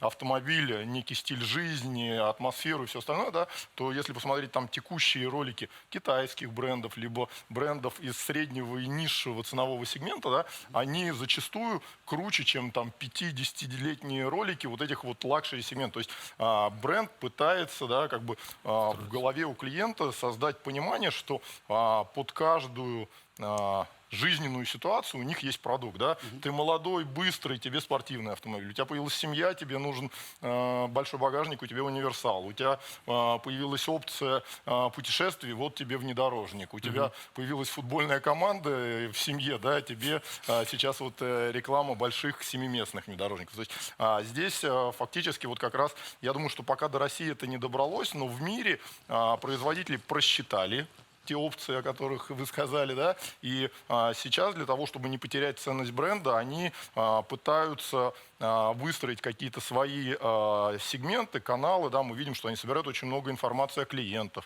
дают им новостные ленты, проводят мероприятия, то есть вот важность, чтобы клиент оставался как можно дольше в бренде, поэтому здесь, ну, так скажем, за счет этого, да, рынок все-таки неоднородный, да, то есть кто-то рисует какую-то идеальную картинку, но каждый из игроков этого рынка ставит перед собой свои цели, да, то есть у вас одна цель, у производителя другая цель, у дилера третьего, и поскольку цели у всех чуть-чуть разные, да, то, скорее всего, это будет некая гибридная модель, которая будет в каждый момент времени отвечать потребностям того или иного клиента, того или иного игрока. То есть если в какой-то момент времени, например, для больших объемов базовых моделей, чтобы их было много на рынке, они заходят там в Яндекс.Авто и загружают туда там, и весь город ездит, например, я не знаю, на бренде X, и клиент его видит постоянно, такая условная реклама, да, то есть его пробуют и таким образом поднимают продажи. Ну, то есть вот это вот как пример, да. Я абсолютно согласен, я бы еще немножко развернул эту мысль, что есть разные интересы не только у производителей, дилеров там, и площадок, а есть еще и разные запросы у покупателей. Ну, то есть есть разные модели потребления. Есть, допустим, люди, которые очень лояльны бренду. И, естественно, производитель должен это всячески поддерживать, стимулировать. Есть люди, которые лояльны дилеру. Например, я только в Рольфе покупаю, да, или там, не знаю, в Major Auto. Вот. Есть люди, это довольно большой пласт, и среди, там, не знаю, даже моих знакомых таких людей очень много, у которых есть запрос, вот у меня есть сумма, и подберите мне автомобиль. При этом я не хочу тратить свое время, я не хочу звонить всем дилерам, не хочу по ним ездить. Более того, я хочу, чтобы вы за меня еще поторговались и выбили мне скидочку. Вот я даже за это в теории готов заплатить какое-то количество, там, не знаю, десятков тысяч рублей. Ну, зависит от... Вот. Только для того, чтобы вот на это не тратить время и силы. И, собственно, откуда формируются все эти модели а-ля Сберавто? От потребностей рынка. Ну, то есть мы видим, и наши конкуренты, да, что есть вот эти люди. И они приходят к нашим знакомым, к нам, к тем людям, которые разбирают, помогите нам купить автомобиль. Да, и мы понимаем, так, запрос есть. Вот есть какая-то не нулевой процент людей, которые за это даже готовы в теории платить. Мы должны им предложить какой-то продукт. Ну, то есть мы в этом смысле не пытаемся, так, мы сейчас договоримся с одним производителем, а другого выключим и так далее. Нет, мы просто пытаемся вот этот спрос каким-то образом отработать и дать продукт, который его удовлетворит. И, как правило, это, кстати, какие-то премиальные сегменты, то есть это люди с деньгами, которые готовы доплатить даже за этот сервис, который ценит свое время, которые не готовы там сами ездить торговаться. Вот. И в премиалке, опять же, бывают большие скидки, вот, и вопрос скидок очень важен. Ну, то есть вместо того, чтобы самому разбираться, где мне там скинут, не знаю, 500 тысяч, а где даже миллион, да, я вот найму специальных людей, они мне все подберут. То есть отработка запроса рынка, и да, это какой-то процент, но при этом это не отменяет предыдущих, да, сценариев, когда люди ездят к конкретному дилеру, они там покупают определенный бренд, когда у дилера есть возможность своей лояльной аудитории покупателей работать и удерживать у себя, у производителя есть возможность, пожалуйста, ну, то есть продолжайте работать с этой аудиторией. Мне кажется, что интересно, что для дилерских групп в данном случае это тоже клиент на самом деле интересен. У них есть возможность создавать какие-то централизованные отделы продаж, службы единого окна назовем в рамках портфеля своих брендов, подбирая кросс-брендово клиенту один или несколько автомобилей. Вопрос в том, что пока видно там буквально одну-две группы, которые в эту сторону идут. Если я правильно понимаю, у вас есть опыт на эту тему, есть какие-то предварительные результаты, либо пока это пилот?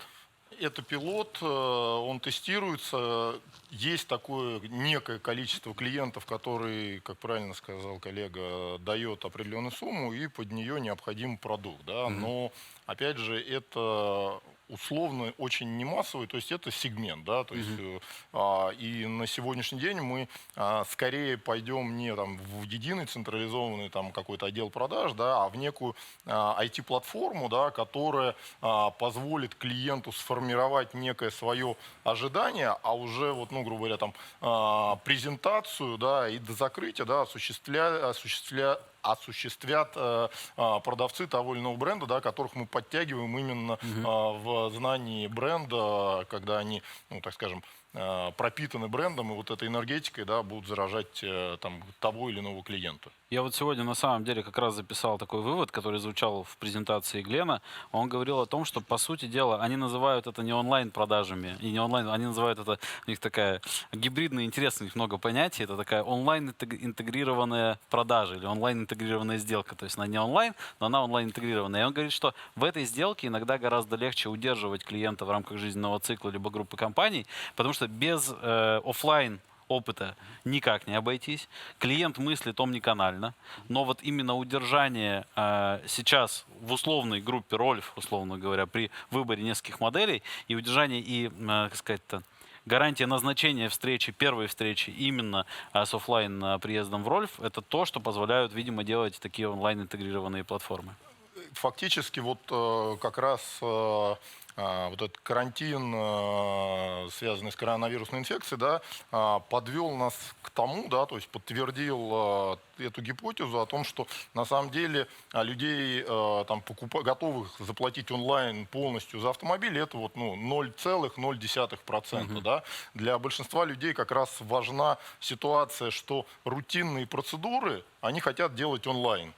А все, что связано с эмоциями, с тактильными ощущениями, они хотят делать офлайн, да, то есть и как раз те платформы, те проекты, которые на сегодняшний день у нас в разработке и там в результате там текущего года мы будем как бы тестировать и предлагать нашим клиентам, как раз нацелены на то, чтобы вот эти вот рутинные процедуры заполнения документов, каких-то опросов, еще что-то, да, мы схлопываем в онлайн, да, оставляя в момент, когда клиент приезжает общаться, тест-драйвиться, да, он вот на эту рутину времени не тратит, и у него остается больше позитивных эмоций, на которых он как раз, ну, все-таки машина это эмоциональная покупка, да, то есть это таксист покупает машину, чтобы ездить из пункта А в пункт Б, да, человек, который покупает, неважно, это там Солярис или Бентли, все равно он хочет от этого каких-то эмоций, да, и в рамках общения с продавцом, который правильно обучен, хорошо заряжен, правильно выясняет потребности, они находят как раз тот идеальный продукт, который клиент покупает, платит за это достаточно большие деньги в каждом из своих там сегментов, да, и когда он его забирает, он там понимает, что он сделал правильный выбор, да, то есть вот как раз вот эти вот онлайн, да, это инструменты, которые помогают создать вот этот вот вау-эффект от покупки, да, почему там тот же Apple, да, как раз он и приводит к тому, что человек там в интернете навыбирал, насмотрелся роликов, всего остального, да, но потом все равно приходит в Apple Store, да, для того, чтобы вот эту вот жирную точку поставить, возможно, эмоционально при помощи этого помощника. Много сказал про рутину, избавление с помощью платформы от рутины. Вот я, Роман, как тебе, к человеку со стороны условного смотрящего на дилерские центры, меня до сих пор, я до сих пор уверен, что когда-то придет тот день, и то, о чем сегодня Глен говорил, когда появится единое окно, когда не будет у нас отдельно финансовых услуг, отдельно продавца, и за счет вот таких инструментов уберется вот эта рутина, мне необходимости в дилерском центре общаться с 3-4 людьми. По аксессуарам отдельно, по доп. Оборудованию, как сейчас это часто бывает, оценка мне будет производиться, и по оценке мне пригласят какого-то человека, и заставят меня с ним познакомиться, по финуслугам, соответственно, меня усадят к другой девушке и так далее. Как ты считаешь, придет ли этому конец? Я верю и жду. Твое мнение? Ну, тут или это не видишь проблемы? Действительно, у меня такой взгляд тут со стороны, потому что я, естественно, не со стороны дилерского сообщества выступаю, но у меня есть, там, не знаю, свой собственный опыт коллег, знакомых, и я об этом говорил, что в целом покупка автомобиля — это не очень приятный процесс. Ну, то есть, причем это абсолютно не зависит от того, сколько денег ты принес сейчас в чемодане с собой, да, к какому дилеру ты обратился. Ну, в большинстве случаев ты тратишь какое-то колоссальное количество количество времени, вот, ты не понимаешь процесс, который с тобой происходит, тебя там перекидывают действительно к разным людям. И я верю в то, что рынок так или иначе диктует правила игры. Ну, то есть людям должно быть удобно. Вот. И как только появится кто-то, да, кто будет это делать удобнее, кто будет экономить время, кто будет создавать мне какое-то приятное впечатление от покупки дорогостоящего товара, я к нему переметнусь мгновенно. Ну, то есть я забуду про всех других. Да? И вопрос только в том, кто первый сможет это все оптимизировать. Вот, я часто люблю вспоминать опыт Кармарта, да, Вадим Арстумян, который делал этот проект, вы про него слышали, конечно же. Вот, и тут как раз они шли от массового сегмента. Они, по-моему, там в основном китайцев продавали, насколько я помню. Ну, тогда у них был особенный модельный ряд. Ну, у них тогда Hyundai был, вот сейчас они корейцы, больше. Да, и китайцы. Да. Вот, ну, то есть это был массовый сегмент, где, как я уже говорил, люди не так притязательны. Ну, то есть им часто нужен просто автомобиль. Ну, то есть и просто привезите мне его, и надо, чтобы дешево еще. Вот. И этого достаточно. Вот. Претензии, они появляются уже после какой-то суммы. Вот. И тогда вот те условия рынка, они, в общем, не способствовали тому, чтобы это развивалось. В том числе были какие-то там финансовые ограничения, связанные там с эквайрингом, еще с чем-то. Вот. Насколько я знаю, я не уверен. Сейчас за несколько лет вот, прошедших большинство этих проблем финансовых в плане оплатить карточкой автомобиль, они исчезли. Ну, то есть это сейчас намного проще. Вот. И тот процесс, который, допустим, ребята из Максимума, да, вот из Кармарта делали, он, конечно же, намного удобен для человека. Вот, когда тебе просто там привозят этот автомобиль буквально под окна, ты просто подписываешь договор, и как бы на этом все прекращается. Вот, и мне кажется, что дальше будут эксперименты в этом ключе. Может быть, это будет не всегда онлайн, но какая-то оптимизация процесса покупки точно будет, и те, кто сделают это первыми и удобно, и круто, и удобно, повторюсь, да, они, мне кажется, заберут очень большой процент покупателей. Владимир, а ты насчет оптимизации штата и точек контакта? Пока у всех одинаково все. Да, вот пока у всех одинаково. Опять же, плюс-минус у всех одинаково. Второй момент все-таки на сегодняшний день, да, количество тех же, например, финансовых продуктов, да, или все-таки оценки автомобилей с пробегом, да, они имеют определенную специфику, потому что все-таки рынок еще не настолько выбелился, да, то есть много делается, запускаются различные программы, продукты, и, то есть в какой-то перспективе, скорее всего, да, когда мы будем иметь четкую историю автомобиля, когда мы можем, не подходя условно к автомобилю, узнать о каждой его царапине, да, то есть когда электронный ПТС, я думаю, что в перспективе заберет данные и от ГИБДД все о любых авариях, царапинок, да, по дорогам машины не смогут ездить без, грубо говоря, с разбитыми фарами, потому что они не пройдут, то есть вся вот эта цепочка приведет к тому, что цифровизация всех процессов. Будет прозрачность автомобиля, у клиента финансовая, так скажем, грамотность вырастет, да, то есть он более активно будет работать с различными банковскими продуктами, страховыми, и уже тогда, да, будет фактически опционально в программе нужно выбрать, зная цену свою автомобиля, которая будет константа практически у всех дилеров, да, потому что вот он есть, и о нем все известно, да, понимание продукта, понимание страховых продуктов, кредитных, и фактически, да, здесь будет только оставаться вау-эффект, да, сделать тест-драйв, понять, как щелкает переключатель, как пахнет кожа, да, и выбрать тот или иной продукт. Вот тот продукт как раз про авто, наши отчеты, которые мы активно очень в рынок продвигаем, они именно для этого и созданы, для того, чтобы процесс покупки был абсолютно прозрачным, безопасным. Мы хотим, чтобы вообще каждая машина, которая продавалась в Российской Федерации, она имела этот отчет, он был обязательным условием программы. Вот. Даже не потому, что мы это делаем, а просто потому, что это обеляет рынок, он делает его прозрачным, понятным, вот, и от этого удобно всем, и покупателю, и дилеру, и продавцу. То есть мы к этому идем, но Вопрос, сколько шагов нам осталось сделать. Всегда вот такие презентации, как у Глена, у меня вызывает такой вопрос, кто все-таки больше готов, мы или клиент, потому что, по сути дела, где-то вот посередине мы и должны в итоге сойтись. В итоге, как я вижу, на самом деле еще одна тема, которую я сегодня хотел затронуть, это тема подписок. И тема подписок сегодня очень четко прозвучала, она прозвучала причем в самом начале, еще до всех этих тем. И вывод был основной следующий, что казалось, и ожидания и у NADA были, они были, в отличие от всех остальных тем, где NADA всегда консервативны, и они как-то идут немножечко, как сказать, с сопротивлением относительно общего хайпа, может быть, когда-то, общего вот этого настроя меняться, то в подписках, я просто помню, еще 4 года назад они говорили о том, что, возможно, это все приведет к тому, что до 30% объема будет переходить в эту историю, но почему они почему они так думали? Потому что они говорили о том, что производителю логично и удобно контролировать клиента, и сегодня об этом звучало, не продавая ему каждый раз, ну, условно говоря, раз в 3 года, в 4, убеждая его, останься в нашем бренде, потому что мы придумали для тебя что-то новое. Так, как сказать, контактируя с ним раз в 4 года, это гораздо сложнее. А вот именно за счет вот этих ежемесячных, ежеквартальных, ежеполугодовых отношений в рамках модели подписки, когда есть ежемесячный платеж, который включает все, легче контролировать отношения с клиентом. Но, как оказалось, несмотря на все преимущества этой модели,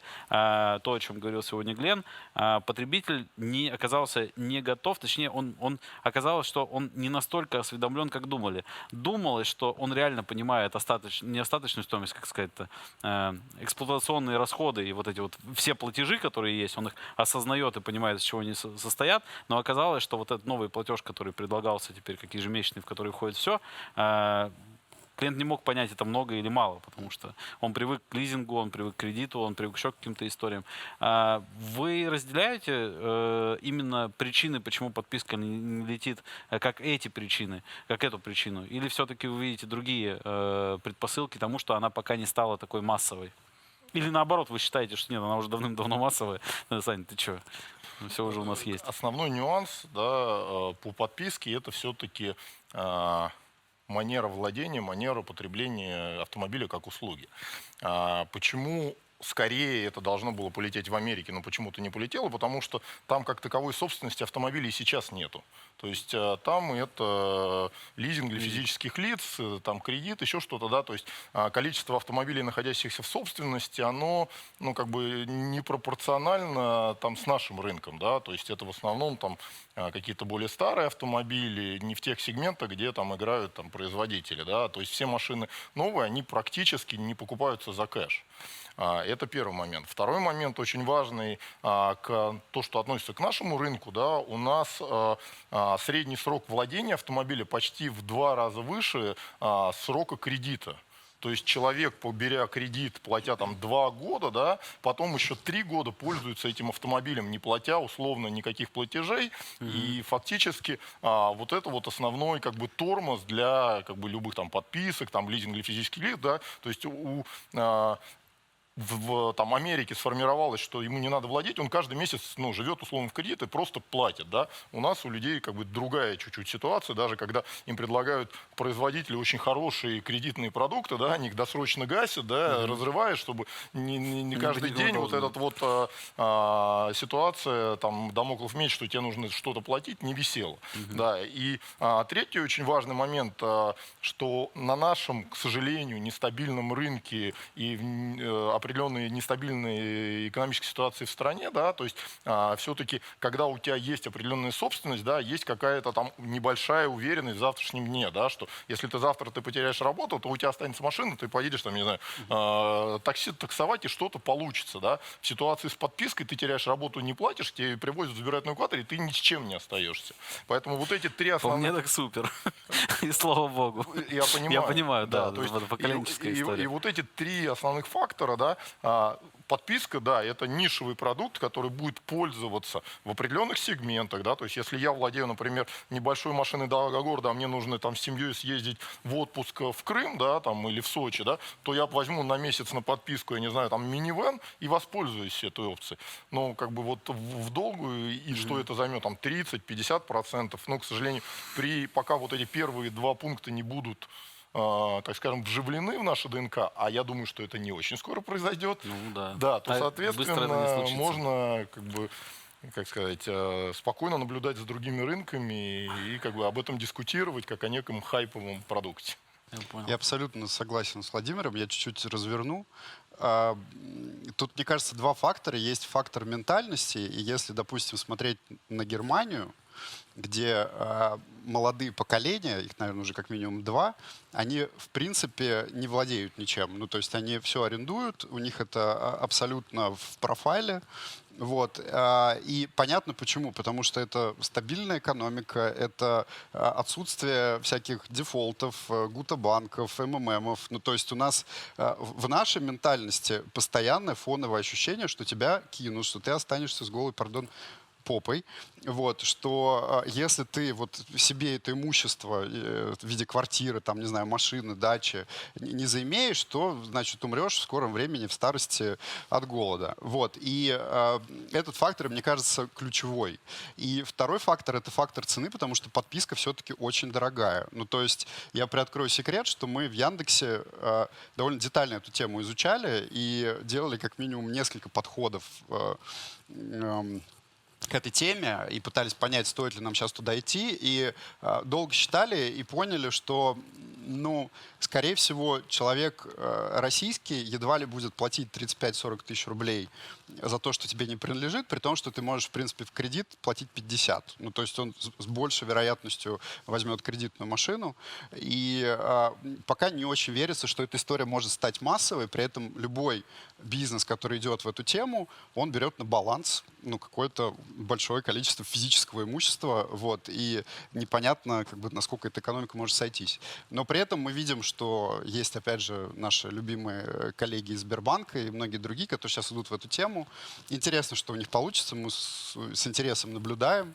Может быть, окажется так, что они какую-то новую золотую жилу нашли. Вот. Но пока скорее скепсис. И мы не верим в то, что это как-то станет массово. На днях ВТБ объявила, что они в первом квартале тоже запускают подписку. Может, вы слышали. И я-то еще на подписку, наверное, смотрю, если вставать на позицию дилера и предполагать, что это может стать каким-то существенным объемом, то этот объем, вероятнее всего, будет приобретен не у дилера. И, скорее всего, этот объем уйдет и будет приобретен напрямую у дистрибьютора либо производителя.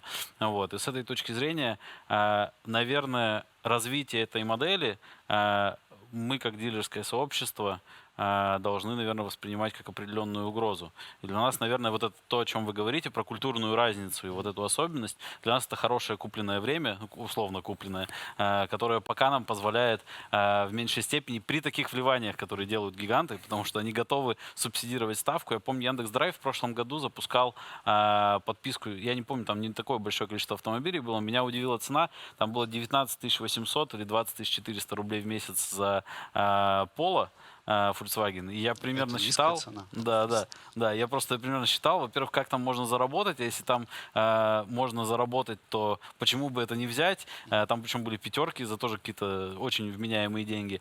И я больше всего просто переживаю, на самом деле мои переживания связаны здесь, что имея такое финансовое плечо серьезное, можно играть далеко не в игру рентабельности и понятного возврата инвестиций, потому что дилер себе, я думаю, ты согласишься, не может позволить себе сыграть в игру, а давайте 2-3 года не позарабатываем деньги. Здесь на самом деле каждый месяц это бойня за последнюю копейку. Да. Вот. И я больше всего переживаю, что здесь включатся какие-то нерыночные механизмы, и вот это, наверное, угроза. Тут, опять же, на каждую проблему надо смотреть с разных сторон. Да? Фактически на сегодняшний день там, крупные каршеринговые компании, они все равно покупают большие парки, да, с участием производителя, дилера, дистрибутора, да, то есть некий тройственный союз. К сожалению, были у некоторых брендов опции попытаться работать напрямую без дилера, да, но опять же, у каждого есть своя экспертиза. У представительства нет экспертизы качественно подготовить, проверить, передать, если какой-то ремонт быстро, оперативно сделал, да, то есть и попробовав без дилера работать в этой цепочке, да, начались проблемы. и их обратно откатили назад, да, то есть дилер все равно здесь присутствует, да, то есть вот эти крупные там продажи все равно они идут через тройку производителей, который дает, субсидирует для там каршеринга цену, да, то есть дилер получает энную маржу, да, то есть, ну, там да, же 1,5–2% обычно, или я ошибаюсь? Ну, крупные флитовые сделки, они примерно плюс-минус такие есть, да, не без там, или, там, Но тем не менее контракта. дилер остается здесь, и по сути дела дилер является точкой выдачи. Да, и он в последующем там обслуживает, там продает запчасти, потом выкупает эти автомобили, то есть он все равно в этой цепочке есть, да, и вот эти, ну, возможные эксперименты попытаться совсем без дилера приводят к тому, что, к сожалению, той гибкости, которая необходима все равно конечному клиенту, даже если это большое там юрлицо, ну, как бы у представительства нет, у них нет ресурсов. Безусловно, представительство сейчас не выкидывает ни в коем случае из подписки. Тот же драйв, Яндекс.Драйв, он через дилера покупался. Да, да, то есть это все равно как бы цепочка здесь. Вопрос, да, там прибыльности, он присутствует, но я думаю, что, опять же, поскольку производителям надо решать свою проблему, дилерам надо свою проблему, компании, которая хочет предоставлять эту услугу, свою проблему. Поэтому здесь в любом случае будет находиться некий такой вот компромисс, который будет устраивать всех. Да. Я думаю, что здесь, ну так скажем, угроза в большей степени преувеличена, да. С другой стороны, подписка — это очень модная, хайповая как бы вещь, да, ее качают многие западные игроки. По какой причине? Потому что все-таки там культура потребления другая, да, и глядя на них, наши импортеры говорят, ну, как бы, если там продукт работает, давайте сюда приведем, да. Но когда ты считаешь экономику, когда ты смотришь на, как бы, запрос людей, ну, это очень маленький сегмент. Ты знаешь, я очень интересную аналитику нашел, долго она как-то не появлялась и не вырывалась на свет. Это аналитика того, что те, кто делают подписку на подержанные автомобили, и там есть понятная модель того, что чаще всего это абсолютно новый клиент для дилера, если он делает это, или там для условной подписочной компании.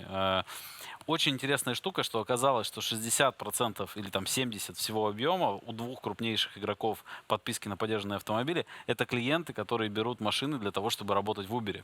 Вот. И на самом деле это совсем не эмоциональный, опять же, возвращаясь к процессу принятия решений, это очень практичные ребята, которые просто считают деньги в деньги, которые понимают свой, условно говоря, ежедневный платеж из ежемесячного платежа, сколько смен им нужно, сколько поездок им нужно сделать, как это, соответственно, купить и так далее. То есть, другими словами, даже тот успех, там, Fair, по-моему, у них 60 или 80 тысяч клиентов, сейчас уже все равно большая часть из них это модель больше частного извоза, или там, ну, в нашем случае индивидуального такого предпринимательства, самозанятости с точки зрения бизнеса.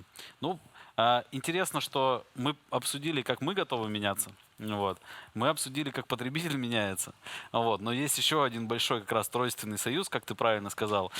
Третья часть — это производитель. А он там меняется, будь здоров, у них у всех план выпустить электрички в каких-то невероятных объемах. Причем, по-моему, еще и государство подключилось. Там Лондон говорит, что запретит двигатели внутреннего сгорания и дизельные двигатели уже к 2030 году. Инициатив какое-то огромное количество. Тем не менее, как сегодня отмечал Глен Мерсер, только 2% в Соединенных Штатах от всех продаж автомобилей сегодня это электрички.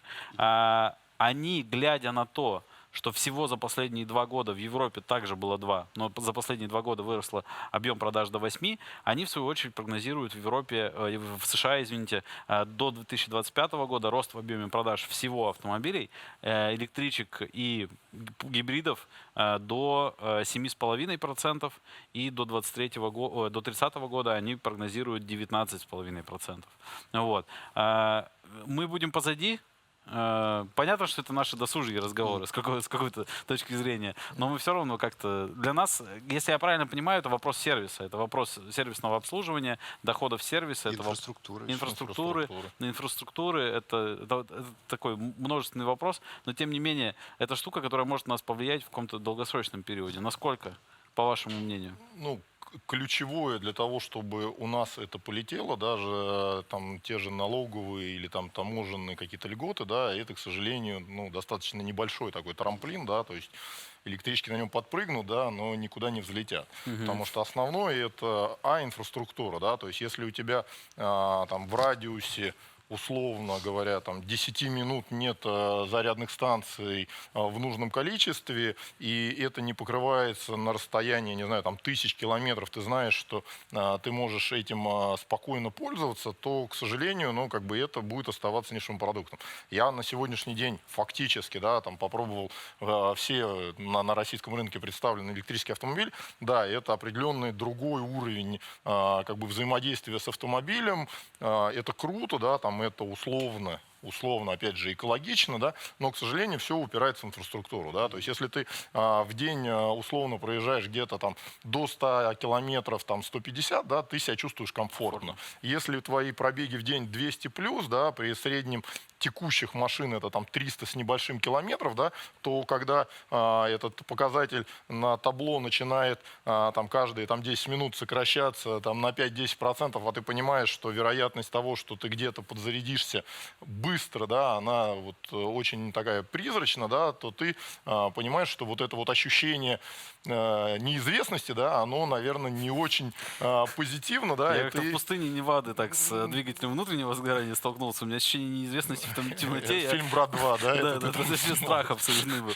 Поэтому я понимаю, о чем ты. Вот, поэтому здесь, скорее всего, на нашем рынке это, опять же, в краткосрочной перспективе, там, 2025 года точно нишевый продукт, да, определенный уровень эмоций, эксплуатация внутри там, крупных городов, там, Москва, Санкт-Петербург, Краснодар, Сочи, они будут иметь некий определенный эффект, да, но без инфраструктурных изменений, инвестиций глобальных государств, государственных денег, плюс необходимо очень много инвестировать в инфраструктуру энергетическую, да, то есть у нас там многие провода и коммуникации не готовы выдерживать такие нагрузки, да, то есть это тоже следующий этап, и в принципе я знаю, что многие государства, которые анонсируют это, да, они сталкиваются с этой проблемой, потому что, ну, там, домохозяйства не обладают нужным там диаметром, сечением проводов, да, для прохода такого количества энергии, да, поэтому и это большие затраты, которые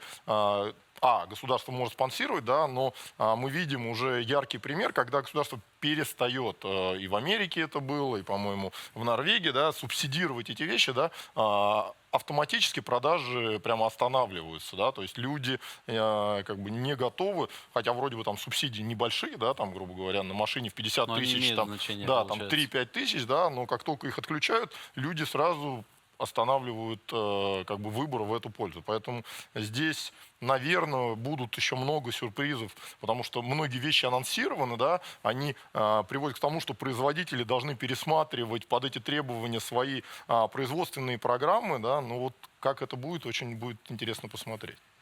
Ну да, ну, то есть понятно, что ниша, понятно, что, наверное, вся эта мода, она будет, инфраструктура закладываться властями больших городов. Если там Собянин в какой-то момент, например, да, решит, что не только электробусы должны ездить по Москве, вот, а еще какой-то вид электрического транспорта или, не знаю, каршеринг, Яндекс.Драйв вдруг придумает, да, закупить какое-то количество электрических автомобилей, это будет прикольная фишка, потому что всем хочется, конечно же, покататься на таком автомобиле. Вот, под это дело, если будет развиваться инфраструктура, подтянется и рынок. Но понятно, что это не вопрос ближайших лет в России точно.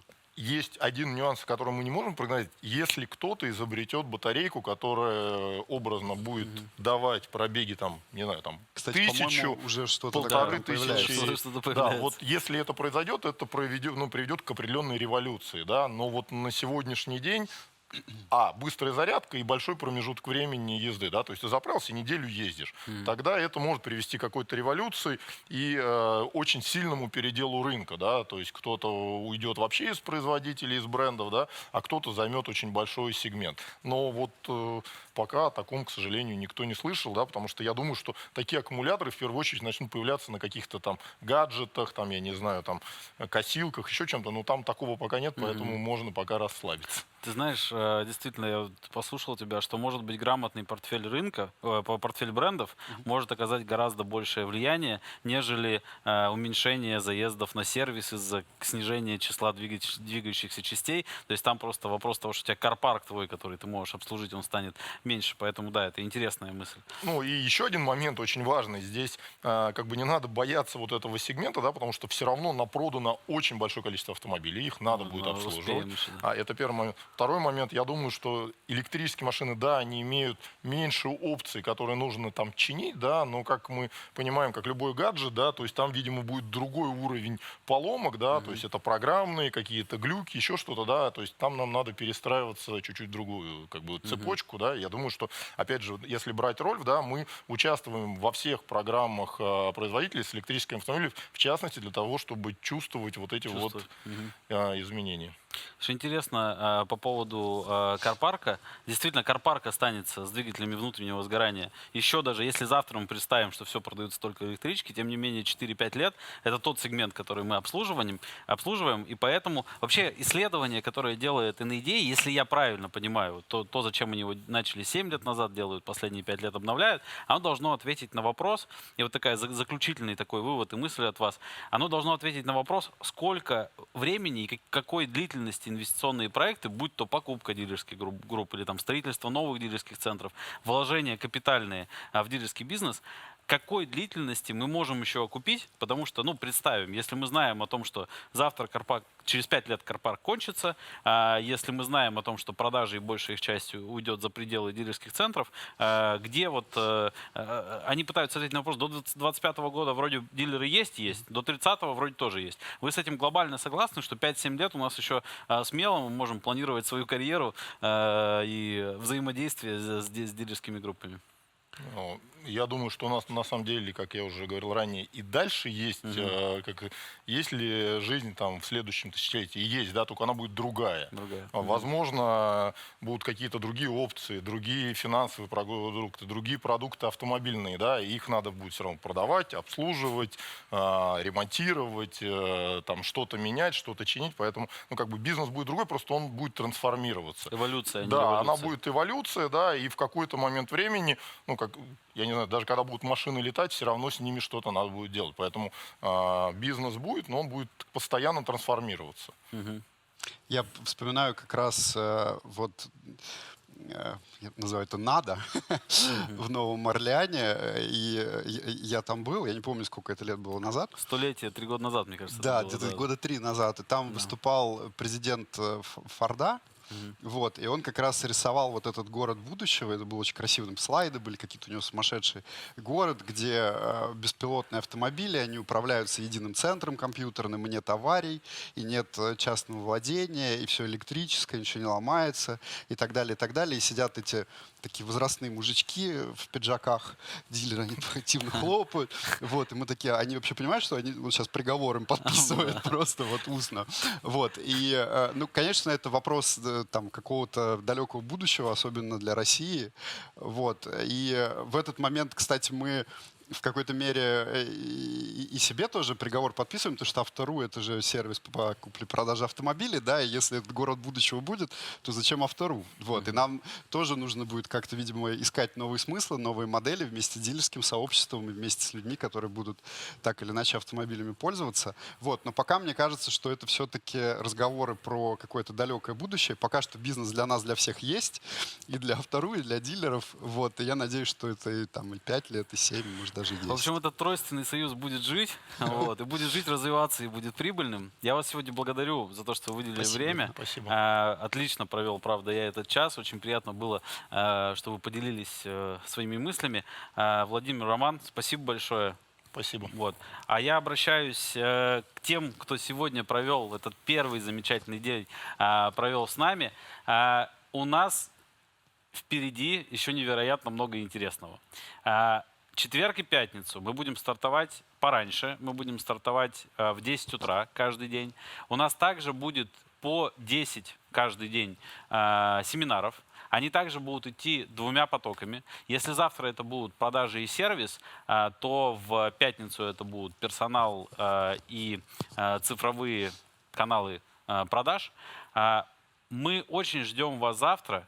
Я также напоминаю, что все это время, сегодня, завтра и послезавтра, вам в специальном разделе с онлайн-экскурсиями по выставочной площади доступны 7 экскурсий с экспертами технологического рынка по самым таким находящимся в авангарде технологиям для дилерского бизнеса, в частности, программное обеспечение, оборудование и прочее. Поэтому оставайтесь с нами. Мы ждем вас завтра в 10 утра. Не отключайтесь. Ну и спасибо вам сегодня за ваше внимание, за ваше участие.